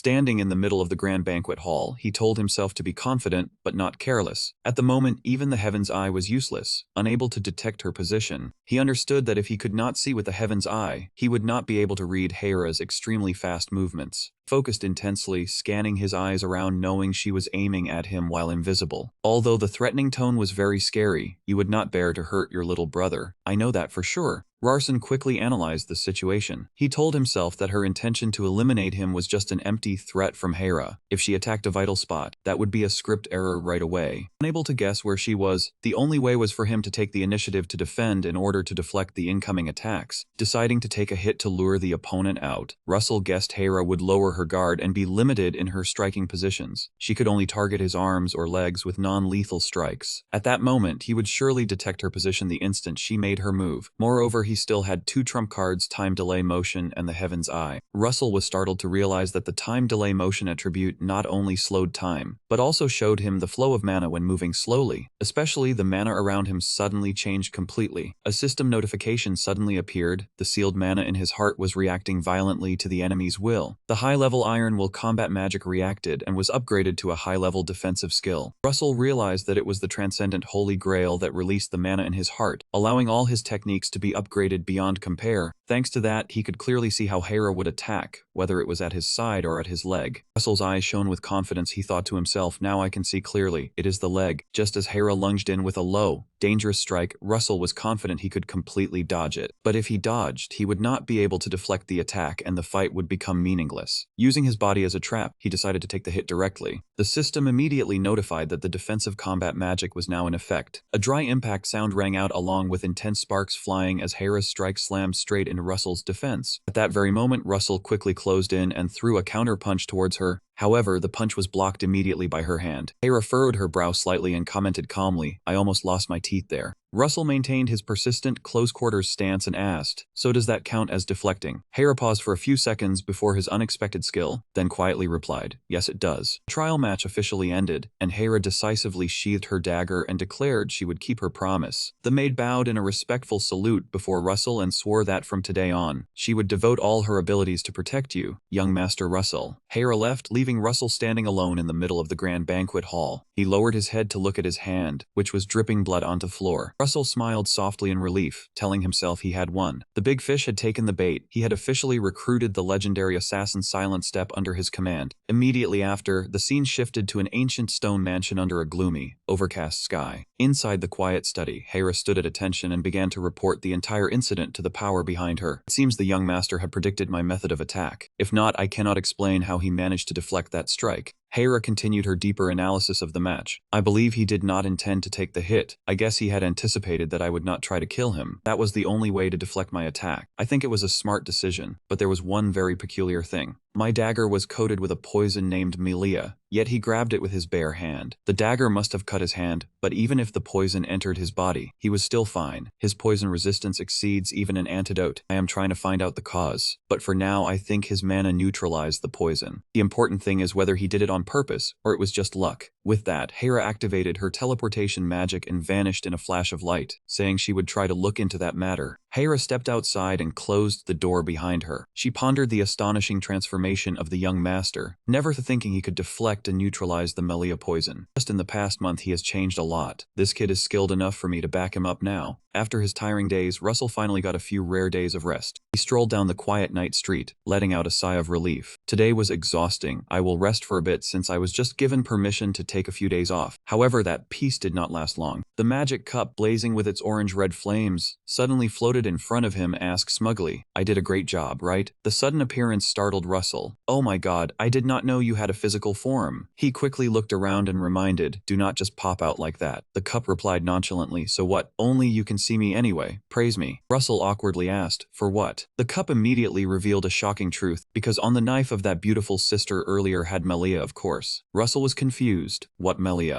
Right after, a system notification appeared explaining the details of this toxin. Melia is classified as one of the deadliest toxins, extracted from the poisonous horned starfish that inhabits the southern seas. The victim will die within 5 minutes, if not treated in time. Looking at the notification, Russell paled in shock at the deadly poison on that knife. He quickly asked the cup, "So you just ate it to avoid the poison?" The fire cup replied, "It is not like I can avoid poison. It is still in my stomach. The poison, it is a delicacy. I swallowed it all." However, it did not forget to warn him, "But you must be careful. If my stomach receives too great a shock, the poison will counterattack, and your body will melt." Hearing that horrific prospect, Russell immediately called out loudly for Hampton. The young attendant wearing a large backpack ran over breathlessly. "Yes, I am coming, young master." Hampton quickly ran to the bench where Russell was sitting and reported respectfully, "I am here." Russell got straight to the point. "You know what Melia is, right?" As soon as he heard the name of this poison, Hampton's eyes lit up with excitement. The boy asked eagerly, "Poison? I have never used it. Who does the young master want to send off?" Russell snapped, "I have no intention of using it. Where did you get such strange thoughts?" He quickly moved on to the more important matter. "So what about the antidote?" Hampton replied casually, "The antidote for Melia is much easier to find." Russell immediately ordered, "Then find them and bring them here." The young attendant decisively accepted the order and quickly ran off. "Understood. I will get to it right away." Watching Hampton's retreating back, Russell thought to himself that he was truly lucky to have such capable allies. He had a legendary assassin as a maid, and a poison expert as his attendant. However, just as he breathed a sigh of relief, a soft rustling sound behind him made him turn around with a start. Appearing before Russell at this moment was a girl with short gray hair, wearing an elegant men's suit. Russell was surprised to recognize her. "Hera, have you changed your clothes?" Hera calmly explained, "Another maid will take my place." Russell furrowed his brow and asked, "So I will have 2 shadows now?" Hera nodded in confirmation. "Yes, is there a problem?" Seeing her completely different demeanor, Russell remarked, "Your attitude has changed." Hera coldly replied that she no longer needed to wear that deceptive mask. "You act very well," Hera said calmly. Acting is an essential skill for an assassin. Russell firmly questioned Hera about her having poisoned the dagger, causing her to startle slightly. Russell calmly explained that he had known for a long time but deliberately pretended, to prove to her that he was fine without the antidote. Hera sternly warned that Melia was a deadly poison, but Russell quickly cut her off. "I know," then recited its origin fluently. "Extracted from the horned starfish of the southern sea." Right, his knowledge left Hera utterly astounded. Admiration welled up in her heart, realizing she had underestimated this young master for far too long. Looking straight at Russell, Hera declared firmly, "I have sworn to protect you. I set a time limit until you are strong enough, and only when you can defeat me will I leave." Hera asserted she would devote herself to keeping him safe as his second shadow. Russell ordered her to find and bring back Eastern Opuntia cactus powder, and Hera quickly acknowledged the order and left. The moment Hera disappeared from sight, Russell suddenly felt a violent dryness in his throat and urgently called for water. Although he knew Opuntia cactus powder was extremely bitter, his body craved to drink it with water desperately. Seeing Russell's struggles, Hera worriedly advised him to go home and seek the physician's help. But Russell brushed it aside, panting and shouting, "No time." He hastily scooped handfuls of the green cactus powder into a glass of water, then tilted his head back and drank it all with frantic urgency. As the water flowed down his throat, a cool, gentle blue light burst around him. Hera was extremely shocked, sensing something inside him was changing profoundly. At that moment, the system announced that the special requirement had been fulfilled. The cactus powder contained a small amount of unidentified material Ezer. This substance reacted with the Melia poison, causing the dormant cup spirit in his heart to suddenly awaken. It was drunk and vomited out a pool of blue liquid. Immediately after, Russell clutched his chest, painfully feeling his heart continuously swelling. A violent storm of blue mana erupted, releasing lightning that enveloped his entire body. Russell cried out in terror, "What is this? Is this a man explosion?" Standing beside him, Hera was extremely worried but dared not touch him, knowing it would cost him his life instantly. She could only clench her fists, telling herself she must protect him through this crisis at all costs. Hera watched from afar, filled with helplessness and worry, silently vowing to protect him until he became stronger. I'm not a mage, so I do not know how to help him. Facing Russell's life or death situation, she resolved that the only solution left was to sacrifice her own life to absorb the erupting mana. The system continuously warned that Ezra and Melia were reacting violently after combining, and even a small amount of supreme mana could create an extremely destructive reaction. His heart swelled violently, beyond the control of supreme mana. Just as the system displayed a strange message, mana cultivation is very accessible. The pain grew more intense. Russell dropped to his knees, feeling his ribs crack loudly. The system coldly announced that even supreme mana could not control Ezra and Melia. Russell was dazed, wondering, requirement. The notification clearly showed that without a body blessed by a famous martial arts family, one could not escape this cruel oppression. Reading this, Russell could only helplessly curse the system for showing up at such a dangerous moment. But the next line of the notification sparked a final glimmer of hope. Those with special bodies could withstand it, the prime example being the holy body. Russell suddenly came to his senses, exclaiming inwardly, "The holy body, I can withstand it." At that moment, the supreme Holy Grail spirit within his heart suddenly spoke up playfully to reassure him. "Ah, all is well now, big brother. Trust in me." The power of the Supreme Holy Grail immediately erupted, helping Russell channel the mana storm. He thought to himself that Big Brother's ability helps me a lot, probably meaning mana cultivation is accessible. A massive blue light suddenly burst forth violently. Watching from afar, Hera was astonished to see Russell's chest gradually returning to normal. She could not believe her eyes. What on earth? Where are the laws of magic? But in the next second, a blazing red flame suddenly erupted around him. Hera gasped in shock fire. The orange-golden flame exploded fiercely as if to burn down the entire banquet hall. Hera had to shield her face from the terrible heat. She clearly sensed that something within Russell was undergoing a radical transformation. Her eyes widened in shock. "According to what I know, this cannot happen." As the light and flames gradually subsided, Russell stood tall in the center of the room with a calm demeanor, his eyes blazing with powerful blue light, and two brilliant magic circles condensed in his hands. Hera was completely frozen, utterly shocked because no one had ever possessed two magic circles at just 10 years old. Seeing Hera staring intently, Russell spoke up. "Hera, how long do you intend to keep staring?" Hera quickly bowed her head to apologize and congratulate him. Surprised that Hera could see the two magic circles, Russell asked again and received a confirming nod. He sighed softly. "Yeah, I nearly died." Hera curiously asked if he had calmed the mana explosion himself. Russell smiled smugly. "Yeah, I'm pretty amazing, aren't I?" But the cold maid doused his pride. "It was Jen's doing. Do not be complicit." Hearing those harsh words, Russell could only remain silent, thinking she never gives him any praise.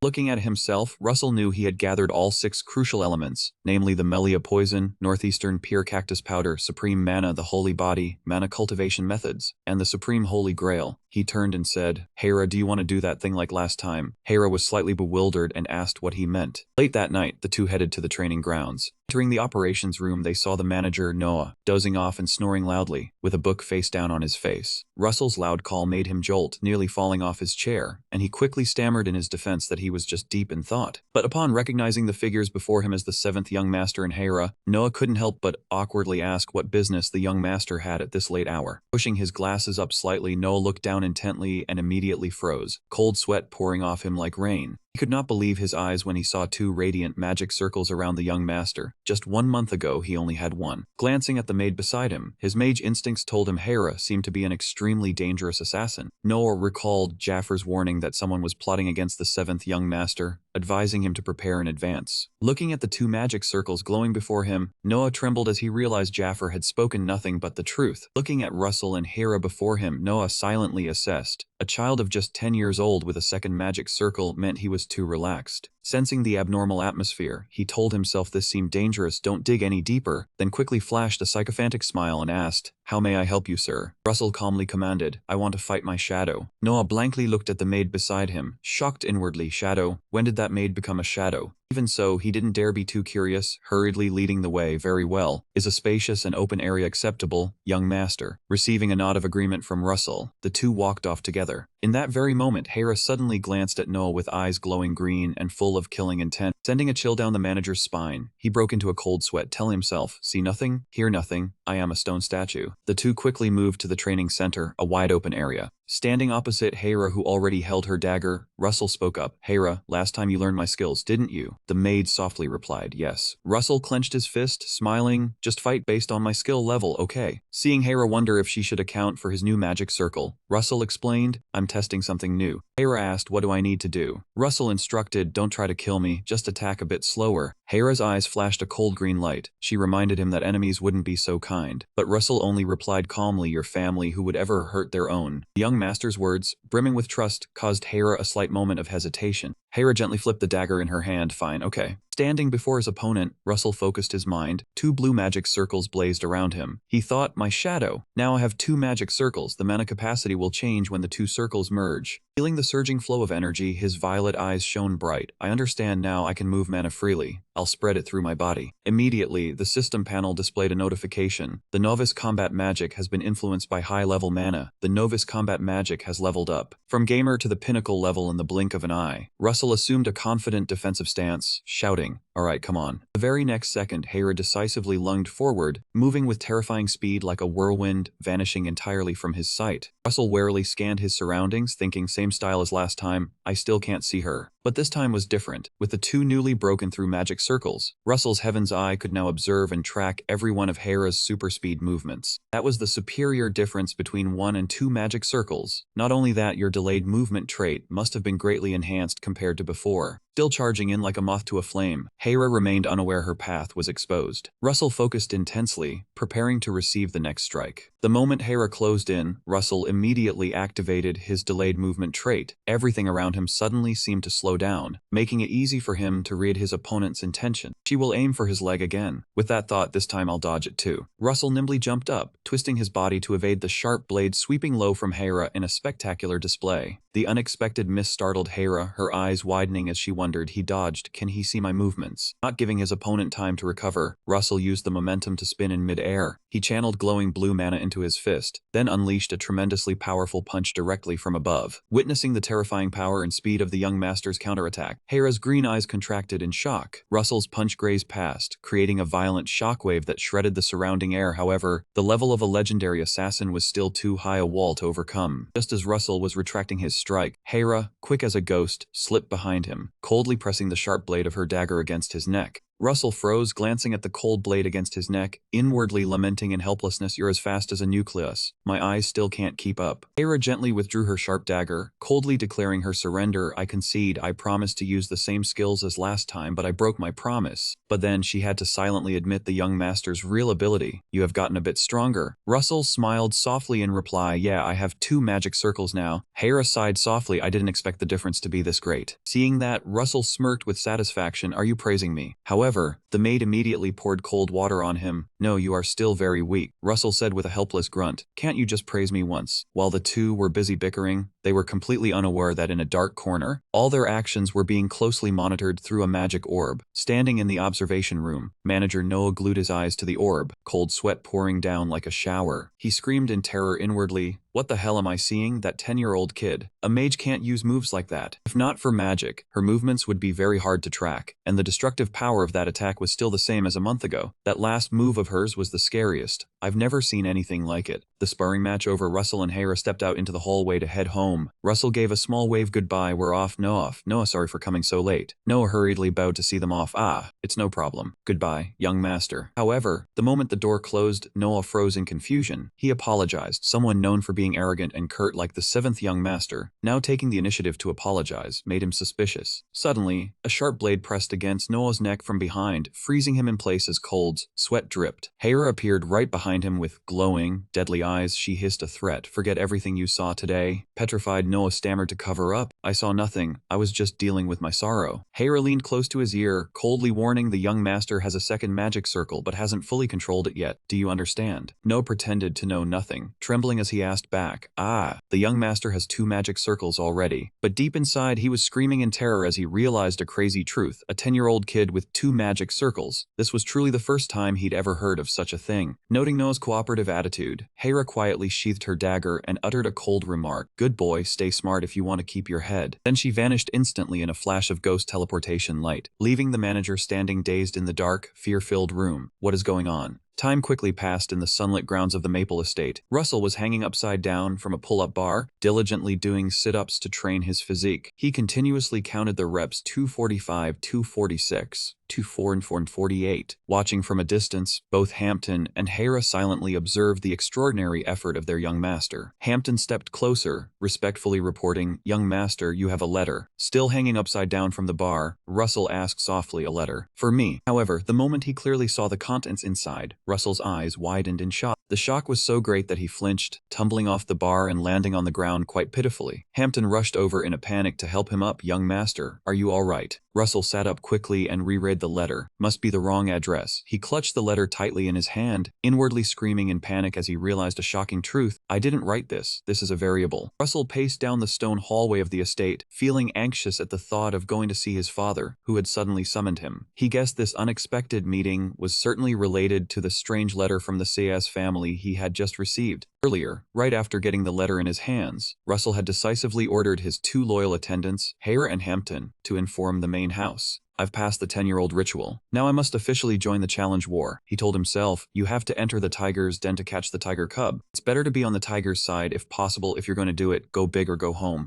Hearing this, little Rudia from up in the tree suddenly shouted enthusiastically, "Me too. I want to catch a tiger cub too." Russell smiled softly, then said, "Rudia, you come along as well. Cassin also wants to be friends with you." Hearing the name of her new friend, Rudia happily replied, "I am so glad you came. I really want to have more friends." Back in the present, Russell walked down the long corridor toward the main hall. He told himself he had to use his writer's skills to analyze and envision future scenarios. The invitation from a family that was the Mighton's greatest enemy surely held many hidden meanings. The massive doors of the main hall opened, revealing the bright white space within. Russell saw his author standing solemnly at the high end. Beside him was his second sister, Evian, with her familiar cold expression. Looking at his father's imposing back and his sister's sharp gaze, Russell silently resolved, "This world is mine, and I will rewrite the ending." At that moment, a new variable appeared that was directly affecting the original plot. Russell decisively stepped forward to his father and asked, "Father, you called for me?" DK Father softly replied, "Yes." Russell continued, "What task are you going to assign me?" DK Father's golden eyes gleamed with pressure, and he asked in a low voice, "You should know why I called you here." Facing the cold gaze of his powerful father, Russell asked directly, "Is it because of the invitation from the C family?" The moment Russell finished speaking, a loud explosion rang out. A powerful surge of mana brushed past him, destroying a corner of the corridor right beside him. Russell froze, cold sweat breaking out as he looked at the attack that had nearly taken his life. He turned and asked in shock, "Why would you deliberately do that, father?" DK Father maintained a cold expression and replied, "Deliberately? Why do you think that? If I wanted to kill you, you would have been dead long ago. But I did not do it." Russell spoke firmly, "I don't remember doing anything wrong." DK Father raised an eyebrow slightly and said in a low voice, "The CS family should be groveling at our feet like rats." Russell nodded in agreement. "I agree, they should kiss our feet and kneel on the floor." However, DK Father immediately poured cold water on him. "Your actions do not show that." Facing his father's suspicion, Russell calmly explained, "It is true that I met Cassin at Hyran and challenged him to a duel. According to their tradition, that is like a friendship ritual." DK Father immediately retorted, "How did you know Cassin was there?" Unfazed, Russell quickly gave his prepared answer, "I just ran into him. I wasn't making friends, I was hunting." Hidden magic is far more terrifying than visible magic. Watching from behind, Evian couldn't help but be astonished. She thought to herself, ever since the ritual at age 10, I have vaguely sensed something unusual. But only now do I believe that the youngest sibling has completely changed. But why would people spread rumors that he is so useless? Evian mused, he hasn't changed. A person's nature never changes. If Russell has always been like this, then it means someone deliberately spread those rumors. Who could have done such a thing? Evian glanced at her father standing imposingly on the dais, a sense of shock rising in her heart. Father? While Evian was still speculating about her father's schemes, Russell had already stepped forward, looked up at his father, and clearly declared, "For the succession trial, I have reserved my spot." Russell's declaration to join the succession war left Evian standing nearby, completely stunned. He spoke frankly to his father, "Even though my siblings already have their own territories and people, it's fine, I was just born a little later." Russell expressed that he could not become stronger if he stayed here, so he wanted to go out into the world to establish his own power. DK Father raised an eyebrow and asked, "You mean you want to bring outsiders into a war with your own siblings?" Russell did not shy away and decisively replied, "That is the only choice I have." The stern father questioned his youngest son, "Do you know what you are saying?" Russell remained confident. I know very well. Casson is the first asset in my empire. A well-trained dog can take down a tiger. Standing in the middle of the hall, DK father warned with hidden meaning. Sometimes they can even bite their master. Russell smiled proudly. As you said, father, if that happens, then fate has decided. Fate has decided I will be eaten. He clenched his fist and asserted, but I will train dog very well. He will become a famous hunting dog that barks, crawls, and licks when ordered by its master. Russell's arrogance, backed by capability, caused the family head to smile with interest. After the tense conversation, Russell and Evian walked briskly down the mansion's corridor. Evian called softly, Russell. He replied, yes, sister. He asked curiously, when you received the invitation, did you already know this would happen? Russell answered honestly, yes, except I didn't know who would be sent with me. In truth, Russell had already calculated that his father would never let him go to the Sage family alone, so he would definitely send a guard to escort him. That person had to be both trustworthy and capable, and my beautiful sister has become my high-class babysitter. Evian glanced at her brother and remarked, you talk as if you have rehearsed this 100 times in your head. Russell laughed and scratched his head to cover up, haha. Well, if I don't practice beforehand, I get flustered easily. Looking at her brother's back, Evian mused to herself, at your age, I couldn't have talked to father like that. Evian paused, looked down at their feet, and said in a low voice, I want to ask you one more thing. His second sister's words made Russell stop in surprise. Evian turned around, her sharp, golden eyes locking onto her brother, and asked directly, the magic enhancement ritual, did it really fail? Russell smiled slightly and calmly answered no. The firm answer made Evian immediately press. Then what happened to the transcendent mana on the scroll? Russell tilted his head slightly and patiently explained, I'm sorry, sister, but I can't tell you. Father told me to keep it a secret. Knowing it involved her father, Evian sighed softly. I understand. However, a complex calculation stirred within her. She told herself that Russell was certainly a major variable that her father intentionally entrusted her to manage. Because without special strength or backing, a 10-year-old child absolutely could not speak to a stern father with such confident bearing. Evian silently assessed, how to utilize this strategic card named Russell depends entirely on my ability. If I don't control this variable well, father will surely be angry and given to another sibling. Father gave me this once-in-a-lifetime opportunity first. You are my investment project, and I cannot afford to lose. Cutting through her thoughts, Russell suddenly spoke up, curious sister. Let me give you another shock. Evian turned back with a hint of doubt and asked, what is it? Without keeping his second sister waiting, Russell raised his hand forward and began to concentrate. From his palm, a brilliant and pure pink-purple surge of mana exploded violently, releasing crackling arcs of magical lightning. Witnessing the scene before her, Evian stood frozen, her eyes wide with extreme shock. Seeing the violent yet incredibly stable magic power fluctuating on the hand of her 10-year-old youngest brother, she could only exclaim, transcendent mana. Russell calmly displayed the brilliant pink-purple transcendent attribute mana right in his palm. He explained, although the core is still fire mana, the power it radiates is utterly terrifying. Seeing his second sister's expression, Russell realized she was using the keen perception of a high-level mage to see through the mana flow inside his body. Breaking the silence, Evian called softly, Russell. He respectfully replied, yes, sister. Evian softened her voice and advised, don't push yourself too hard. I have recognized your potential. Hearing this, Russell retracted his magic power and asked in confusion, huh? Evian explained, trying to maintain the physical form of transcendent mana creates an immense strain on the heart. Russell was startled, thinking to himself that he had indeed never known this detail in his past life. Evian analyzed further. At your young age, possessing a second magic circle so early has already put a great burden on your heart. If you keep forcing yourself, you will ruin your future and never become a renowned mage. She looked at him with deep affection. She wanted to see him succeed. Russell lowered his head slightly in acknowledgement, but inwardly he was puzzled, wondering why his usually cold second sister had suddenly become so kind to him. He suddenly remembered a strange detail. His stern father had not mentioned anything at all about him breaking through to the second magic circle. Cutting through his thoughts, Evian lowered her voice to reveal more important information about the invitation from the renowned swordmaster Sage. She said they not only sent an invitation to the Mighton family, but the famous martial arts family Grandals would certainly be present as well. The alliance between these two colossal forces was enough to shake the entire world. Hearing this, Russell immediately searched his memories and realized a remarkably talented person from the martial arts family, the same age as him, would also be there. That person was the daughter of the Grandals family, Rosalind.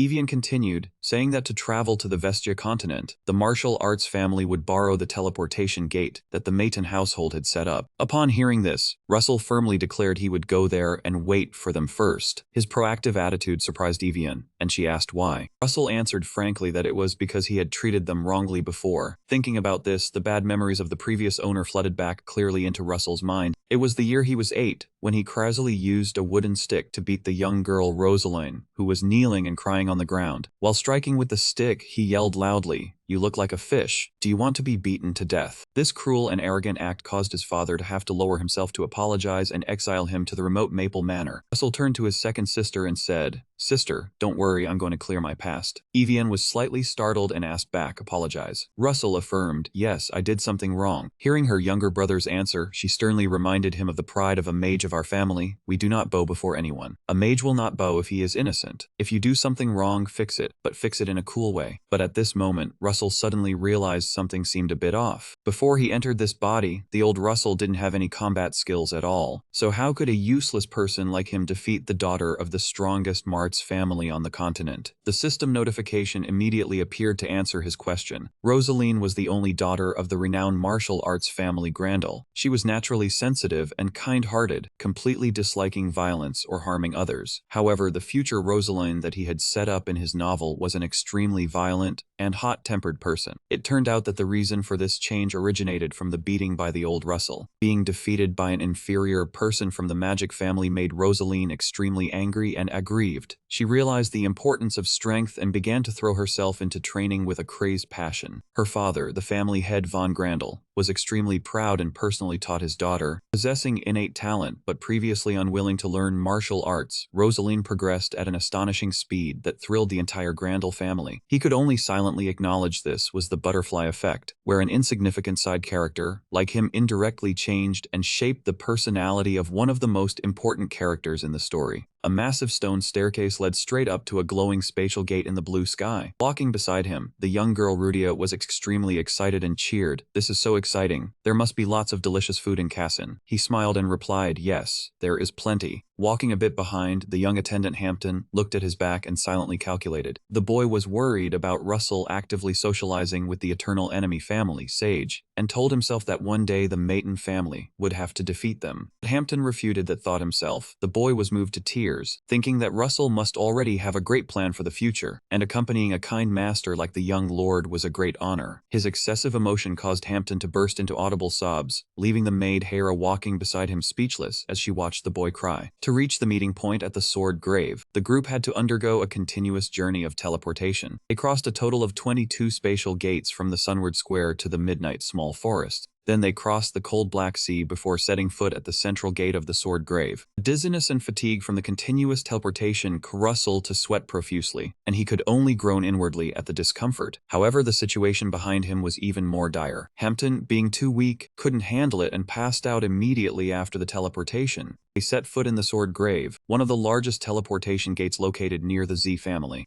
Despite the name sounding unlucky, this city was incredibly lively and bustling. Seeing Russell looking tired after the continuous teleportation, his second sister Evian asked, "Are you okay?" Russell nodded slightly yes. His sister informed him of the schedule. According to the plan, the Grandel family would arrive in 4 hours. Taking advantage of this waiting time, Russell suggested that he would practice mana. His sister immediately agreed. "Okay." While the servants quickly went to book hotel rooms, Russell immediately sat down cross-legged, focused his mind, and practiced mana right there. Watching her youngest brother from a distance, Evian couldn't help but muse, "Kid, what new trick are you going to pull this time?" Meanwhile, at the main house of the Mayton family, another secret conversation was taking place. The family head, DK Cha, lowered his voice and called his trusted guard, Senkin. He revealed, "Earlier I met the youngest one." Senkin was slightly surprised and asked back, "Do you mean Russell, sir?" Receiving the family head's confirming nod, Senkin curiously asked about the result of the recent ceremony. Did the magic enhancement ritual fail? However, DK gave a surprising answer. "No, it succeeded." Senkin was extremely shocked, but I saw it seemed to fail. The family head explained that it happened inside the boy's heart. Senkin asked in disbelief, "What?" DK mused, "I'm not sure, I've never seen such a thing before. It dissolved into Russell's heart. I think it might be the Transcendent Grail." DK began to recount a historical secret never before revealed. In the past, the legendary mage Crusher had carried that chalice all over the world. But just before he died, he realized that chalice wasn't actually the Transcendent Grail. Senkin was stunned. "I've never heard of that." DK answered bluntly, "Of course not. It's only recorded in the history of the Mayton family." According to records, the first head of Mayton had a very close relationship with Crusher. After the legendary mage passed away, the Transcendent Grail also suddenly disappeared. and was gradually forgotten by the world. DK Cha continued, I investigated and learned that the child taken in by the youngest one belongs to the fire tribe. That's why I think it can absorb everything into its heart. He smirked and asked his subordinate, do you know what the first family head called the Transcendent Grail? Seeing Senkin shake his head, DK Cha bluntly revealed, the auxiliary magic circle. Senkin admitted, that's the first time I've heard that. The family head continued, just call it a power bank. Senkin asked back in confusion, power bank what? DK Cha explained, it turns out the legend was just a backup charging brick. Still not over his shock, Senkin pressed on to confirm, are you sure the young master absorbed the Transcendent Grail, sir? DK Cha affirmed, there's no other way to explain it. Senkin continued asking, what does this all mean? DK Cha mused, looking ahead. Right now that boy has 2 magic circles, and can even control a bit of elemental attribute mana. Hearing these words from the family head, DK Cha, Senkin was completely frozen in shock, his brain needing to reboot from the overwhelming surprise. DK Cha mused, recalling the past, when we were young, we were both called prodigies, I was talented in mana and you in physical strength. He turned to look at his trusted subordinate and asked, Senkin, could you have had 2 magic circles at the age of 10? Senkin lowered his head slightly and answered in a low voice, no. However, DK Cha immediately doused him with cold water. Don't even dream about it, you'd drop dead. The family head's affirmation made Senkin break out in a cold sweat. He knew his physical limits well, he wouldn't live past 20, or even reach 17. However, DK Cha said thoughtfully, but the youngest one has no problems at all, that foolish kid. DK Cha had to admit this was impressive, but the thing that bothered him the most right now was why now? Why did the boy show no outstanding signs before the age of 10? DK Cha's eyes narrowed with wariness. Without hesitation, the family head decisively ordered, I will entrust you with a mission. Senkin immediately knelt on one knee and respectfully accepted the order, please speak, sir. DK Cha coldly commanded, watch Russell, don't let him die. Senkin asked softly, until when? The family head's face was expressionless as he uttered a decisive sentence, until I die. Returning to the present in the Swordgrave city, while deep in meditation to regulate his mana, Russell suddenly opened his wide in shock. He sensed an incredibly powerful aura approaching and thought to himself, the renowned martial arts family has arrived. He looked up at the top of the towering stone staircase, where the teleportation gate was shining brightly, and 2 figures slowly stepped out. Their presence was truly different from the Sword family, carrying a wild and heavy physical pressure. Russell slowly stepped forward, offering a calm smile and taking the initiative to greet them, saying it had been a long time. From the teleportation gate, 2 figures emerged under the brilliant light, a large man with a dignified gray mane of hair. Beside him stood a little girl with pink twin-tailed hair, her red eyes burning with extreme vigilance. Standing from a distance, Russell softly called out Rosaline's name. Hearing the call, the girl turned around in a daze, wondering who this person was, why he looked so familiar. Russell's current handsome, elegant appearance made her unable to recognize him. Rosaline absolutely could not recognize the boy who had once hit her years ago, but the instincts of a martial arts genius allowed her to quickly recall everything. Rosaline landed lightly from above, angrily demanding in a low, harsh voice why he was here. Seeing the girl land safely after leaping backward down dozens of steps, Russell marveled inwardly. He quickly regained his composure, tilting his head slightly, saying he wanted to apologize to her. Hearing the 2 words apologize, Rosaline paused, then burst into wild, manic laughter. The laughter abruptly stopped, her face darkened, and she gritted her teeth, repeating the word apologize with eyes full of hatred. Right then, heavy footsteps echoed. A massive foot descended the stone steps with imposing force. The gray-haired man walked over, crossed his arms, and spoke in a deep voice, saying one should greet their elders first. Rosaline softly called him uncle, and Russell immediately bowed in a courteous salute and offered his greetings. The man asked if he knew who he was, and Russell clearly replied that he was the War King Markner. Markner smirked in confirmation, stating he was the second-ranked figure in the Grandel family, Rosaline's uncle. In terms of martial arts, he was even stronger than the current Grandel family head. Markner looked Russell over with probing eyes, a powerful aura surrounding him, saying he had intended to teach him a lesson. But Gerson remained calm, standing opposite him, and spoke up in reply. His composure secretly impressed Markner, who hadn't expected the boy to be unaffected by his overwhelming pressure. Russell said he wanted to find a way to make amends to the family, and Markner asked if he wanted to settle it through martial means. Rosaline lunged forward with killing intent, shouting loudly before throwing a devastating punch aimed at Russell's face. Facing the wind-splitting attack, Russell merely tilted his head, his violet eyes cold and unwavering. Markner, standing behind, was inwardly impressed to see the boy unfazed by the danger. Rosaline smirked provocatively, telling him to try blocking this one, and the defense system activated instantly. The punch slammed hard into the magical defense barrier, creating brilliant flashes of light. Russell gritted his teeth, enduring the intense impact, thanks to the protective magic shielding his body.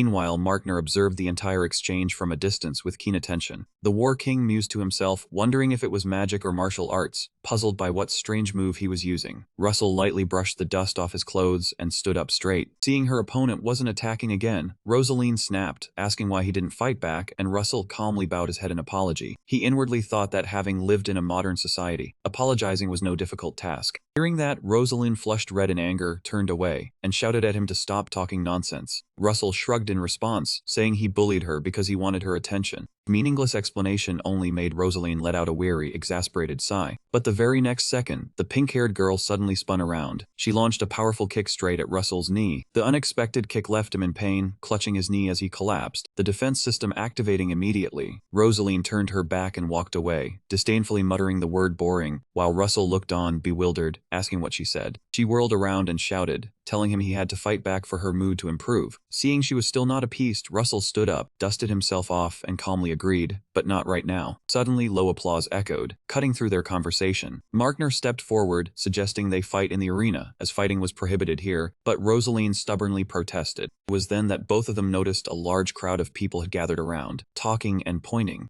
Markner said causing trouble here was unwise, and a brawl would lead to bad rumors spreading far, but Rosaline remained obstinate, yelling out. Russell gently added that if they had a scuffle here, people could get hurt. Russell's sensible words made Rosaline halt in shock. Standing nearby, Markner also secretly assessed that this 10-year-old boy was wiser than his years. Rosaline brought up the promise of an apology, and Russell replied he could do it, but they had to choose another place, and she frowned, asking where. Markner nodded in agreement, saying they had to go somewhere without civilians. But at that very moment, a deep, warm voice echoed in Russell's mind, startling him. He recognized Markner's voice even though the man's lips hadn't moved, and the voice warned him to act friendly to avoid rumors. Russell was taken aback, wondering how such an expert could use this exquisite sound transmission technique. The system displayed a notification that Markner had taken an interest in him and would evaluate his every move, creating a new variable. The next notification horrified him as it mentioned the Paradise Mage, his father suspecting this world. Both his father and Markner were suspicious of the world's existence, and the system declared it had successfully interfered with the character's thoughts. Russell was enveloped by a stream of digital energy, and the system announced it was granting him the privilege to fix the world's errors. A faint sound rang out, a translucent system panel appeared floating right before Russell's eyes. Curious, he reached out to take Evian's character card. It clearly read, Evian, 27 years old, ice attribute,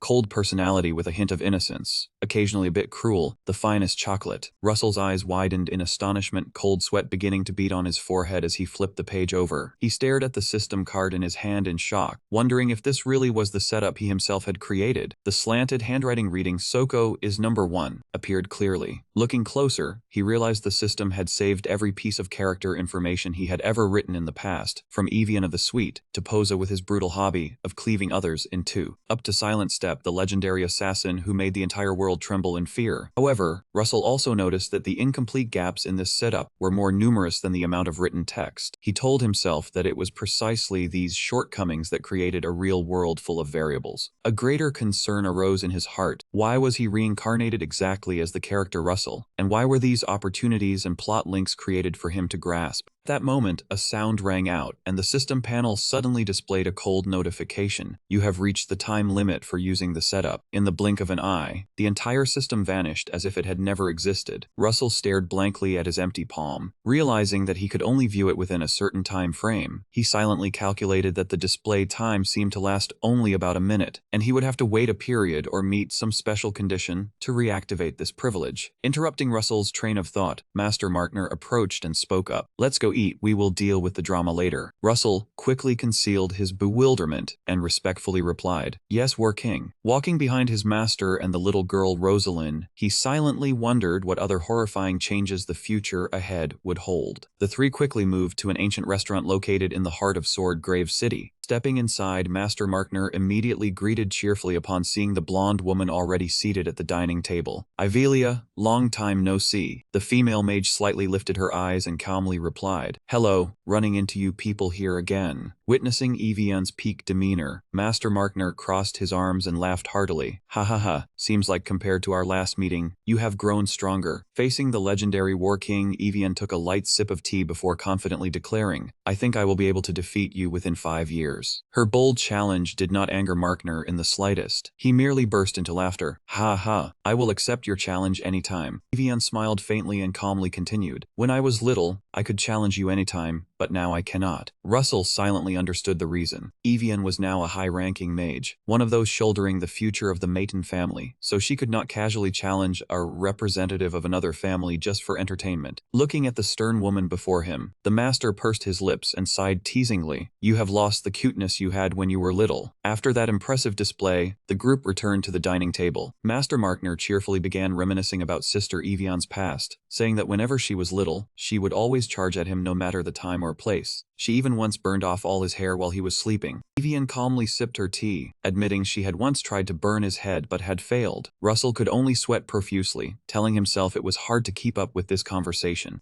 That moment, little Rosaline suddenly shyly stepped forward, blushing as she introduced herself as a daughter of the Grunel family. She looked at him timidly, asking if he still remembered her from 2 years ago. Looking at this shy appearance, he was completely frozen, wondering if this was really the violent kid from earlier. Rosaline suddenly clenched her fist with determination, declaring to Markner and Evian that she wanted to become stronger, because female martial artists often suffered physical disadvantages compared to men. Evian casually remarked, limited talent and technique that has not developed far. According to what he had established, Battle Soul was a very special kind of power. If swordsmen used swords and mages used magic, then martial artists used their own physical abilities. Battle Soul helped the human body surpass all normal physical limits to accomplish things that seemed impossible. Rosaline, full of enthusiasm, declared that she would train hard in Battle Soul to become as strong as her older sister Evian. The meal quickly ended with completely clean, empty plates on the table. Looking at the mountain of plates that had been cleared away, he could only remain speechless in awe of the terrifying appetites of the 2 aunts and nieces of the Grandel family. Master Markner announced that the spatial gate would be reactivated at 7:17 p.m. and offered to accompany everyone. Evian agreed but quickly turned to ask Markner for some private time to talk with him, as there was still about an hour until the appointed time. He was startled, wondering what she wanted to talk to him about. After Markner and Rosaline bowed and left ahead to wait at the spatial gate, he and older sister Evian took a walk together on the beach under the brilliant sunset. Walking beside him, Evian softly asked if it was time to talk about what happened earlier. He curiously asked back if she meant the incident at the spatial gate. Evian glanced at him and asked directly, Kai Mao, what are you plotting again, and whether he had known in advance that little Rosaline would attack him. He nodded slightly in admission. Yes, that is why I came. If he had been planning to settle a grudge with her, he could have mentioned the demilitarized arena of the Sip family and asked to settle everything there. You mean to ask me why I used martial magic techniques there? Yes, because War King Markner was there, and Markner was the second strongest person in the Grandel family. He knew for certain that a master like him, after witnessing the fight, would immediately think about how effectively he had used martial magic techniques. The combination of martial magic and Markner's presence was the key, not to mention a seasoned warrior like him would certainly have also noticed the abnormal mana within him. Meanwhile, Russell was famously known everywhere as a thug. The most logical conclusion Markner could come up with after piecing everything together would only be that he had truly changed, or that he had been secretly raised in a special way to create this difference. Someone like Russell should not have understood Markner too well, but if he had predicted all of that and proactively created this situation, then that was truly impressive. He will think I am a trump card that the Cloud Love family has been secretly cultivating. He will definitely want to know everything about me, making it apparent to others that I am the trump card. Sister, just wait for this good show. Looking at the 10-year-old youngest brother standing before her, Evian sighed inwardly. I think I understand now why father said that. Although martial magic techniques inherently had limits on their growth potential, his ability to arrange plans for everything, to calculate both the immediate situation and the possible future ones, was truly exceptional. And the scariest thing was being only 10 years old and already this cunning. Evian looked out into the yard, silently assessing the potential of her youngest brother at this moment had surpassed anyone else. Even without her father's orders, she wanted to turn this child into a card under her proving. I met Markner when I was 14 as a pilgrim, not as a mage. You know that the successors of the Maton family go through pilgrim levels and go in search of the truth before being recognized as a candidate for the position of family head. Right. Russell nodded softly. Yes, sister. Evian spoke frankly. At that time, I did not even know who he was. If I had known, I would have tried harder to kill him. Looking at his sister's gentle yet sharp smile, Russell felt a chill run down his spine and thought, "Sister, your expression is warm, but the words you speak are too brutal." Evian's 14-year-old memory resurfaced as she was breathing heavily and struggling in a bloody battle with the War King. Evian continued recounting their encounter years ago on Snow Mountain Peak. "He told me to kill him if I was unhappy, and that he would give me 3 chances." Russell admired silently. I do not know how many memories she has with him, but they all seem to be good memories. Anyway, he is the type of person who must get to the bottom of anything he finds suspicious or curious about. Evian smiled softly. Even if that is a growing mage trying to kill him, if he is curious enough about you, he will approach you himself. Strolling on the golden sand under the sunset glow, Evian gently reminded, "Russell, there is still about 30 minutes. Russell quickly replied, "Yes, sister. Why do we not have a little sibling date? This is a trading city, so there should be plenty of things to see around here." However, Evian directly poured a bucket of cold water. "Most of the trading cities I have been destroyed because of me. I do not go shopping, I go shutting down shops." Faced with his sister's destructive declaration, Russell did not fear at all. He decisively stepped forward, proactively taking hold of Evian's hand and smiling. "Let's go, I will lead the way." The warm and confident gesture of the youngest sister left the Grand Archmage Evian slightly taken aback. Under the brilliant twilight of the beach, the two sisters quietly walked hand in hand, their figures slowly fading into the distance at the edge of the horizon. The scene shifted to a bustling street corner of Swordsgrave City, where Old Master Markner and little Rosaline were quietly strolling through the crowded crowd. As he walked, the seasoned War King could not stop piecing together the abnormal behaviors of the Maton boy. He recalled that 2 years ago, Russell, at only 8 years old, was merely a very unruly and rebellious brat. Yet now, when faced with danger, he could calmly say that people would get hurt if they sparred there. That terrifying composure and maturity showed that Russell had now become an entirely different person. Someone who could change so drastically in just 2 short years was impossible. This kid was definitely Oscar in disguise. His image had been distorted to fool the world, but why would the Maton family go through such trouble to do so? Perhaps they wanted to achieve some secret goal and thus devised this scheme. There must be an enormous conspiracy hidden behind all of this. Even the invitation sent by the Seth family to the Grandel family to participate in this event was nothing more than a supporting piece to set the stage. What the Maton and Seth families truly aimed at was the relationship and the hidden calculations between these two colossal powers. Clearly, there was a mysterious chess piece in motion that the Grandel family had no knowledge of. In terms of strength, the Grandel family was far weaker than the two giants, Maton and Seth. Therefore, if any unexpected situation suddenly arose, the Grandel family could very likely be swallowed whole by the other two forces without mercy. Thinking of that grim scenario, Old Master Markner could not help but grit his teeth. If Russell was truly the center of all the schemes those two families were secretly weaving, then he had to find out what this boy was planning. After days of preparation and rigorous strength tests, the time to depart for the Seth family finally arrived. Standing before the massive, glowing spatial teleportation gate, War King Markner could not help but sigh with admiration. The spatial gate operated by her, it was truly an honor. Evian gave a slight smile, but her next teasing remark made the seasoned War King break out in a cold sweat. "Be careful during the teleportation. Remember, I still have one chance, right?" Mentioning the debt from years ago, Markner could only change expression and reply flustered, "Oh heavens. Right, I will be careful." And then, with heavy footsteps, the group together stepped straight into the brilliant light of the spatial gate. The moment they set foot in the world beyond, the intense dizziness from the instantaneous teleportation left little Rosaline feeling faint. What kind of teleportation makes one almost lose their soul?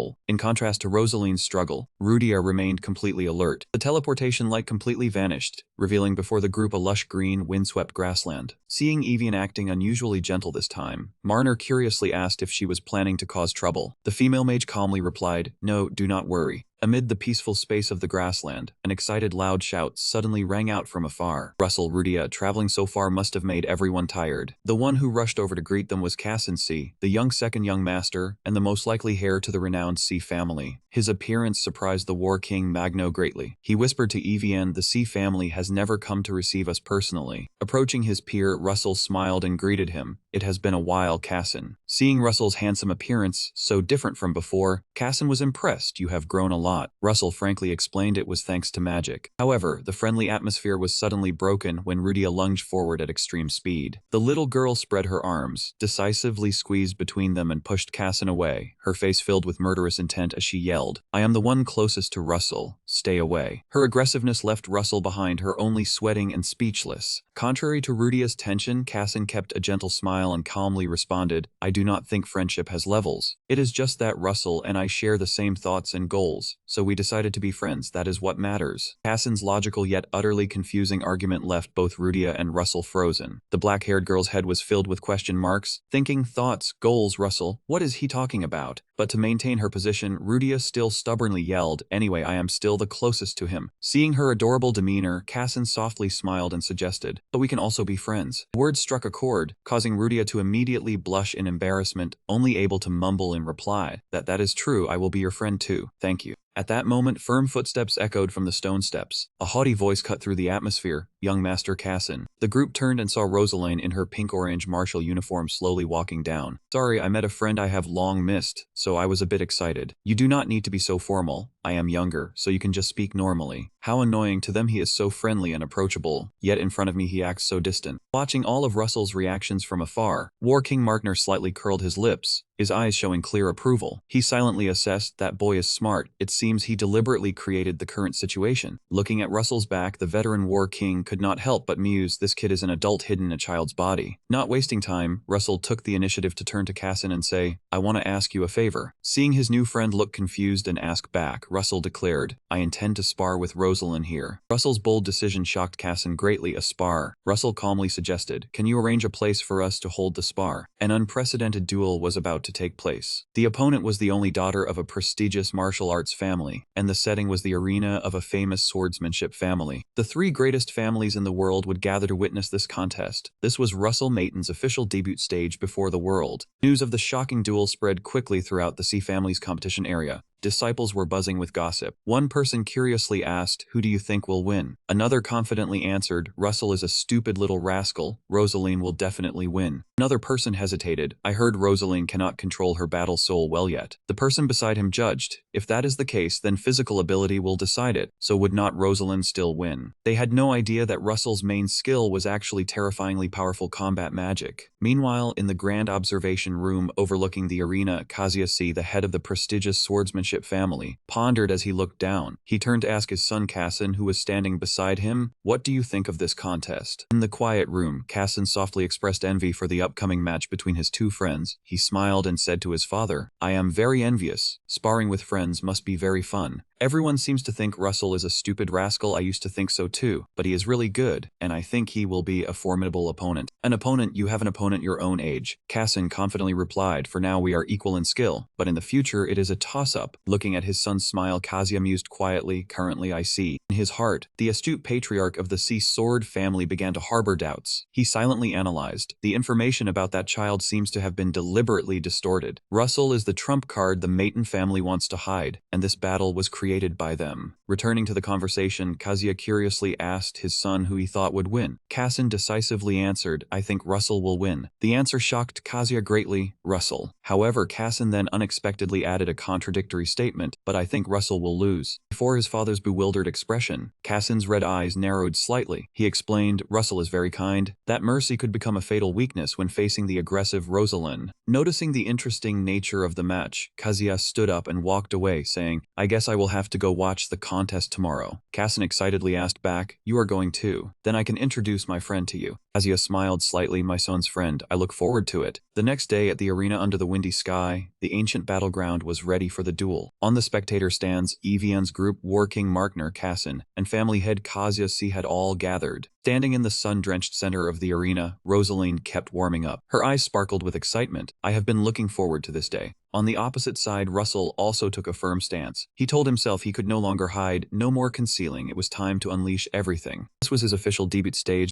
Very next second, Rosaline burst forth with all her strength. She stomped her foot and shot forward at a terrifying speed, leaving a long trail of dust behind her. Rosie crouched and leaped into the air, pouring all her battle soul into her leg and executing a powerful spinning kick coming down from above. Russell below focused intensely, bracing himself to receive the first thunderous attack. At that moment, Russell's slow-motion talent was activated. He silently analyzed, if it is about physical strength, I have the advantage because Rosaline cannot control her battle soul yet. Thanks to his ability to see the trajectory at a slowed speed, Russell easily and gracefully dodged Rosaline's successive strikes. With this kind of cheating, who could beat him? Refusing to give up, Rosaline spun and delivered a lightning-fast kick aimed directly at her opponent's head. Immediately, Russell's defensive magic technique activated, creating a solid mana shield that blocked the dangerous attack. Rosaline was completely astonished. She thought to herself that she aimed to break his arm and bones with that move, but it was like hitting water. Russell's perfect defense shocked the family head Kazuya C. Cassin Evian, and War King Markner on the stands, their eyes wide with surprise. Rosaline gritted her teeth, continued to unleash an even more ferocious kick and yelled, "Do not act arrogant for being lucky enough to block one move. You still have a long way to go." Russell calmly raised his hand and firmly blocked the little girl's extremely powerful kick. Rosaline roared with excitement. Then she pressed her attack relentlessly. Sounds of impact echoed repeatedly across the dusty arena. Russell agilely sidestepped and countered with a powerful punch, forcing Rosaline to dodge by a hair's breadth. Both quickly retreated, creating a safe distance from each other. Rosaline was now starting to pant from exhaustion. On the opposite side, Russell stood strong in a flawless defensive stance, his whole body enveloped in a steady stream of blue mana. Witnessing this sight, everyone on the stands was shaken. War King Markner's eyes narrowed in amazement. He silently concluded, "Is this kid toying with his opponent?" Looking at Russell's top-tier combat style, Markner thought with admiration, truly like father, like son. The rumors about Russell are certainly fabricated, as that boy has been trained extremely strictly by the Maton family. Rosaline was breathing heavily, drenched in sweat from her constant missed attacks. She was extremely frustrated and wondered why she kept failing to land a hit. On the opposite side, Russell stood firm with a confident smile. He had long since noticed a fatal flaw in Rosaline's style. The longer the fight went on, the more ferociously she attacked. Her impatience caused Rosaline to expose many openings, and Russell quickly seized them all. He only counterattacked at truly safe moments, a fighting style that could only be executed when one's strength was far superior to the opponent's. From the stands, War King Markner thoughtfully assessed Russell, who was both defending and displaying a level far above Rosaline, truly a child of the Maton family. Although battle magic was considered a lowly form of magic, Russell was proving himself to be better than even a true mage. Markner inwardly marveled that although the two were still children, they both possessed terrifyingly immense potential. He judged that Russell was deliberately putting on this display for two reasons. One being to prove that battle magic could surpass martial arts. The other reason was to showcase the power of the Maton family, right at the competition grounds of the world's three most prestigious families. Kazuya analyzed that Russell had likely been secretly trained by the Maton family to be a mage specializing in battle magic for a very long time. He agreed with Markner's assessment but still wondered why the boy chose this moment to reveal his true strength. Kazuya answered his own question, saying it seemed Russell had been silently enduring and secretly practicing battle magic all this time. Now he wanted to use this real battle to prove himself, and also seek his own breakthrough. Up in the stands, War King Markner quietly remarked to Patriarch Kazuya that Russell surely knew his actions would be noticed. Kazuya smiled. "The Maton family is using this brat to intimidate me." Witnessing her younger brother's performance, second sister Evian silently understood Russell's true plan, while the boy Cassin beside her could only shout out in excitement and admiration. Down on the arena floor, Rosaline lost patience with her opponent's defensive style. She angrily shouted, asking Russell how long he planned to defend. He calmly replied until she was no longer angry. That nonchalant answer enraged Rosaline even further. She clenched her fists, pouring all her strength and anger into a shout. "If that's your intention, then at least you could look a little tired." Immediately, Rosaline activated her battle soul technique with all her might to unleash a decisive blow. Punch wrapped in a ferocious surge of battle aura flew straight at Russell, creating a tremendous shockwave. Without dodging at all, Russell took the direct hit head-on. The sound of shattering bones echoed horribly. Seeing her opponent seriously injured, Rosaline was shocked and angrily asked why he didn't dodge. Russell smirked with a calculating look and explained, "You seem to want to land a punch on me." Russell's reckless action enraged Rosaline, who screamed, "What kind of fighting is this? Drink this, where's the medicine?" Russell sat down on the ground, calmly declaring his surrender. "Fine, just take the win." Letting out a helpless sigh at her opponent's kindness, Rosaline softened her voice and explained that she had actually used her battle soul in that last punch. Since he was so kind, she didn't want to be angry anymore, and since his bones were broken, she wouldn't bring up the past. Russell smiled faintly, wiped the blood from his lips, and said thank you. At that moment, Cassin ran down from the stands in a panic, calling out Russell's name loudly. A lonely boy with no friends, Cassin absolutely loved heroic stories and always saw the world through a positive lens. He excitedly praised the amazing fight and considered Russell his idol. Looking at Cassin's excitement, Russell, sitting on the ground, could only stare blankly, wondering if the kid really liked that fight that much. He glanced at the potion bottle in his hand and mused that battle magic really did progress rapidly in its early stages. Seeing Russell just finished fighting, Cassin, his face flushed with excitement, shouted that he was so glad his friend had gotten stronger. "Wait, I formally challenge you, friend Russell Maton." The main character's sudden challenge left Russell completely dumbfounded, sweating profusely and thinking how troublesome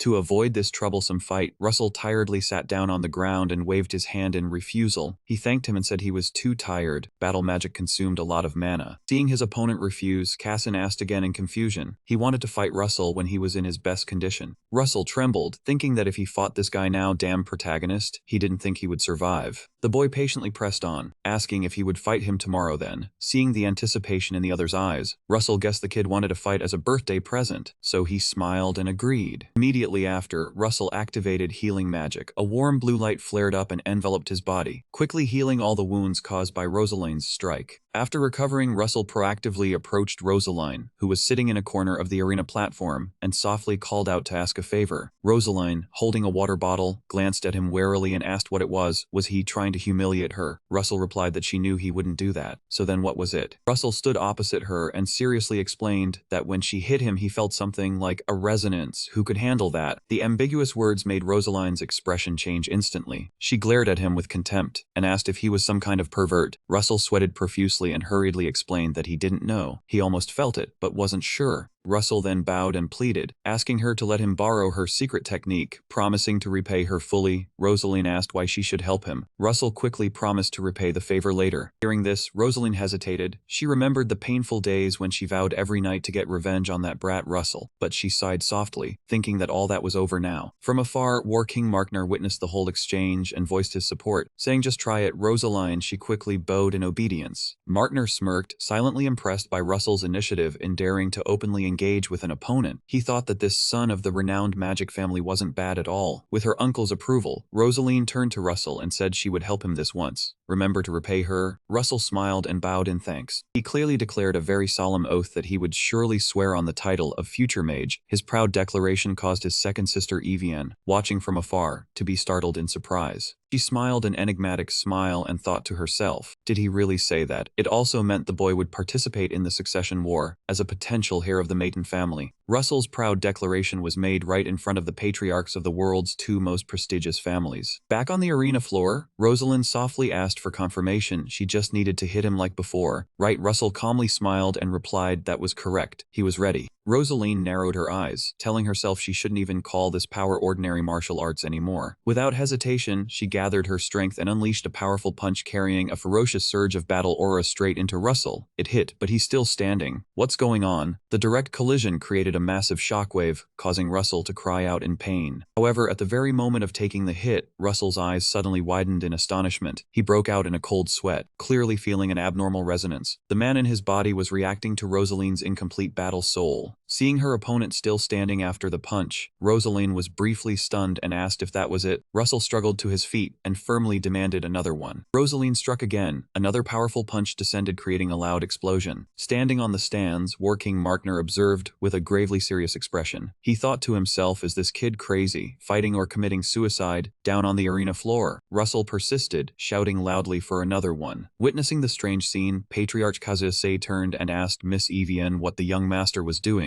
Evian, with a thoughtful expression, answered that it seemed the mana in Russell's body was reacting to Rosaline's battle soul. The Patriarch curiously pressed for more details. Evian shook her head and said she wasn't sure, just that there was a reaction. Down on the arena floor, another powerful punch slammed into Russell, creating a violent shockwave. The pain caused him to drop to his knees, gasping for breath. Rosaline panicked and rushed over to support him, asking if he was okay. Russell gritted his teeth in pain, his mind reeling. He was certain that his transcendent mana was indeed reacting strongly to Rosaline's battle soul, but this completely contradicted the original work. According to the exact settings he had written all those years ago, battle soul and mana were two completely opposing energy sources, absolutely unable to harmonize or resonate with each other. Russell's purple eyes narrowed in alarm as he realized the terrifying truth. The accuracy of this world was steadily declining. At that moment, a blue system panel appeared before his eyes, informing him that he had discovered a flaw on his own and was granted energy to repair it. Russell understood that his mission in this world, riddled with flaws, was no longer merely about survival. A flash of blue light burst forth, and the setting book from the real world suddenly appeared floating in his hand. Russell gasped in astonishment. The setting book from before. In the distance, Rosalind and Markner, who were watching the conversation, were suddenly frozen in place. The entire space lost its color, turning gray. Time had stopped flowing, allowing Russell to freely edit the settings. He hurriedly opened the setting book to take a look. A line of text was clearly visible, stating that the battle spirit of the martial arts family and the mana of the renowned magic family could absolutely not be mixed. But the system added a contradictory note. In the match between Russell and Rosaline in January 2019, his mana had reacted with her battle spirit. Directly below was an incomplete blank space with the words, "The reason is..." Russell broke out in a cold sweat, understanding that he was forced to fill in this blank to legitimize the contradiction. Holding the glowing magic pen, he told himself the existing settings would end here. Now it was time for him to write the continuation himself, but he worried that if he wrote an illogical reason, it would create contradictions with other settings, turning him into a world destroyer. He had to find the most perfect reason, one that was logical and did not contradict any of the original settings. Instead of blaming external factors like the transcendent Holy Grail or transcendent mana, he realized that focusing on Russell Mayton himself was the optimal choice. If he made himself a character outside the world's laws, he would be completely free, unbound by any predetermined arrangements. That meant Russell officially became a special individual, existing uniquely and beyond the system's control. Immediately, a surge of blue light erupted from the book. A notification panel appeared. Based on compensating for the deficiency, you have been granted the privilege of adding one line, effective for 10 seconds. Russell sweated, bewildered, and asked himself, wait, I've only added one sentence and my creative mana is already exhausted? The scene shifted to late night at the Say family estate, where urgent knocking on the door shattered the silence. Inside the room, the little girl Rudia was sitting on the floor leaning against a wooden cabinet, dozing off and snoring soundly. The continuous knocking woke Rudia, and she blinked her eyes open, looking dazed. Rudia rubbed her eyes, walked over to open the door, and called out, "Who is it?" Standing outside was a middle-aged man with long gray hair, a stern face holding a dark-colored hat in his hand. He asked, "Where is Russell Mayton?" Thinking he had come to cause trouble for a benefactor, Rudia panicked and blocked the door. Just then, Rudia turned her head and saw Russell walking over. "Ah, Russell." War King Markner observed him closely. He silently assessed, this kid has trained his body well, mana's flowing throughout him, completely different from a battle spirit. Most mages only focus mana in their heart, but Russell's body is extremely unique, like some kind of mutant. Overtraining muscles like a martial artist would make mana difficult to use, but Russell's body adapted perfectly to combat magic skills. Seeing his chiseled 8-pack abs, Rudia curiously and shyly approached. "Your stomach has 8 of these buns, can I touch them?" Russell coldly crossed his arms and refused. "Golden abs, no touching." Russell turned and called out, "Hera, clothes." The assassin maid quickly approached. "Yes, young master." Markner was astonished to recognize Hera's movements were on a completely different level. He silently wondered how a 10-year-old child like Russell could have such a powerful expert as his servant. The group sat down at the dining table, and Hera respectfully presented a plate of fresh fruit, then bowed and withdrew. "I think you've come because you're curious about combat techniques using magic." "That's right, you have piqued my curiosity." Russell calmly continued, "Me too, I am also curious about martial arts." The bold revelation startled the War King, who was eating fruit, causing him to choke and cough, his eyes wide with shock. Markner coughed repeatedly before quickly regaining his stern composure. He squinted his eyes, looking out into the windy courtyard, and spoke, "You seem confident that I will teach you martial arts." Russell gave a confident smile in return. "I know you're itching to show off your skills too." The bold confidence of the 10-year-old boy made Markner sigh softly in agreement. "Fine." He leaned back in his chair and said in a low voice, "Even if you learn martial arts from me, it doesn't guarantee you'll become talented. That's why that prestigious swordsmanship family took in 10 strangers." Meanwhile, elsewhere, hidden schemes were still underway. What a bitter irony. My father's eyes can no longer see clearly. Even the clan head walking beside his father could not plant spies in the Sai swordsmanship family for many reasons. That place, though the enemy's strongest stronghold, is also the safest place for some people. Looking at Russell standing before him, Markner stood up and proposed, "Then let me examine your body. Take off your shirt and turn around." Russell nodded and quickly removed his outer garment. When Markner touched Russell's bare back, he was greatly shaken. His back was both smooth and firm, completely unlike the body of a 10-year-old child. Such a perfect physique could not be achieved with just a few days of ordinary training.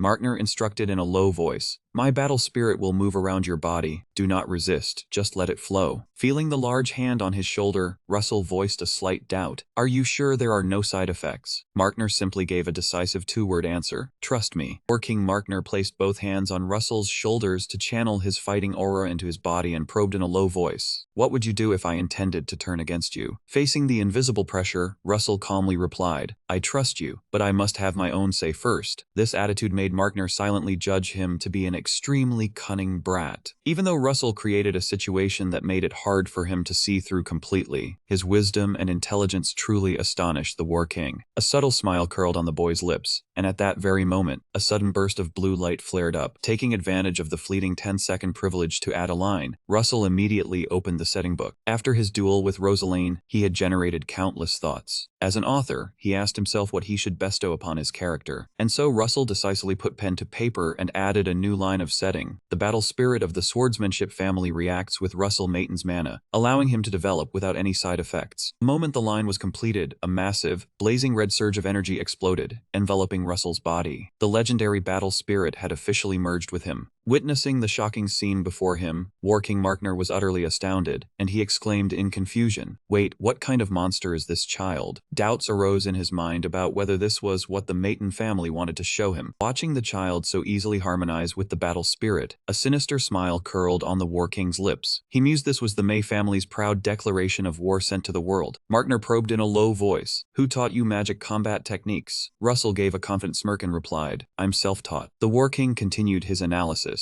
"I have analyzed your body. A mage who can absorb a battle spirit. This is truly the first time I've witnessed such a thing." Russell admitted bluntly, "Yes, I also didn't know a mage could do that before." Markner frowned. "Are you admitting that someone from the May family will grow up to use martial arts and a battle spirit?" Russell smiled with confidence. "Yes, I will learn what I need to learn." His answer sent Markner into deep thought. Until now, the May family had always regarded swordsmanship as commonplace, despising those who were not mages. Here was a child from the May family's main line making incredible progress, actively learning and perfectly developing martial arts. This deeply puzzling contradiction made the veteran War King suspicious. He stared at the boy and asked, "Boy, tell me the truth. Whose son are you really?" Facing the suspicion, Russell remained calm and declared, "If you ask for my father's name, it's clear. My father is Dakacha Mayton." War King Markner burst into hearty laughter. "Ha ha ha, I've never seen anyone like you. So, what do you want from me?" Russell asked calmly, "Can I say?" Markner narrowed his eyes sharply at him. "You were going to say it anyway, weren't you? Don't waste time, just say it." Before the urging of the expert, Russell looked straight at him and made a firm proposal. "Be my advisor. I promise it won't be a loss." Clenching his fists, Russell analyzed the situation quietly, realizing he had a link between his magical abilities and martial arts, and that was the reason his combat magic had always felt lacking. To survive, he told himself he absolutely had to shore up this fatal weakness. Russell's purple eyes gleamed with determination. The bold proposal shocked Markner. "You said advisor?" Russell replied bluntly, "Yes, I did say that." Markner asked, "Do you think the May family will allow it?" Russell confidently affirmed, "I will make sure they allow it." The determination of the 10-year-old boy made the War King break into a sweat. He asked in astonishment, "What? Who are you?" Russell answered sharply, "I am the 7th son of the May family." Markner immediately interrupted, "That's not what I'm asking." Russell continued, "And also a mage who wants to learn martial arts." The answer left Markner sweating and muttering in awe, "You crazy kid, are you trying to turn the martial world upside down? Do you have any idea what you're saying?" He believed that a Mayton mage studying martial arts was no different from the entire family bowing in defeat before the Grandel house. Russell ran a hand through his hair, smiled confidently, and looked straight at the War King, adding another provocative remark that if he refused, he would be the loser, and the choice was his to make. Those words shook Markner, and he realized he had been cornered by the 10-year-old boy into a position where he could not refuse. It was precisely his curiosity to explore Russell's extraordinary body that stopped him from giving a firm refusal, and he admitted he had lost to the boy's cunning. Letting out a helpless sigh, Markner sat down and said in a low voice that he was interested in what the boy had just said. Russell then asked, "But doesn't his lordship have any interest in combat magic?" Russell asserted that combat magic would achieve maximum effectiveness when combined with a battle spirit and martial arts, and that he would create his own unique martial arts style. The arrogant declaration stirred the seasoned War King, and he thought this was absolutely not the words of an ordinary Mayton mage. Markner curled his lips and asked, "Was the boy trying to show him his strength ever since meeting Rosaline?" Russell smiled and said, "Yes. I noticed you were paying attention to me." Markner continued to probe, saying the boy seemed to have his own plans, so what was the duel for? Russell nodded, "That's right. I want Rosaline to stop being angry with me." Russell smiled confidently at Markner and extended a tempting invitation, asking if he wanted to witness the birth of a new martial art. He proposed, "I intend to have the sage swordsmanship family take care of me here." War King Markner was astonished and immediately retorted, "Others would see him as a hostage." Russell calmly replied, "That's because I'm a brat. It has nothing to do with which family I belong to. In exchange for my staying here, my father will certainly gain some benefits as well." Markner narrowed his eyes and asked sharply if the main reason he wanted to stay was because this place was the safest. Russell admitted at once, yes. Markner shook his head and exclaimed, "Truly insane." He did not know if the boy had been raised raised by the Maitons or was some freakish anomaly. Russell chuckled softly, thanking him for the compliment of being different. Watching the boy's retreating figure, Markner was astonished by his steady, rock-solid demeanor. He realized this was not a rash, spur-of-the-moment decision, but a grand plan calculated long in advance. Markner told himself he needed to uncover the root of this matter himself. To begin his supervision, Markner proposed that the boy could become his disciple, and he would analyze his combat techniques and magic, observing his body and mana like a hawk. He said he would uncover everything the Maton family had prepared, and in the meantime, if the boy was skilled, he was welcome to take everything he could from him. The War King's offer aligned perfectly with Russell's wishes, and the boy broke into an excited smile, saying all right. While the negotiation was settled, the young attendant Hampton was sitting alone, hugging his knees on the balcony railing under the quiet night sky. Piecing together the entire conversation he had just overheard, Hampton could not help but tear up. He thought to himself, the young master was truly great. He trusted him so much that he was willing to let him eavesdrop. The world the young master dreamed of was a place where all three families united, a beautiful world where everyone could be happy. Deeply moved, Hampton burst into tears and kept wiping his eyes with his sleeve. Just then, the maid Hera appeared from behind, handed him a handkerchief, and said coldly, "Here, a handkerchief?" Her silent appearance startled Hampton, who gasped, "Ah, you scared me. Why are you here?" Hera answered bluntly, "Stop crying." Hampton took the handkerchief, still in shock, and said he could not believe she was also a shadow. Hera remarked coldly that at this rate, he would get a heart condition, and being so weak, it was a waste to be a shadow. Hera asked in a low voice, "Hampton, you must have heard the young master's decision." Hampton nodded. Yes, the young master said he would stay here. Once the birthday party was over, the young master would carry out what he wished to do. Thinking of the dangers ahead, Hampton could not help but clench his trembling fists.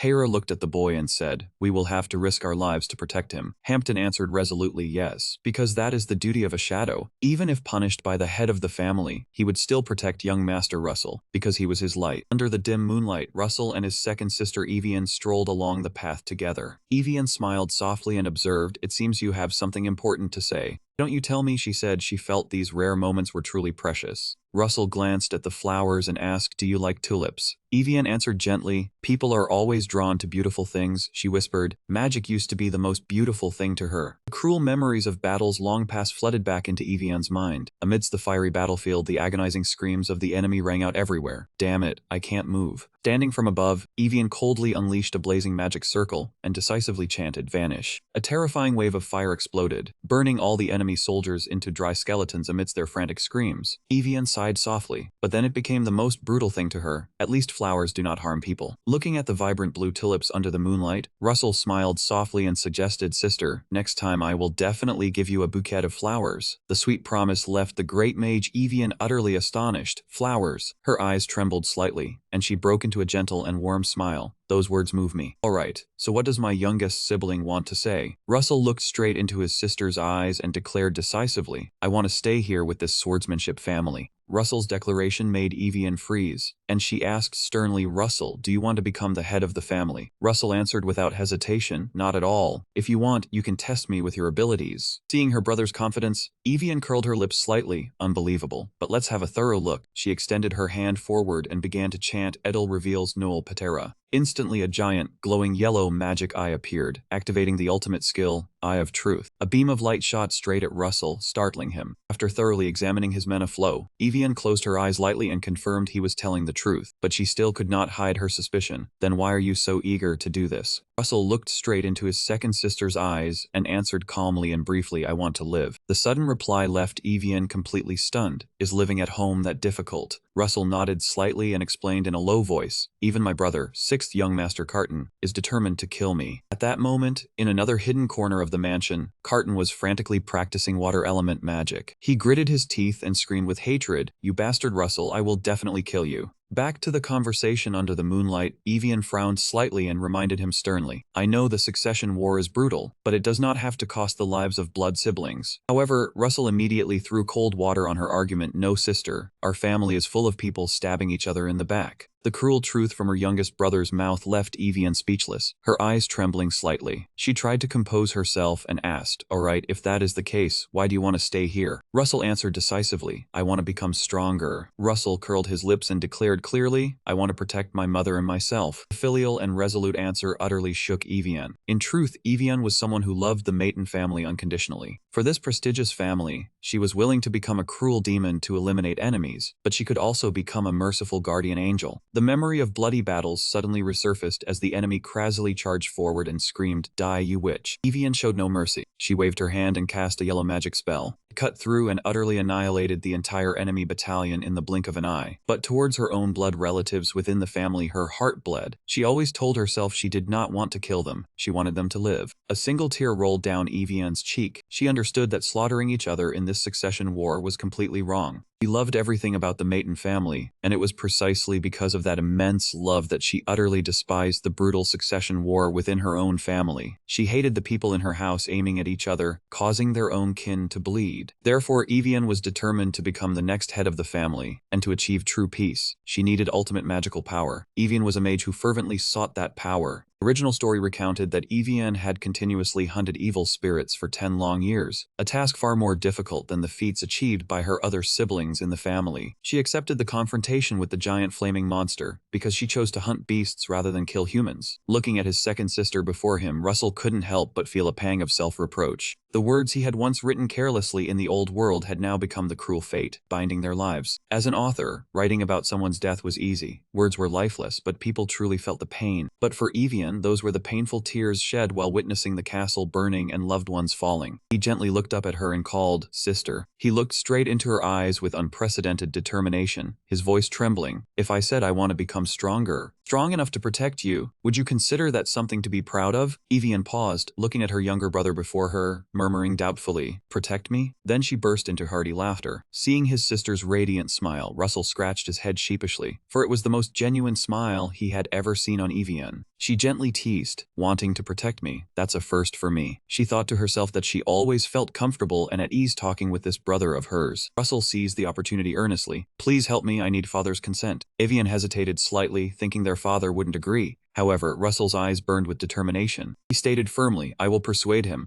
Next morning, at a palace mimicking a celebratory banquet in lavish surroundings, classical music played cheerfully and loudly. Russell walked along the corridor, thinking he might have been too hasty in connecting everything, as the classical music here seemed a bit too refined. Suddenly Rudia, in a gorgeous evening gown, rushed over, yanked his clothes, and shouted, "Russell, look!" Her sudden appearance startled Russell. "Rudia, where did you get that outfit?" Ignoring his question, Rudia excitedly pointed towards the buffet table. "Do you see that 4-tiered cake over there?" Russell could only let out a helpless sigh. Seeing his friend's naive, sparkling eyes fixed on the giant cake, he thought her expression was more interesting than the cake itself. The party officially began, and everyone surrounded Cassin, offering their congratulations in unison. "Happy birthday, Cassin!" "Congratulations!" Cassin, in his elegant black suit, gave a slight, radiant smile. "Thank you, everyone." Rudia quickly ran over, pulled out a pitch-black stone, and presented it enthusiastically. "Here's a stone for you. Now let me have some cake." Cassin happily accepted it. "Thanks, Rudia." The girl immediately asked, "No problem. Can I eat the cake now?" Russell, standing nearby witnessing the unique gift, could only sweat, thinking it looked like a stone he had seen by the roadside earlier. Next, Rosaline shyly stepped forward, offering a red gift box tied with a cute bow with both hands. "This is a gift containing the sincerity of me and my family." Cassin graciously accepted the gift. "Thank you, Rosaline." The approachableness of the young master caused Rosaline to blush with shyness, and she stammered, "Ahem, it's nothing." At that moment, he looked straight at Cassin and casually declared, "Why bother with gifts? My presence here is already a gift." Hearing this, Cassin just smiled slightly and replied, "All right then." Seeing Rudia beside him puffing her cheeks while enjoying the cake, Russell casually continued, "Instead, I want to stay here and have a spar with you, although it's not really a gift." Russell's suggestion completely stunned Cassin, who asked with wide eyes, "Here? At my house?" Russell calmly nodded. "I'll ask my father's permission." Hearing that, Cassin was overjoyed, his eyes shining. "Really? That's such a surprising gift, isn't it?" Rosaline, sitting by the table, also nodded in agreement. Cassin smiled brightly. "Yeah, of course. It's always fun to be with friends." Russell hurried his steps, plotting a clear plan in his head. "I have 2 goals: to get the chicken back to the coop, and then exhaust the combat instructor's strength." Standing before the massive, shimmering teleportation gate, the group prepared to return home. Cassin stood on the hill waving goodbye. "Russell, come back soon." Russell waved slightly in return. "Yeah, I'll be back soon." Beside him, Rudia also wore a bright smile. Watching Russell's figure disappear through the gate, Rosaline stood still, pondering, "He is definitely not the Russell I used to know. Next time, I hope we can smile and greet each other when we meet again." Hearing this, Rudia sniffled enviously. "I wanted to say that first." Evian glanced at her brother and warned in a low voice, "Do you know the dangers involved? If father gets angry, our whole family is in trouble." Facing the high-pressure warning, Russell remained calm and replied softly, I'm confident. Night enveloped the majestic and cold mansion of the Maitun family. Russell walked alone down the deep corridor leading to the main hall. He nervously swallowed, cold sweat dripping, feeling a bone-chilling cold. The massive wooden door slowly opened, revealing before him a vast hall glowing with the mystical blue light of mana. From above, the deep, authoritative voice of the family head, Dekecha, echoed, "No need to ask me, I've received enough reports from EVN. You say you want to stay with the Say family?" Russell stepped forward resolutely and bowed respectfully. "Yes, that is correct." The father stood imposingly on the observation platform, his cold gray eyes looking down at his youngest son, asking in a deep voice, "Do you know what this looks like to outsiders?" He emanated an immense pressure of magical force weighing down on the entire space. His father's anger completely stunned Russell, who thought in shock and offense. At that moment, a blue light flared up from his hand. A cold system notification displayed information about the weapon in his hand, dagger of instant death. If a mage below 3 magic circles touched the blade, they would die immediately. Looking at the sharp dagger shining with magic in his hand, Russell broke into a cold sweat, realizing that the price for this offense was death. He tried to stay calm, looked up at his powerful father standing above, and called out, "Father." Russell casually raised the glowing dagger high and calmly asked, "Father, do you remember the Hound Swordsmanship family?" Father DK replied, "Yes, they are excellent sacrificial pawns." Thinking about his new acquaintance, Russell analyzed. Cassin was particularly vulnerable when it came to human relationships and emotions. Father DK slightly smirked and asked back, "Is that the only reason you want to stay with the Hound family?" Russell clearly presented his plan. "For the rest of the magic world, my combat magic skills are incomplete, but I have seen the potential in those magics." Father DK coldly asked,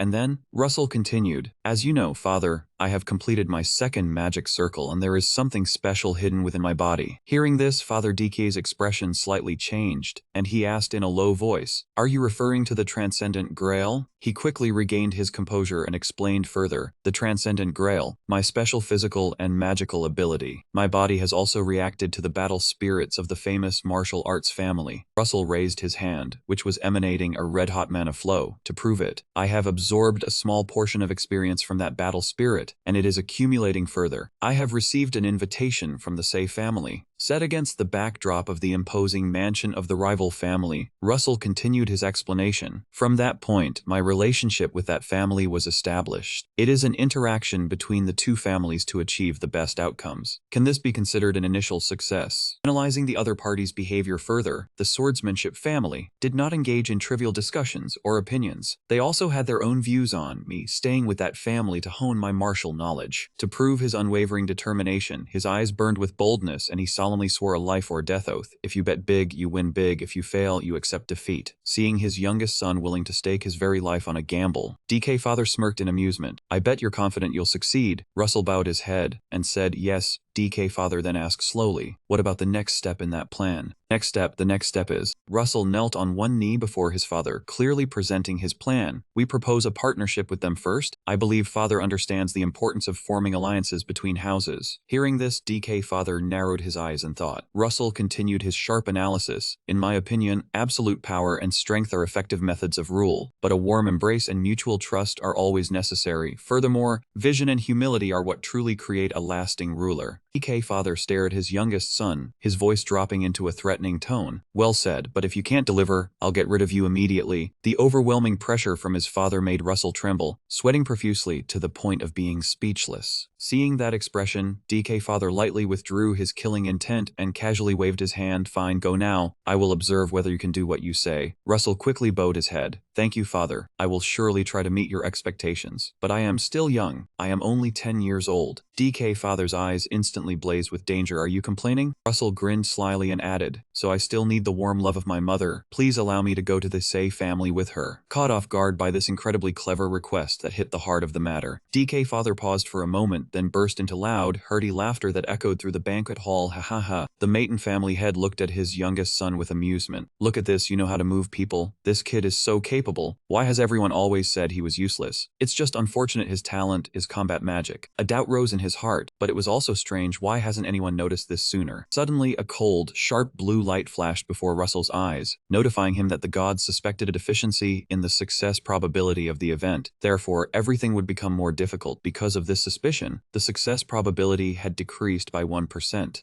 Looking at the notification, Russell was completely frozen, cold sweat streaming down his forehead. He realized in horror, damn it, I was walking a tightrope, and now the rope has gotten thinner. While Russell was facing this terrifying variable from the system, in a quiet study in the main house, Evian was wearing glasses and intently studying an old book. A knock on the door broke the silence. Evian lightly looked up at the door and said, I didn't expect you to come visit me, Posa. The door opened, and the third Miss Posa, with her seductive wavy red hair, stepped into the room. She smiled and probed, Sister, why that book? Why are you looking at a basic magic book? Evian calmly closed the book, nothing. Posa glanced at the book on the table and mumbled, Albecto's 77th book. An easy way to cultivate mana. Russell is also reading that, I guess it's quite popular. Evian took off her glasses, placed them on the table, and said seriously, Posa, I have something to tell you. Posa smirked slightly. I have something to tell you too, sister. The two most powerful women of the family stood opposite each other in the center of the vast room, the atmosphere suddenly becoming more stifling and tense than ever. Evian declared decisively, a golden mana aura blazing around her with authority. I won't beat around the bush. I will take care of and pay attention to our little brother. Not backing down, a fierce red flame also suddenly burst around Posa. She gave a charming and cold smile in return. You don't stand a chance, little brother is mine. Looking at the magic flames beginning to blaze around Posa, Evian wondered if father had given Posa a chance too. Is this the issue? Whoever gains the boy's acceptance gets to protect him. Evian said coldly, I've told you, this is none of your business, Posa. In fact, it has nothing to do with you at all. The boy is mine to handle. Hearing that, Posa scoffed provocatively. You think relying on your strength means you can do whatever you want? No way, you've had plenty of chances to kill me before. The brutal memory of the Nupia Canyon suddenly resurfaced. Posa was struggling on the ground covered in wounds. While Evian stood solemnly looking down from the mountaintop, Posa continued, you can't be as cruel as me, but you didn't do it. Back to reality, Evian immediately released a violent surge of golden mana, coldly interrupting, you misunderstood, Posa. The red flames around Posa blazed even more fiercely and challengingly. Is that so? The next second, a terrifying magical explosion erupted, violently shaking the entire mansion. After the heated clash, Posa knelt on the ground, blood trickling from her mouth, but she still wore a wild, stubborn smile. See, you're so soft. Immediately, Evian stepped forward and stomped hard on her shoulder. Posa winced in pain but still asked, why do you care so much about the youngest? Evian looked down from above with authority and declared coldly, what I do is my business. Lying at her second sister's feet, Posa still wore a provocative smile. Your reaction makes me want him even more. Evian looked down coldly and asked directly, what do you want the boy for then? But all she got in return was Posa's evasive answer, he's cute. Not wanting to hear more nonsense, Evian yelled, stop joking around. Then she decisively stomped her foot down on her younger sister's shoulder, causing Posa to let out a pained, strained groan. Despite being roughly subdued, Posa gritted her teeth and revealed a secret. I heard he's already reached the second magic circle. You think I wouldn't know? That kid has secrets. I have to uncover them. It's fascinating. The second magic circle at age 10. She said she had even sent a shadow to follow Gerson. But then, for some reason, that shadow suddenly vanished without a trace. Listening to this, Evian silently realized that Posa was just as obsessed with their youngest brother as she was. She understood that the real reason Posa came today was only to probe and see her reaction to the matter. Evian withdrew her mana and coldly ordered, get up, the adults will be here soon, because the fight was too loud. Posa smiled slyly to herself, but her eyes blazed with calculation. Witnessing her second sister's cold reaction only intensified the burning desire in Posa to take the youngest brother for herself. Meanwhile, in his own room, Russell suddenly woke up with a start. A cold chill ran down his spine, making him tremble and break out in a cold sweat. Sitting dazed at the large dining table, Russell was still in shock. What's wrong? Oh, nothing, huh? At that moment, a steaming, fragrant plate of spaghetti and meatballs was set on the table. Young master, your food is spaghetti and meatballs. Looking at the plate of food in front of him, he slowly let out a sigh of relief. He told himself, having a legendary assassin like Hera on standby like this would reduce his chances of being assassinated by others to the lowest level. Russell nodded slightly. Thank you. Hera then beamed a bright smile and kindly told the young master, eat up and leave early. Seeing Hera's unusually kind attitude, Russell couldn't help but feel suspicious. He thought to himself that she was being more pleasant than usual in a suspicious way. Immediately, Russell activated his heavenly eye to inspect the plate of spaghetti and meatballs in front of him. The system panel scanned and displayed an orange warning line. The dish showed traces of the substance seiken. Russell frowned slightly and wondered, what is seiken? The system then provided the answer. Seiken is an extremely dangerous poison for ordinary people without mana, but for those with strong mana, this poison barely has any effect. To test the maid's attitude, Russell calmly called out, Hey Hera, she timidly asked back, what is it? Russell pointed at the plate of noodles and asked directly if there was anything special in the dish. Hera maintained a calm expression and replied, nothing, sir. In fact, in Russell's memories, this body had been continuously consuming seiken and growing up with it since the age of 3. For him now, that poison probably wasn't anything too special. But what if the other party really intended to poison him? While Russell was still lost in thought, a loud noise came from outside the door. The young attendant Hampton, flustered, ran into the room, knelt down on the floor, and cried pitifully, "Young master, I forgot my task. You should punish me." Looking at Hampton's tear-streaked face, Russell was confused and said, "Ah, stand up first, and then explain." Hearing Hampton stammer through his explanation, Russell let out a soft sigh and cut in, "I understand." Hampton asked in surprise how he knew, and he just smiled and replied, "Intuition." That answer impressed Hera greatly. She put on her glasses, her eyes sparkling with admiration, and exclaimed that he had incredible observational and judgment skills. Surely he must have smelled the sake. How clever of him to use intuition as his answer. Looking at the strange maid, Russell could only break out in a cold sweat, wondering where she had gotten those glasses from. Hera took off her glasses, gave a loyal smile, and declared that he always exceeded her expectations. She promised to continue giving her all to be his shadow and help him grow stronger every day. She added softly, "Oh, and also the dish from Lady Sozo was specially cooked by my own hands, so there's no need to worry about anything strange inside." Hearing that, Lady Sozo beamed a bright smile and nodded to thank Hera. Late at night back in his room, Russell lay stretched out on the bed resting. The fiery magic chalice floated before him, taunting that it was still poisonous. Russell rested his head on his arm and calmly replied, "That kind of poison is nothing." Seeing his stubborn master, the chalice flushed red, its eyes spinning drunkenly and slurred mouth says that, "But look at me, I'm high as a kite. Hey, listen here." In the middle of the night, as Russell was dozing off, a soft knock came at the door. Rudia sneaked her head in and called his name quietly. Russell sat up in surprise, asking back, "Rudia?" She stepped fully into the room and curiously asked when we would set off. Russell casually replied, 8 in the morning. Hearing that, Rudia eagerly suggested, "How about we go right now?" But Russell dismissed it. "We can't use the teleportation gate right now." Seeing they couldn't leave immediately, Rudia slumped. "Really?" Without any hesitation, the girl climbed straight onto Russell's bed, pulled the blanket over herself and said, "Then I'll sleep now, sleep early. Wake up early, get there early." Russell could only bitterly watch his friend, losing his spot to sleep. Seeing Rudia quickly fall into a deep sleep and snore loudly beside him, Russell helplessly sat up and quietly called, "Hera, are you there?" Instantly, Hera appeared like a ghost. "Yes, young master." Her silent appearance startled Russell, making him wonder how long she had been standing there. He quickly regained his composure and ordered her to take her to her room but not to wake her up. Hera closed her eyes slightly to acknowledge the order. Understood. The single gentle wave of her hand, she used magic to lift Rudia's body, suspending it in midair. Russell silently marveled that Hera was too skilled, handling it neatly in a snap. The next morning, the sky was high and blue with a brisk wind. The family's horse-drawn carriage was prepared in front of the mansion. Looking at the crude carriage, a servant spoke up apologetically, "It's a pity we have to travel by horse carriage." Russell calmly replied, "It's fine." In this world, luxurious magic carriages were reserved only for the top nobility, much like expensive supercars in the modern world. Russell told himself, showing off like that would only make the other mothers in the family more envious. And he didn't need that kind of unnecessary jealousy right now. The carriage began to roll. Sitting inside, Russell silently laid out his plan. The help of the swordsmanship family could help him complete his goal. The carriage passed through lush green meadows, and then entered the smooth cobblestone road of the city. After a long journey, the carriage stopped before a majestic, ancient-style mansion. Stepping down, Hera quietly announced, "We've arrived at the Say family." Just as he stepped off the carriage, Russell suddenly paused upon hearing an excited, loud call from the top of the steps. He looked up and smiled faintly. Standing there was Cassin, the boy beaming a radiant smile and welcome. "I knew you would come." Russell decisively walked up the steps, replying happily, "I'm here, Cassin, I kept my promise." The first goal upon arriving here was a real duel. Looking at the massive arena standing before him, Russell thought to himself that things were going as planned. He subtly tightened his grip on his clothes, a violent purple mana flaring up around him. Russell stared straight at his opponent and declared firmly, "I won't hold back this time, Cassin." His eyes burned with determination, telling himself he had to give his all for this debut match. Entering the intense duel at the Say family's training ground, Russell stood opposite his same-age friend Cassin. Looking at his opponent holding a glowing sword in a defensive stance, Russell silently assessed that he had improved greatly since they first met. Now he was more proficient in combat magic techniques combined with spells than before. However, facing a true monster like Cassin, Russell understood he needed to use himself as a measure to truly test his strength. Though he knew he couldn't beat the young swordsman prodigy yet, he reminded himself to try his hardest, as this was surely the most formidable opponent in the future. Seeing the confident smile on Cassin's lips, Russell couldn't help but recall the character settings he himself had written long ago. Yes, it was he who had established this character's personality and strength. In the original story, Cassin was an existence so absurd that no one of his age could fight him. He was a genius among geniuses, with talents so outstanding they overshadowed all other prodigies. The scariest thing was that no matter how excellent he was, he always trained harder than anyone else. The most bug character the author had ever written was him. The youngest son of the Sei family was the strongest crystallization of unyielding perseverance and absolute innate talent. Though he was the same age as Cassin, Russell had to admit that his opponent's talent was already on a whole other level. Not giving him time to think, Cassin suddenly gathered his energy and shouted loudly, "Strong press." A blinding flash of light suddenly erupted before Russell's eyes. The very next second, a streak of red sword energy shot toward him at a terrifying speed. Russell quickly dodged the attack, shocked to realize that both Cassin's speed and damage had increased greatly. The system panel immediately rang out with a notification. The talent delayed flow has been automatically activated. In the slowed time state, Russell's eyes worked at maximum capacity to analyze his opponent. He keenly noticed that Cassin's heel was shifting ever so slightly and immediately read his next intention. The strong press move just now was actually just an opening feint to set up the real killing move, the sword slash behind it. However, he also secretly worried, wondering if he simply dodged like this, Cassin would quickly close the distance and corner him. Cassin's speed was so horrifying that it rendered Russell's flow state ability almost useless. Russell thought to himself, using sword energy in a one-on-one duel might not be intentional, but it inadvertently created a huge advantage for him. Just as Russell predicted, Cassin thought to himself that using sword energy in a one-on-one duel actually went against the common rules. Russell immediately stomped his foot for momentum, blue lightning mana swirling around his body, telling himself his opponent had left an opening. He had to seize this chance.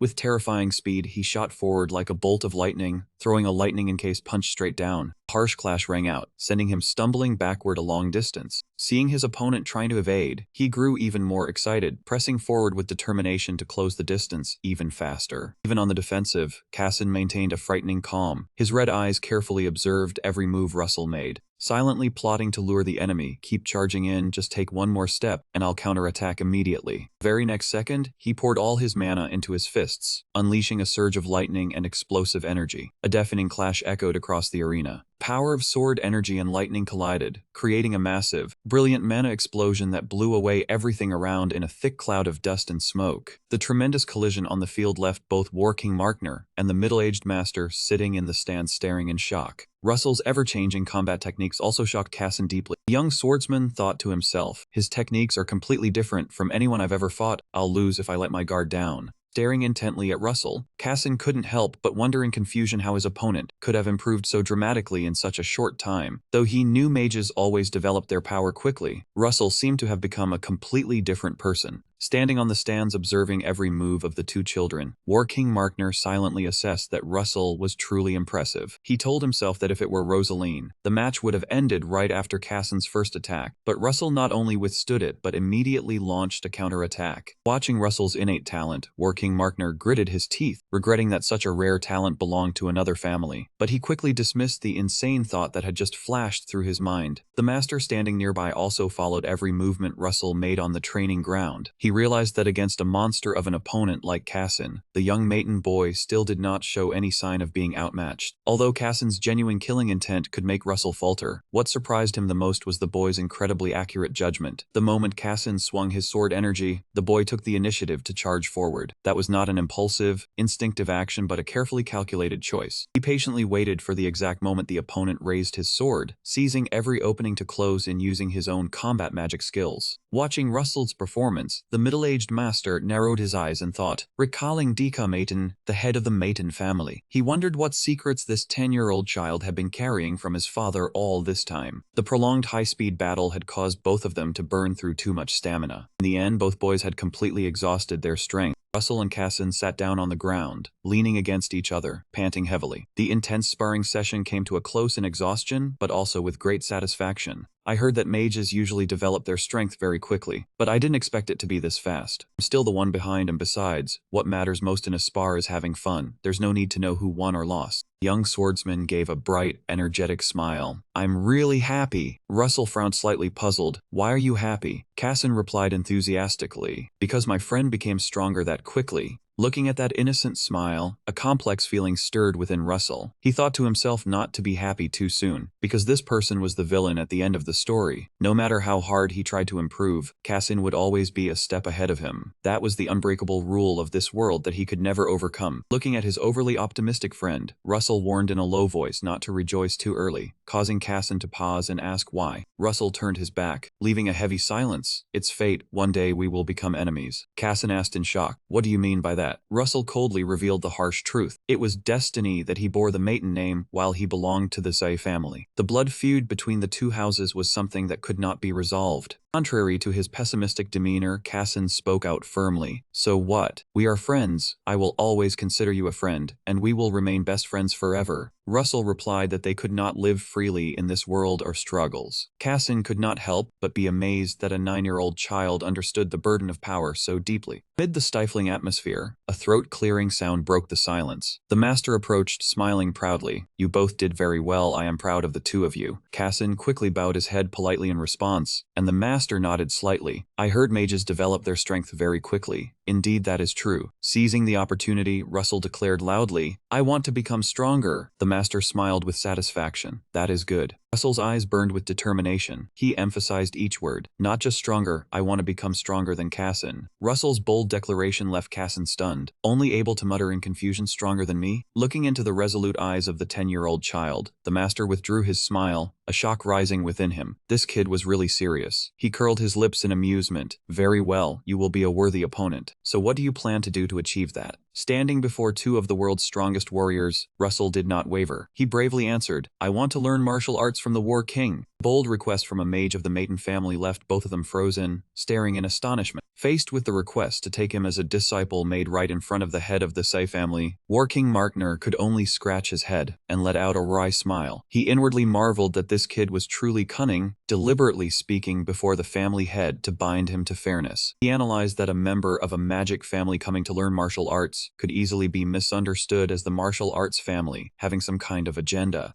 Yet he still firmly chose that path, which showed the strong determination within the boy. Recognizing the boy's mettle, the War King smiled slightly in agreement. Fine, I will teach you martial arts. The master interjected worriedly. Has your family given permission for this? Russell replied, I have already spoken to the family head about learning from both families in coordination. The answer shocked the master, his eyes widening in disbelief. Deke allowed that? Unbelievable. That old man actually accepted this. I truly can't believe it. War King Markner crossed his arms, wearing a knowing smile. By the way, there is a test for those who wish to learn martial arts. Immediately, a blue system notification board appeared. All potential heirs of the family must pass the test before learning martial arts. The test must be completed before the age of 10. The objective is to hunt a blood tiger or a white tiger, and absolutely no help from adults is allowed. Russell nodded. Understood blood tiger and white tiger. Without hesitation, he looked straight at the War King and declared decisively, I will hunt the white tiger. Markner was astonished. You haven't even heard my explanation yet, but you've already acted. It seems you've researched my family quite thoroughly. Turning to his friend, Russell said, Cassin, will you come with me? I know adults aren't allowed to help. Cassin asked blankly, what is a white tiger? Is it strong? Russell replied, extremely strong. It's the size of a house. That description made Cassin break out in a cold sweat, muttering fearfully, what kind of tiger is as big as a house? Are you serious? At that moment, War King Markner wore an extremely sly smile. He cut in with a deep voice. You misunderstood. I never said you could choose between those two tigers. So, my order is for you to go hunt the blood tiger. Contrary to Markner's smugness, Russell only curled his lips in confidence. Blood tiger or white tiger, to me they are the same. The boy's too easy agreement left the War King stunned. He realized in surprise that he had been tricked, that this brat had been aiming for the blood tiger from the start. Cassin, standing nearby, was still bewildered, asking curiously, Russell, how do you know so much about these things? Russell replied cheerfully, I read it in the library. War King Markner could only weep silently inside at this point. Hunting a white tiger was already extremely difficult. This brat deliberately chose the white tiger so he would order the switch to the blood tiger, truly a clever move. Scratching his head in defeat, the War King sighed and admitted the boy was very smart. Russell winked playfully in response. I learned it from you after all. War King narrowed his eyes sternly, but inwardly a wave of satisfaction surged. He felt he had just gained an outstanding disciple, even better than he had expected. After cleverly persuading the War King to assign the blood tiger hunt. The group began their preparations for the journey. Sitting in the resting room, Cassin ate happily while teasing. "Are we going hunting for tigers or going camping, guys?" The boy excitedly added that this was his first time in Garin, as he had heard the mountain scenery there was beautiful. Garin was a small town located on the eastern edge of the continent. The target, the blood tiger, was hiding in the nearby Terran mountains. However, the group still had to walk for 4 days to reach the place. The Terran mountains were famously dangerous but very peaceful, because aside from that one super powerful monster, there were no other terrifying species. Hearing that the trip sounded interesting, young Rudia immediately excitedly asked to join. Her crimson eyes lit up with excitement. "I'll tag along for fun," but Cassin refused. "I'm not going there to play around." Rudia stubbornly coaxed. "You said we were going camping. I love camping." Faced with the girl's insistence, Cassin set a condition. "You can come if you have permission from your family head." After all the permission procedures were completed, the group officially set off. Looking at the magic scroll emitting a cool blue mana flow in Raisin's hand, Cassin marveled. "Magic is so cool, it looks great." He then asked, "Do you need me to help prepare your luggage?" Raisin shook his head. "No need, I can handle it myself." The group quickly moved through many spatial gates. As dusk fell, Cassin announced, "We have arrived in Garin." The boy advised everyone to rest at an inn before continuing the journey since they had already passed through quite a few gates. Stepping into the city, hunger and fatigue hit them. Rudia sank to the ground, whining, "Russell, I'm so hungry." Cassin urged them on. "There must be a restaurant around here. Let's hurry." However, as the group just stepped down the stone steps leading into the center, Cassin stopped short, noticing an unusual silence. The entire vast Garin appeared deserted, without a single soul, only the cold wind blowing through the empty houses under the darkening dusk. At that moment, a man ran past in a panic. Russell was about to approach and ask what was wrong when the man shouted in terror, "What's going on?" Cassin hurriedly asked to confirm that this place was Garin. The stammering man replied, of course, run right away.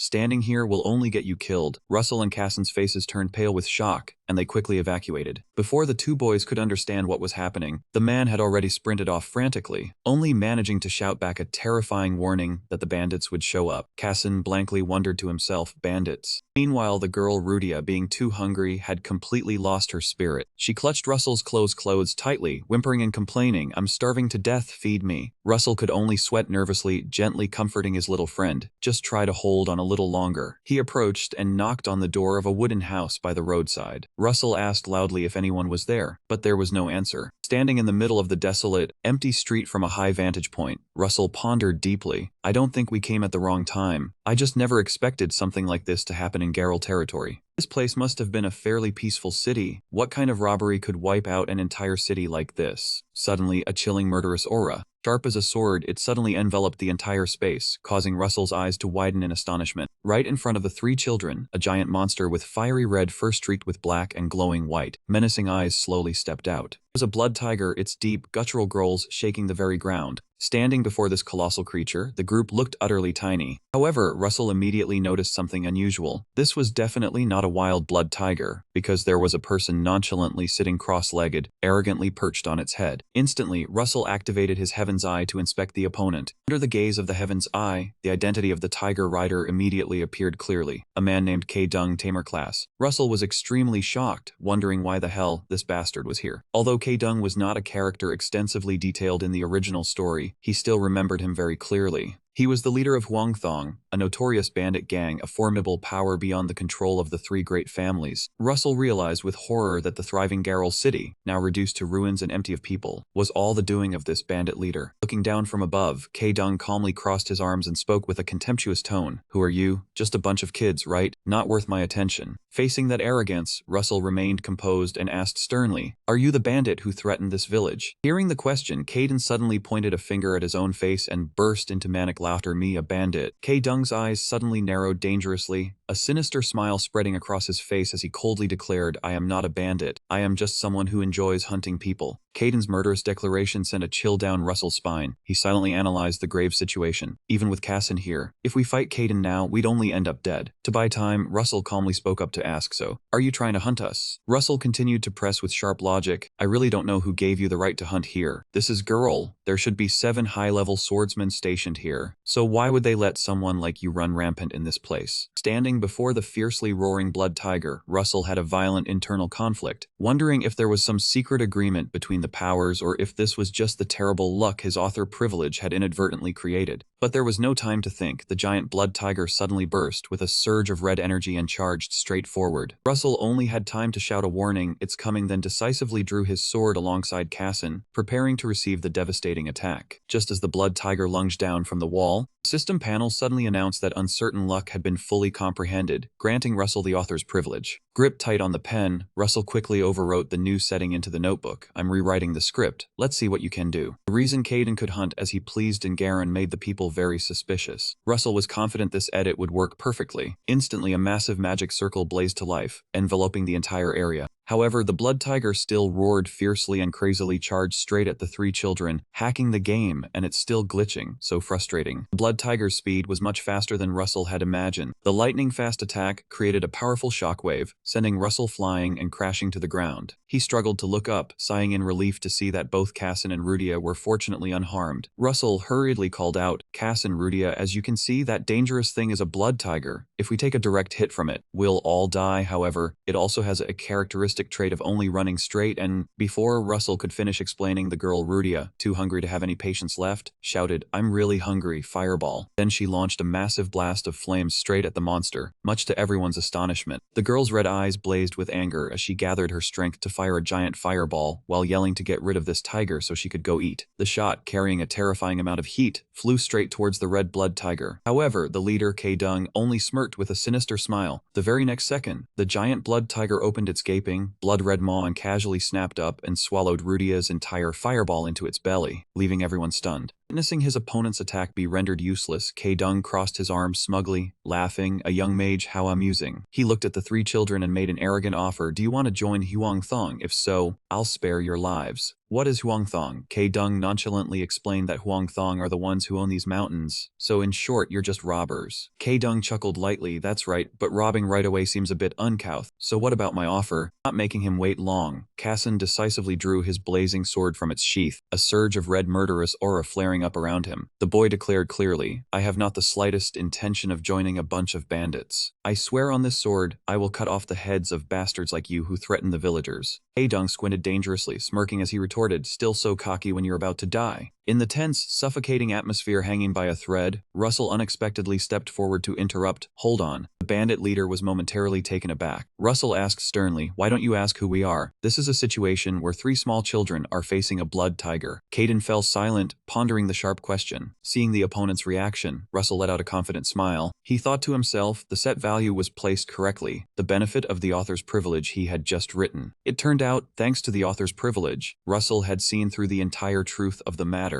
The reason Caden could freely hunt in Garen wasn't simply because he was hunting for sport, but also because he had been ordered by someone to create this test. From the very beginning, the test had been meticulously planned, and the main heirs were never really in actual danger. This was also how little Rosaline of the martial arts family had successfully hunted a giant white tiger in the past without losing her life. Russell confidently looked at Caden and declared aloud, "Which means you already knew who we are. And the reason you keep saying such meaningless things, even though you know us well, means you are putting your trust in something." The statement hit the mark, completely changing K-Dung's expression as he could only listen in silence. Russell smirked, emphasizing each word, "and the thing you trust." At that very moment, the space behind K-Dung suddenly tore open. Brilliant golden light blazed and swirled violently, forming a massive spatial teleportation gate. Russell wondered in shock, could it be? From within the blinding radiance, a woman with golden hair, a figure with flowing silken hair and brilliant golden eyes stepped forward, her immense pressure freezing Russell in place. He choked out a call, "Sister Evian." Casson stood nearby, his eyes vacant, the corner of his mouth trembling slightly in confusion as he looked at the grand sorceress. His companion also sensed the unusual atmosphere, while Russell secretly smiled in satisfaction as all his deductions proved correct. He began tracing the anomalies ever since the group had set foot in Garen. The space gate managers in a major city like this were at least powerful three-circle mages. They could not simply allow bandits to run rampant. The citizens panicking and locking their doors over a mere hunting notice sounded even more absurd. Even the bandit leader Caden was not a notorious villain. He had never harmed anyone here. A fortified city like Garen could not let wrongdoers do as they pleased under the guise of an inspection. Every clue pointed to a single answer. Just then, the giant crimson tiger that was roaring suddenly became restless. Its body gradually dissolved into glittering particles of magical power. Casson stared in shock at the cracking space around them. Russell inwardly confirmed this place was not the real Garen, but merely an elaborately constructed artificial space. The world, only one person had the sheer mana reserves and peak-level control to accomplish that, his second sister Evian. Evian looked at her brother with a stern expression and spoke, "Quite clever, when did you figure it out?" Russell smiled in return. "From the moment everyone started fleeing this place." Evian raised an eyebrow and asked further, "So the fight with the Crimson Tiger was just an act then?" Russell did not dodge the question and admitted frankly, "I thought it would add some motivation to the test." Evian shook her head gently. "With this level of confidence, who could ever compete with you?" Evian turned toward the windy edge of the forest and spoke respectfully. "What do you think of this, War King?" From the shadows of the ancient trees, the burly War King Markner slowly stepped into view. He crossed his arms lightly. "The boy has passed the test." Looking at the Crimson Tiger obediently standing to heal behind them, the War King remarked, "Just as expected from the Maidens and Sage families." The astonishing calm he showed before the Crimson Tiger was truly admirable. The man impersonating the bandit leader Caden quickly knelt, respectfully apologizing for his rudeness during the trial. Evian gently reassured him, "No need to apologize, for this space was created by me and War King Markner." The subordinate was deeply grateful for the Grand Sorceress's magnanimity. War King Markner stood behind, observing the two children, realizing that Russell was the one holding the dominant position even though he had once thought Cassin was stronger. Russell's keen insight and composure intrigued him, and he mused that teaching this boy would certainly be interesting. Markner stepped forward to explain that the Grandel family did not require their successor to defeat the Crimson Tiger immediately. Cassin quickly caught on and asked, "Could it be that this test was to gauge our courage before an enemy?" Markner smiled with satisfaction. "Exactly right." Cassin confidently reasoned, "The guardian spirits are probably hidden somewhere around here." Hearing this, Cassin was startled and immediately activated his Heaven's Eye to sweep across the ancient forest. Indeed, the blue specks of light from the guardian spirits were floating all around them. Russell silently marveled at Cassin's sharpness, as the boy was only 10 and had already deduced this. If he were not the author who knew every setup, Russell told himself, he would surely have fainted from fear when the Crimson Tiger appeared. At that moment, the giant Crimson Tiger had completely lost its fierce demeanor, standing still and obediently while Rudia gently petted it. War King Markner curiously asked Cassin, "Did you attack the Crimson Tiger because you believed in the guardian spirits?" Cassin nodded in confirmation, but Markner felt that answer was not entirely satisfactory. However, Cassin remained resolute. He turned to look at Russell and declared loudly, "Being strong alone is not a victory. A person who relies solely on their own strength cannot achieve a true victory." Cassin gripped his sword hilt tightly and frankly expressed his philosophy on life. "Though I have shortcomings, I can still find trustworthy people to compensate for them. That is similar to having lived a meaningful life." Looking at the determined expression of his peer, Russell was inwardly shaken. Cassin did not fear admitting his weaknesses, and even quickly placed his full trust in the guardian spirits. He told himself, for a child of a mage family, the unbreakable rule of survival was to trust only oneself. Therefore, Cassin's humble yet powerful confession was something an ordinary mage would never utter. Cassin's sincere words from the bottom of his heart not only swayed Russell's thoughts, but also touched a hidden corner of Evian's soul. Standing under the twilight, she gently closed her eyes, a complex wave of emotions rising within her. They were humane thoughts that someone who had once waded through countless bloody battles like her had never dared to consider. Evian wondered why the naive words of that child made her heart ache so deeply. Suddenly, a crisp system bell chimed with a notification. A new variable directly influencing the course of the plot has occurred. Russell was startled, but due to his sufficient mastery of the Heaven's Eye, he could not see through that hidden variable. Cutting through the somber atmosphere, War King Markner stepped forward and said to Cassin, "The guardian spirits are also your strength." Then he turned to Russell. "And what about you? Did you notice their presence?" Russell gave a confident smile and replied, "Of course I did, but I noticed them not thanks to Cassin, but thanks to my own self." He began a sharp analysis. Being someone capable of inheriting the legacy of a renowned mage family, and formally invited to a prestigious swordsmanship family, he knew his position well. A child like that absolutely should not be injured while accompanying the scion of a swordsmanship family. That would not only severely damage the dignity of the sage family but also open up an enormous opportunity for my own family. A faint purple glint of calculation flickered in Russell's eyes. Hearing this, Evian was utterly astonished and asked again, "An opportunity?" Russell firmly asserted, "Exactly an opportunity."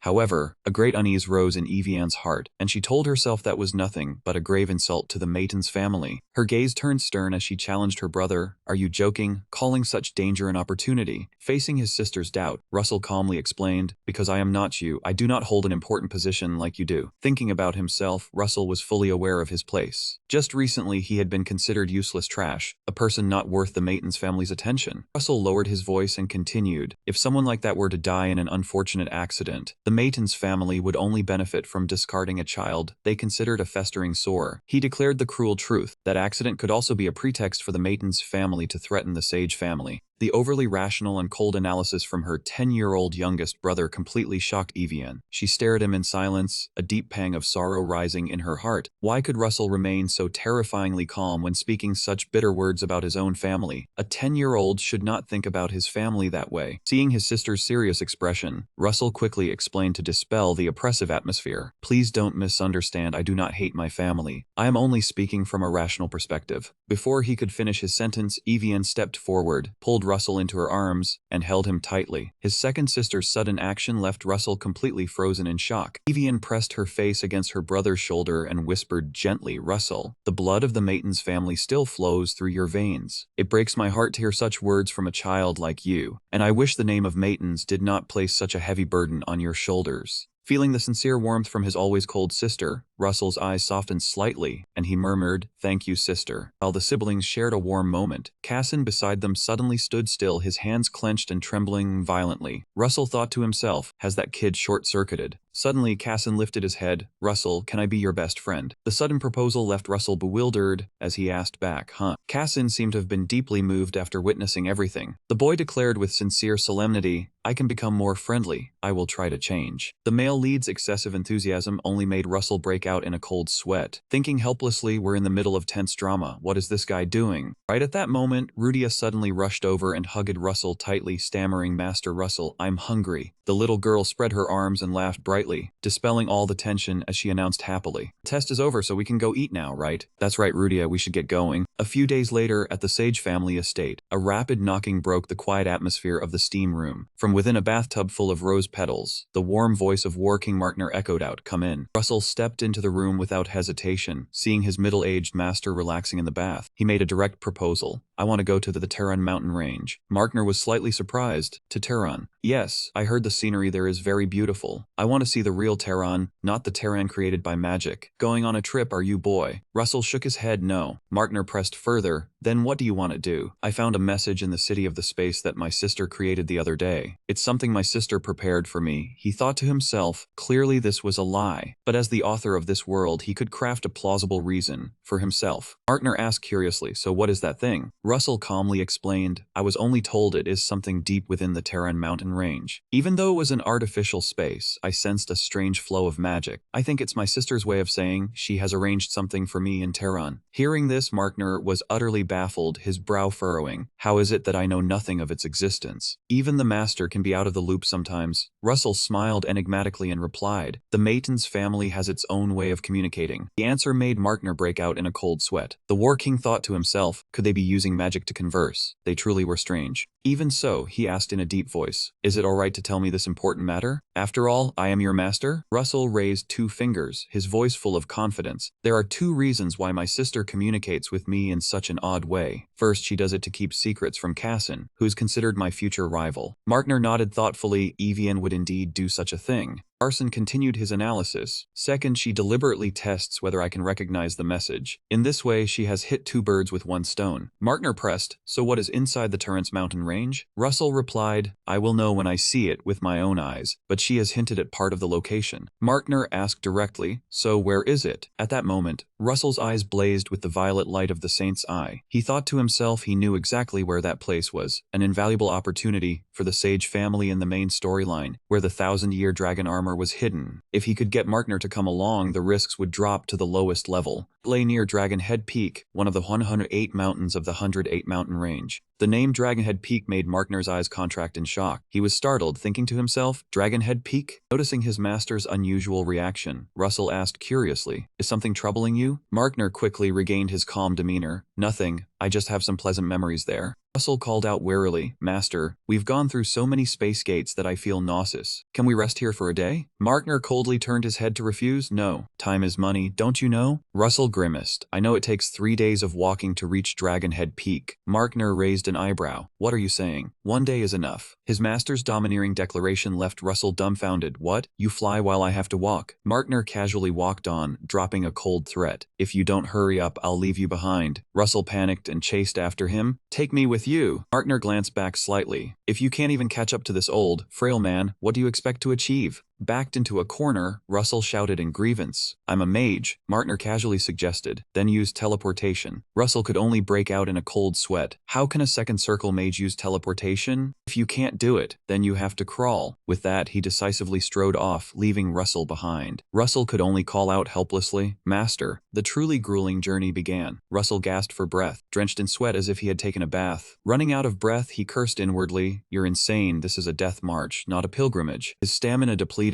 Russell collapsed, falling to the ground, panting heavily. I go on any more. A sudden and violent wave of nausea hit him, and Russell clamped his hand over his mouth. Standing with his arms crossed, observing from behind, Markner clicked his tongue in contempt. How can someone so young be so weak? However, hidden beneath that cold exterior, the seasoned War King was extremely astonished. He assessed inwardly. He lasted longer than I thought. I expected him to faint earlier. Rosaline couldn't go this far either. Markner watched his young disciple closely, a sense of admiration rising in his heart. He used a bit of battle soul, but for a child with the mage origin to go this far is truly impressive. Yet, to provoke him, he still taunted, If you're this weak, how can you be my disciple? Hearing the provocation, Russell slightly raised his sharp, cold eyes to look at his master and asked back with deadly precision, Are you planning to take back your declaration made before the host family that day? The question hit the mark, startling Markner, his eyes widening as he stared intently at Russell. Seeing his master's intense reaction, Russell was bewildered. Markner quickly turned his face away to hide his embarrassment, awkwardly covering it up. No, nothing. However, when he glanced back at his disciple, the War King felt a chill run down his spine upon discovering the truth. His breathing has returned to normal. The super-fast physical recovery ability made Markner feel a sense of fear, truly frightening. If he were to gain a complete battle soul, to dispel his astonishment, Markner said sternly, How much longer do you plan to sit there? We still have a long way to go. Russell replied dejectedly, I told you it usually takes 3 days. Markner let out a faint, provocative sneer. Is that all the Maton family standard is? Provoked regarding his family's pride, Russell slightly curled his lips in response, perhaps. Then he decisively forced himself up and continued walking. Watching the imposing back of War King Markner gliding ahead, Russell could only grit his teeth and endure. The rugged mountain path was full of treacherous rocks and gravel, yet this master still moved at a terrifying speed. Each of his steps was strangely light, to the point that even the hem of his robe didn't pick up a single speck of dust. Rarson was astonished to realize Markner was truly gliding like the wind, leaving him far behind. Wind, was it? A thought flashed through Russell's mind as he began to feel a strong cool breeze blowing from behind his back. Up until now, he had only focused on circulating mana throughout his body to maintain his stamina. But what if he changed his approach, using his own mana as a medium to blend into the wind instead? No sooner said than done. Russell immediately adjusted the flow of his magical energy. The very next second, a gentle blue stream of mana surged up, enveloping his entire body. Russell smiled faintly with excitement as he realized his body suddenly felt weightless, his movements far more graceful than before. Immediately, a system notification appeared. The skill Wind Attribute Optimization had been successfully activated and stored in his mind. Russell thought to himself, even though he couldn't become a mage specialized in a single attribute like others, thanks to his transcendent mana, he could completely use multi-elemental power to support his combat magic. Standing ahead, War King Markner glanced back in great surprise. He inwardly assessed that his little disciple had just personally realized a new movement skill, but maintaining that terrifying speed had drained Russell's strength.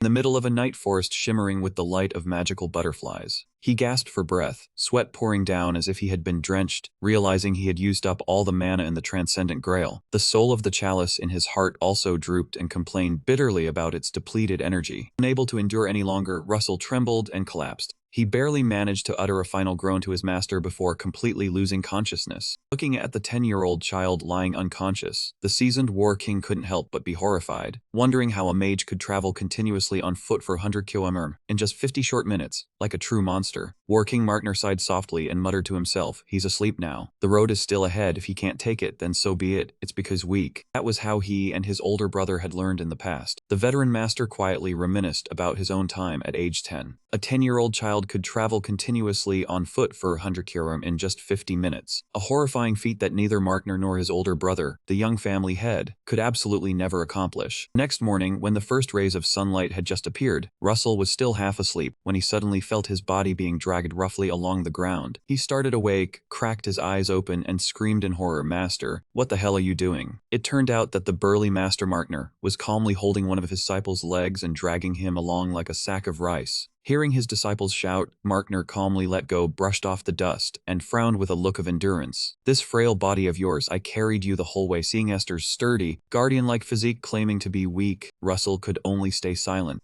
"I'm tired now. From now on, you fend for yourself." Despite the violent awakening, Russell breathed a sigh of relief and rubbed his still throbbing forehead. "Ah, okay, thank you." He looked up and was completely overwhelmed by the gleaming white scene before him. Towering rocky peaks covered in pristine snow stood majestically, piercing the blue sky. At the foot of the mountains was an ancient town with peaceful red-tiled roofs spread across a lush green meadow. Russell secretly plotted a plan in his head, pretending to take a walk, but really hunting for treasure. Observing the silent houses around, he quietly noted that this seemed to be an abandoned town. Markner, standing beside him, thoughtfully added, "It might have once been a town for a community of people." Suddenly remembering a detail, Russell turned and asked curiously, "Didn't you say you had some kind of memory about this place?" Hearing the word memory, Markner's face darkened with gloom, and he coldly dismissed it. "You don't need to know." Noticing the oppressive atmosphere, Russell quickly changed the subject. "It seems no one's around. I'll go take a look around." Markner also turned and walked away, casually replying, "Suit yourself." Right after that, the historical secrets buried for the past 30 years of this place began to be replayed vividly through the system's lens. This was once a small town taken over by a brutal band of thieves, but their fate had completely come to an end when a young Markner happened to pass through. With the terrifying physical strength of a martial arts genius, Markner single-handedly, bare-handed, killed over 10 ferocious bandits in the blink of an eye. The bloody incident of that year had been completely erased from public memory. Looking at the violent reenactments through his heavenly eye, Russell couldn't help but be amazed, thinking, was my master a god of death when he was young? However, the final piece of information displayed by the system truly made him freeze in shock. This was the place where Markner first met Mai. Mai was the name of the poor young girl who had been kidnapped by the bandits that year. At first sight, Markner had fallen in love at first sight, and to rescue his beloved, he did not hesitate to massacre the entire ferocious gang with his bare hands. However, tragedy struck when it turned out Mai had already been poisoned with a deadly toxin before. Markner frantically carried her on his back, running through the pouring rain with a faint hope. But all efforts were too late. Mai breathed her last breath in his arms before they could even escape the mountain range to find an antidote. The heartbreaking, agonizing screams of the young Markner echoed through the deep forest under the cold rain. Seeing those painful memories through his heavenly eye, he thought to himself, so this was the reason why a renowned master like the War King chose to live alone, never marrying until now. All because he had never forgotten the image of his first love. Back to reality, Russell asked, "Master, is there anything special here?" Markner only coldly turned his back and bluntly replied, "Kid, find it yourself. Stop asking so many questions." Being rejected outright, Russell grimaced and grumbled inwardly, "Would it kill you to help me a little?" But Markner calmly poured more cold water. "It's not my business." Unwilling to argue further, Russell decisively turned and walked away. "I'll go look for more clues." Watching his young disciples back, Markner gently waved his hand. "Fine, I'll rest for a bit. I'm old and weak." Separating from the courtyard, Markner quietly strolled towards the edge of the forest, where an ancient stone well covered in moss was silently appearing under the sunset light. In fact, this ancient well was the place where years ago, he had personally thrown the corpses of all the bandits down to dispose of them after the massacre. Even after 30 years had passed, the War King still harbored a lingering doubt about their true identities, wondering if they were truly just ordinary bandits, or if there was another plot hidden beneath. To resolve his doubts, Markner stretched his hand forward, channeling his magical power to inspect the bottom of the well. Should I check again? However, the moment his mana touched the rim of the well, Markner's eyes suddenly widened in shock.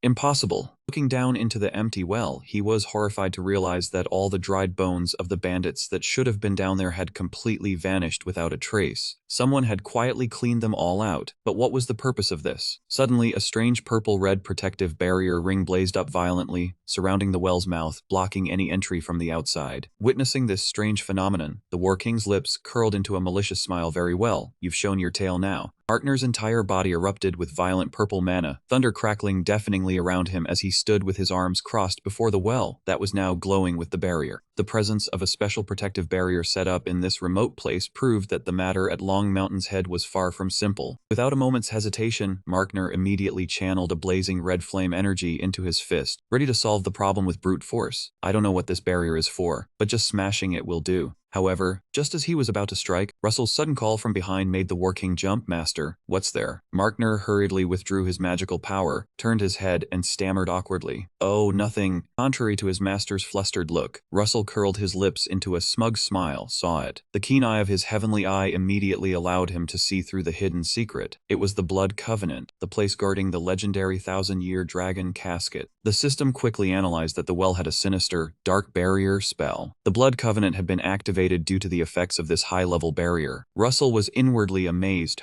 This wasn't in the script I wrote. He stepped closer, bent down to observe the purple energy churning in the well's depths, and asked curiously, Master, do you know anything about this barrier spell? Markner frowned and retorted, Barrier spell? Why? Russell casually replied, Because you already knew there was a barrier at the mouth of the well. The sharp answer made the War King only admire him inwardly. This kid. Markner stood with his arms crossed, watching from a distance, inwardly wondering how a martial master like himself could possibly know about magical barriers. Russell remained focused on the well's bottom and continued his sharp analysis. It's strange to set up a barrier on a well's mouth without using it. Making a high-level barrier like this costs a lot of time and money. Hearing that, Markner snorted and replied, There are more madmen out there than you think. Russell tapped his finger lightly on the cobweb-covered rim of the ancient well, noting that this barrier seemed to have been in place for over 10 years and was still functioning very well. The superior understanding of his 10-year-old disciple left Markner utterly astonished. He asked in a deep voice, What are you trying to say? Russell looked up, his eyes shining bright with confidence, and declared, This well cultivated that barrier itself, Master. Markner was completely stunned and adamantly refused. You're saying this well formed its own barrier? That's absurd. Yet Russell's assertion accidentally touched a deep, hidden corner of Markner's mind. Blazing red spider lilies of painful memories suddenly surged back, dyeing the veteran War King's mind red. He muttered hesitantly, Wait. The memory from 30 years ago surfaced vividly. It was when a young Markner, with all his might, massacred the entire brutal bandit gang with his bare hands to rescue his beloved. And at this very ancient well, he had personally thrown their bodies down to dispose of them. It was also right here that fate had allowed him to meet Mai for the first time. But happiness didn't last long. Mai fell into a critical state after being poisoned by the bandits. Manner frantically carried her through the deep forest in heavy rain, hoping to save the one he loved. In the memory of War King Markner, on the way down the mountain to find a doctor back then, Mai truly breathed her last in his arms. Russell's analysis of the well that formed its own barrier suddenly startled him. An irrational thought flashed through the War King's mind. Mai was very ill back then, so how could she have freely roamed around this ancient well? Rarson stood by the well's edge, calmly proposing a hypothesis. Something with a will of its own had set up the barrier. This was a special case. Hearing this, Markner slightly furrowed his brow and asked back, Special? Is that what the mages call it? Russell thought to himself. He could freely reveal many things to this master, because he knew the man didn't spread stories. He calmly replied, Yes, that is what mages say about this case. To reinforce his credibility, Russell decided to reveal a part of his ability. I have a secret I want to tell you. Markner slightly raised an eyebrow. A secret? He confidently declared, I have eyes that see things others cannot. As proof, Russell smiled a mysterious smile. I can sense a name, Mai, from the well. The name just spoken completely shook War King Markner. His eyes widened in shock. What? Russell didn't give him time to recover. He continued, This well is called the Blood Pool. This is what my sister wanted to show me. In Markner's heart at this moment surged a violent wave. He thought to himself he had met Mai 30 years ago, when that brat Branson wasn't even born yet. Yet by some miraculous means, his eyes could clearly see that buried historical truth. Russell stepped closer, placed his hand on the stone well's rim, and thoughtfully remarked, But the strange thing here is that I don't feel any blood energy at all. Does that mean anything to you? Markner's face suddenly darkened. He slightly curled his lips into a mysterious smile and asked back, What do you already know? Seeing his master's reaction, Russell hesitated slightly, awkwardly replying, That's all. I was thinking about this well. But before he could finish, a dark purple mana surge suddenly erupted from the well's depths, sending Russell flying. Witnessing the strange sight, War King Markner was on high alert. He looked at the thick purple smoke rising and wondered, What kind of smoke is this? Russell struggled to sit up, equally bewildered. However, from within that eerie purple smoke, a blurred figure gradually emerged. It was the silhouette of a girl with eyes glowing an eerie bright white. Sudden appearance of this mysterious being left both Markner and Russell completely frozen, eyes wide in shock. At that moment, a painful memory from 30 years ago suddenly rushed back into Markner's mind, the image of Mai with blood on her lips, taking her final breath in his arms under the torrential rain, appeared vividly before him. Looking at the familiar figure gradually becoming clear in the mist, Markner trembled, cold sweat dripping. He stammered out in shock, "My." From within the brilliant purple glow, the girl stepped out fully. She had short black hair, wearing an elegant traditional outfit. She smiled gently, softly calling out, "It's been a long time, Markner." The appearance of this woman shook Russell immensely. He immediately recognized her as Mai, the first love of War King Markner. But thanks to his special insight, Russell quickly saw through her true nature. He thought, "Forget it, master. That's a monster, not your ex." The purple smoke spreading around her was actually an extremely dangerous seductive fragrance capable of bewitching and manipulating human minds. Standing by the well's edge, she sighed softly, "You've changed so much. Did you come to see me? Because you haven't forgotten me yet." Facing the woman he had longed for over 30 years, War King Markner replied in a deep, sincere voice, "I have never forgotten you." His confession made Mai gently touch her cheek, her smile growing even more enchanting and seductive among the bright red spider lilies. She teased softly, "Still pining for me, are you?" Observing from behind,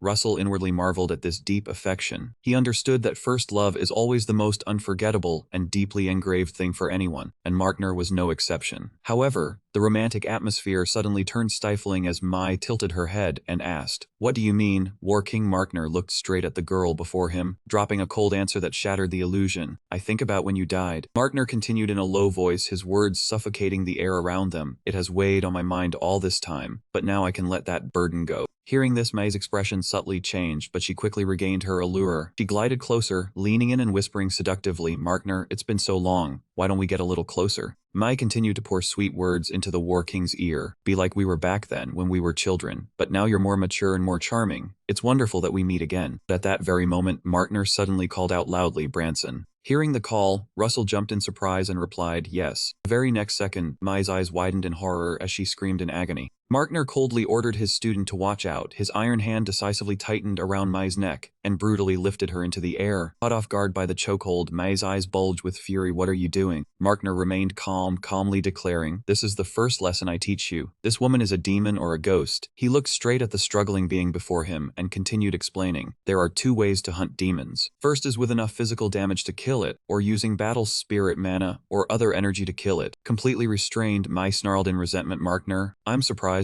I didn't think you would kill me so ruthlessly." But Markner was unmoved. He flicked his hand to toss her away and coldly declared, "This is just morning exercise." The War King's entire body erupted with a violent red battle aura. Thunder roared around him as he clearly shouted, "One of the four fundamental concepts, break." Witnessing this shocking scene, Russell's eyes widened in utter amazement as he clearly felt the terrifying energy gathering. Without a moment's hesitation, Markner threw a powerful punch carrying a violent surge of battle aura straight ahead. The direct hit left Mai completely helpless. She painfully spat out blood, writhing amidst the dark mana being shattered, and cried out, "What have you done to me?" Carefully observing his master's strike, Russell immediately recognized the key point. He thought he didn't hit her physical form. Russell's eyes widened in shock as he saw through the true nature of the technique. Master didn't hit the body. He attacked the soul. Power from War King Markner's punch exploded, shattering a whole space around the ancient well. Witnessing this horrifying sight, Russell couldn't help but realize his master was directly using brute force to crush the illusion. Locked in by the destructive attack, the demon Mai's eyes bulged as she screamed in pain, "Markner, do you really intend to kill me? You really mean to do this? But you love me. How could you do this to me?" Markner was unshaken. His glowing hand continued to gather force as he sternly taught his student, "Watch closely how to face an enemy with pure force." Russell quickly absorbed the invaluable practical lesson. Shattering space with a great enough force would be sufficient to directly affect the demon's soul. The moment Mai was struggling against Markner's power, Russell realized the once-in-a-lifetime opportunity had arrived. He decisively channeled all his violent blue-purple magic into his fist, suddenly closing in and unleashing a deadly finishing blow. Hit consecutively, Mai screamed out in frustration, "How dare you be so heartless to a beauty like me?" After the full power strike, Russell lightly clutched his chest, feeling a clear backlash. His chest felt slightly tight from channeling mana without preparation. "Well, it's fine now." Under the impact of the two masters' and students' attacks, Mai's demonic form began to crack and gradually turned into purple smoke, vanishing. But before completely disappearing, she still wore a seductive smile, narcissistically teasing,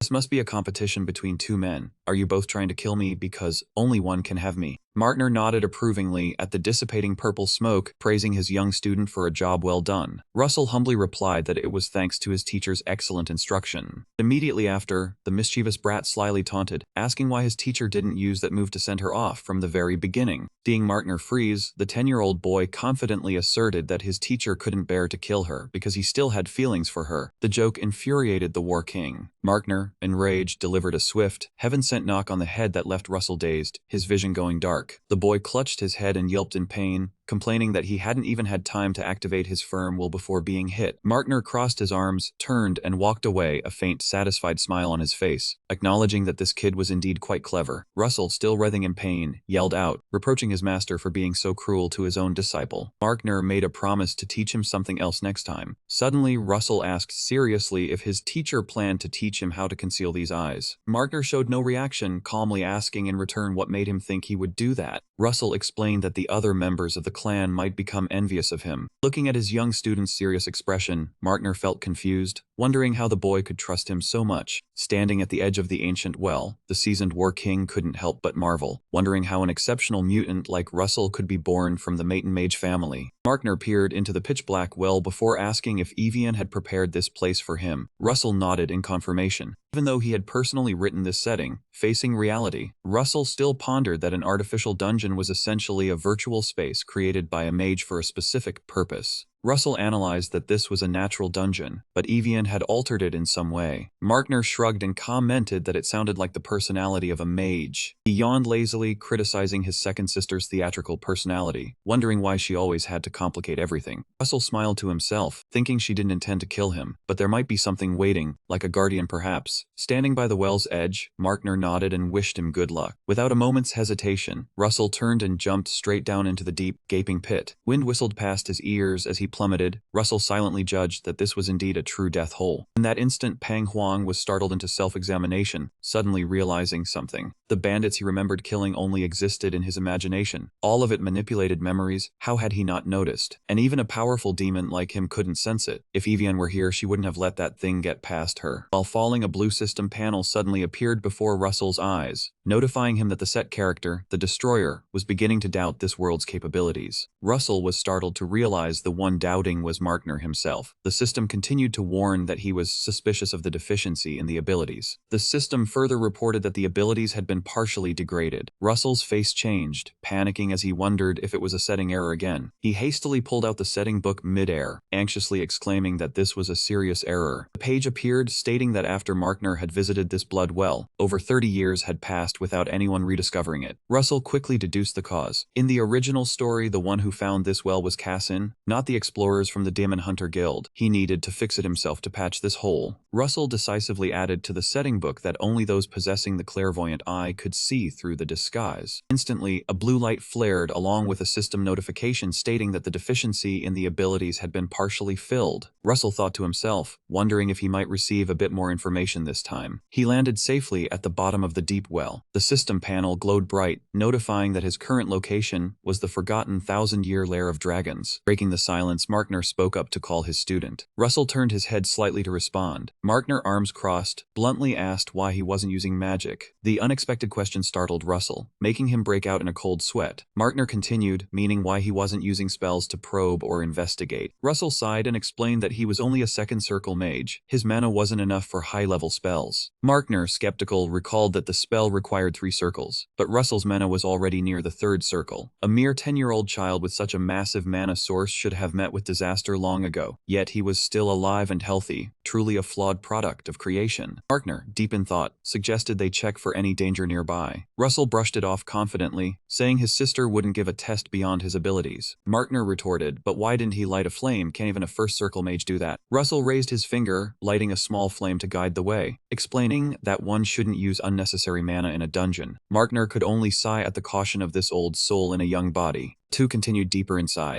Russell took a deep breath, feeling the damp air around him, like an abandoned warehouse. He muttered softly that what they sought should be nearby, right by this pond. Suddenly, a deep, authoritative voice echoed throughout the cave, ordering them to turn back. Right after, a brilliant purple light erupted from in front of the two. Markner looked at the light in confusion, and asked why Evian had left this thing here. Russell explained that it was a toy she had picked up, called a bronze giant. From within the glowing waterfall, a massive entity clad in dark gray iron armor stepped forth imposingly. Markner crossed his arms and commented that this giant was rather small for a true giant. Russell replied that it was merely a replica molded after the real thing. The iron-armored monster pointed its colossal sword at the two, authoritatively commanding them to retreat as the guardian of the treasure. Markner warned his student not to get involved, but Russell remained resolute, unwilling to give up. Bronze giant erupted with purple electric currents surrounding its body, continuing to roar threats and order them to turn back. Facing the immense pressure, Russell focused intensely, telling himself that one small mistake would mean losing everything. This was the reason he had brought Markner all the way here. There was only one chance. The monster began to move, emitting menacing cracking sounds in the darkness.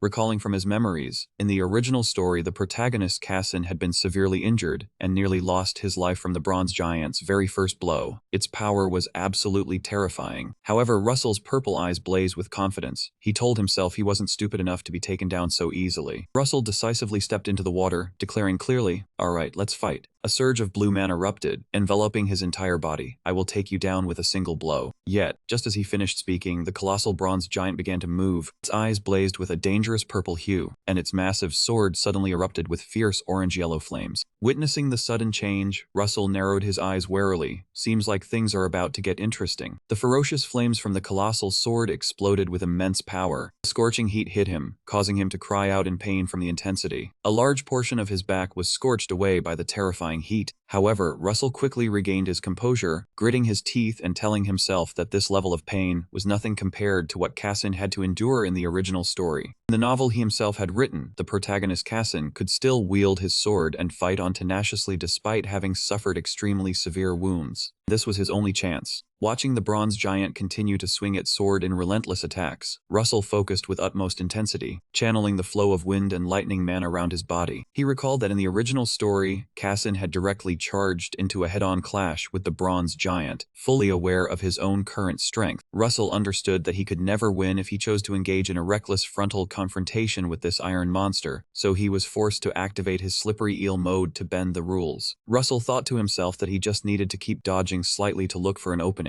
Just as the opponent's massive flaming sword grazed past, he edgily leaped up, twisting his body to evade at the last possible moment, and simultaneously, Russell decisively activated defensive magic to protect his body. He smiled in excitement as he successfully landed on the opponent's very blade. "Nice, I managed to land on this money-making bastard." Even though the heat from the blade was scorching hot, Russell gritted his teeth and endured it. "Now I just need to reach the giant's jaw." Watching from a distance, War King Markner gave a slight nod of appraisal. "Not bad." Russell focused intensely, quickly analyzing the situation to find a way to approach his target. "From here I can jump to a spot where I can attack the giant." He recalled the crucial details from the original novel that his own rock-filled head had laid out. Cassin had once used his sword to strike at the giant's joints. That was the point he needed to aim for. Swift as a flash, Russell leaped up, landing neatly on the shoulder of the bronze giant. He confidently muttered that this right here was its Achilles heel. "Alright then." To seal the match with a single blow, Russell began to pour all his violet mana into his clenched fist. "All I need to do is unleash every skill I have into those joints. I have to take it down in one strike." However, just as he was about to strike, a highly toxic green poison arrow suddenly tore through the air toward him. Russell was startled and hurriedly dodged in panic. "How could I forget them? It grazed past my burn wound." He immediately recognized this new variable. "I didn't write this part into the novel. It was only in the draft, but I guess it exists here." The sudden appearance of a new enemy threw Russell completely onto the defensive. "I was too focused on just that guard." The terrifying explosion force sent him flying, slamming him painfully hard onto the ground.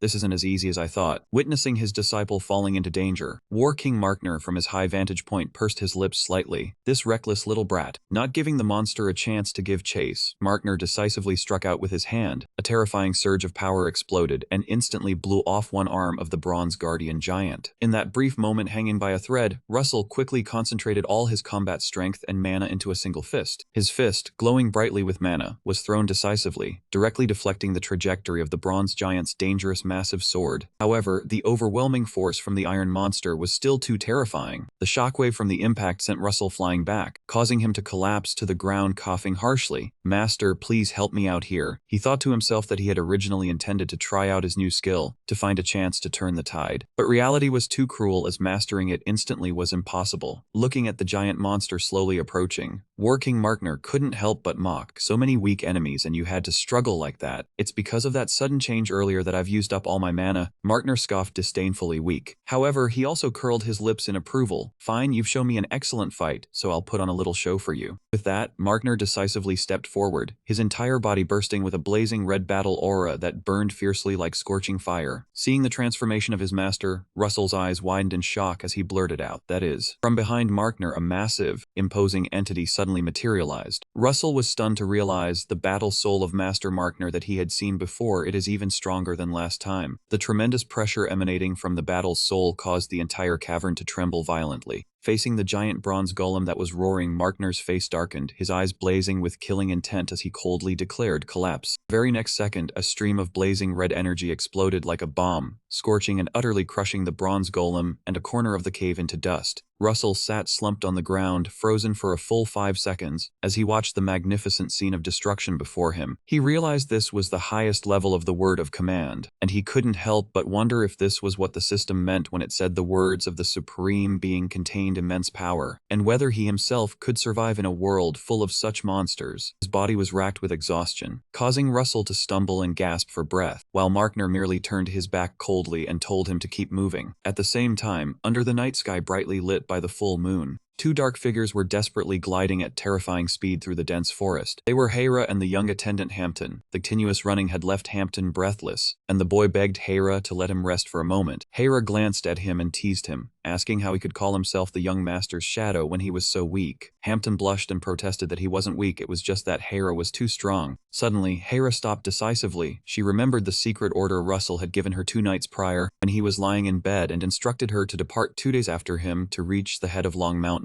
and that the entrance to the dungeon was the ancient well. Having found the exact coordinates, the 2 immediately spotted the stone well standing tall in the middle of the forest, looking at the residual energy traces on the ground. Hera asserted that a major disturbance had occurred here, and that the dungeon entrance was surely right at the bottom of this well. Deep at the bottom of the well at this moment, Russell was utterly exhausted. Even though his resistance to poison came from the Supreme Grail and Saken's toxins, he still felt his body aching and his mana completely depleted. Russell mused that his master should have acted sooner, but Markner nonchalantly made excuses, saying he was old and feeble, so it was quite strenuous for him too. Russell wryly smiled, confidently reasoning that if this place had such strict guards, then there must surely be treasure hidden inside. He decisively stood up to lead the way, but didn't forget to turn and ask Markner if he noticed anything strange about the place. War King Markner wore a sinister smile, silently appreciating his young student's sharpness for having noticed earlier that the bronze golem's body was actually protected by a special oil called Latin. This oil was originally odorless, and Russell had certainly detected it in the moment he closed in and stood on the golem's body. Latin was a special oil commonly used in the southern regions to protect metal from moisture and prevent rust, yet this golem, despite being coated in Latin oil all over, was rusting abnormally. Seeing Russell's thoughtful expression, Markner thought to himself that Latin was very vulnerable to certain types of toxins, and it seemed his young student was quietly calculating a way to bypass this layer of defense. Russell was intently analyzing that the poison would corrode the Latin and spread around, therefore the path was likely covered in poison fog. Witnessing the sharpness beyond the age of a 10-year-old, his master Markner secretly admired. He truly was Evian's brother. Standing before the entrance, now enveloped in a thick layer of poisonous fog, Markner solemnly confirmed that the entrance was indeed covered in toxic gas. It was different from the poison on the arrows from earlier. If he inhaled it, his hands and feet would be paralyzed forever. But the very next second, the War King suddenly changed his tune, flashing a sinister and teasing smile. "I can't help you there, because I'm not a mage." Seeing his master's overly excited expression, Russell broke into a cold sweat and thought, why does he seem so excited today? Being one who always stays a step ahead, he calmly replied, "I've prepared something for this occasion." His words made Markner curious, and he turned to ask, "What is it?" At the same time, at the ancient well's mouth above, the reinforcement group had finally arrived. Hampton peeked down into the dark well and asked worriedly, "Hey, are you sure this is the dungeon entrance?" No reply came. Hera decisively kicked out, sending the boy tumbling to the ground below. She quickly composed her expression, softly whispering an apology to Hampton. Eyeing the darkness warily, she told herself time was short, then immediately dashed forward to search for the young master. Deep within the dungeon, before the surging tide of bone poison, Russell smiled with confidence, knowing that where there is poison, there must be an antidote. At the same time behind her, Hampton collapsed to the ground, breathing heavily in exhaustion. The boy shouted in frustration, "Are you really trying to kill me?" Facing that panic, Hera's expression remained cold. She drew her weapon, saying coldly that he would die if he did not get up. For an assassin, pain was the best way to stay alert. Thinking Hera truly meant to stab him, the boy ran while crying, recalling the rare gentleness when she had given him candy 2 years prior. Hera quickly took the lead ahead. The two finally found Russell, and the War King Markner was standing wait at the shop entrance. Hera and Hampton immediately immediately bowed in salute to the War King. Markner gave a brief glance and immediately recognized his subordinate, the mysterious maid he had encountered before. Russell explained that his father had entrusted them to him due his many shortcomings. Markner let out a hearty laugh. Haha, did your father do that? Looking at the silent maid behind, the War King silently assessed. Ordinary people always revealed the aura of their power level, but someone completely devoid of any aura could only be a master who had reached the very peak of cultivation.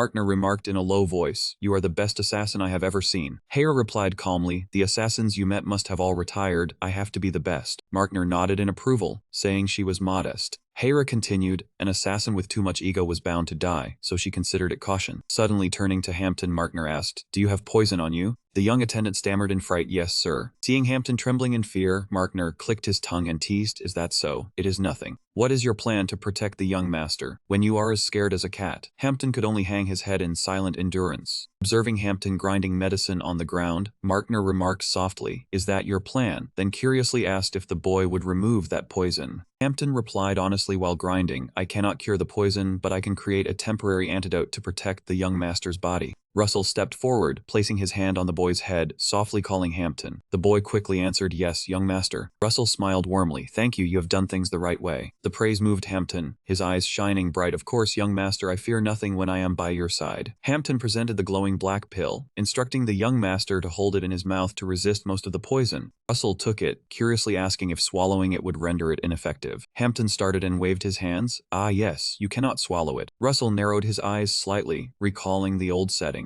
In the original work, the male lead Cassin had been bedridden for 3 days due to this poison, and knowing the plot in advance helped him find an optimal solution, because he was the author who had written it. Russell turned to order Hera and Hampton, "I will return shortly, wait here." Receiving the affirmative from his two attendants, he advanced deeper inside with Markner. Walking through the dark cave, Markner laughed with delight. "This poison is quite troublesome. I have a wonderful disciple." Russell walked silently beside him, keeping his mouth shut to avoid revealing any weakness. Two stepped through the waves of green bone poison that rose thickly from beneath their feet. Suddenly Russell halted, his eyes narrowing with caution as he realized they had reached their destination. For them was a massive glowing dragon relief on the cliff face, the resting place of the legendary Millennium Dragon armor. Stepping into the secret chamber, a blinding flash of light erupted, startling Russell in astonishment. He stared wide-eyed at the radiant stone basin ahead and shouted, "Over there." Instantly, a system notification appeared confirming the Millennium Dragon armor treasure. Above the exquisite golden stone basin, a glowing energy armor floated, radiating an immensely powerful aura.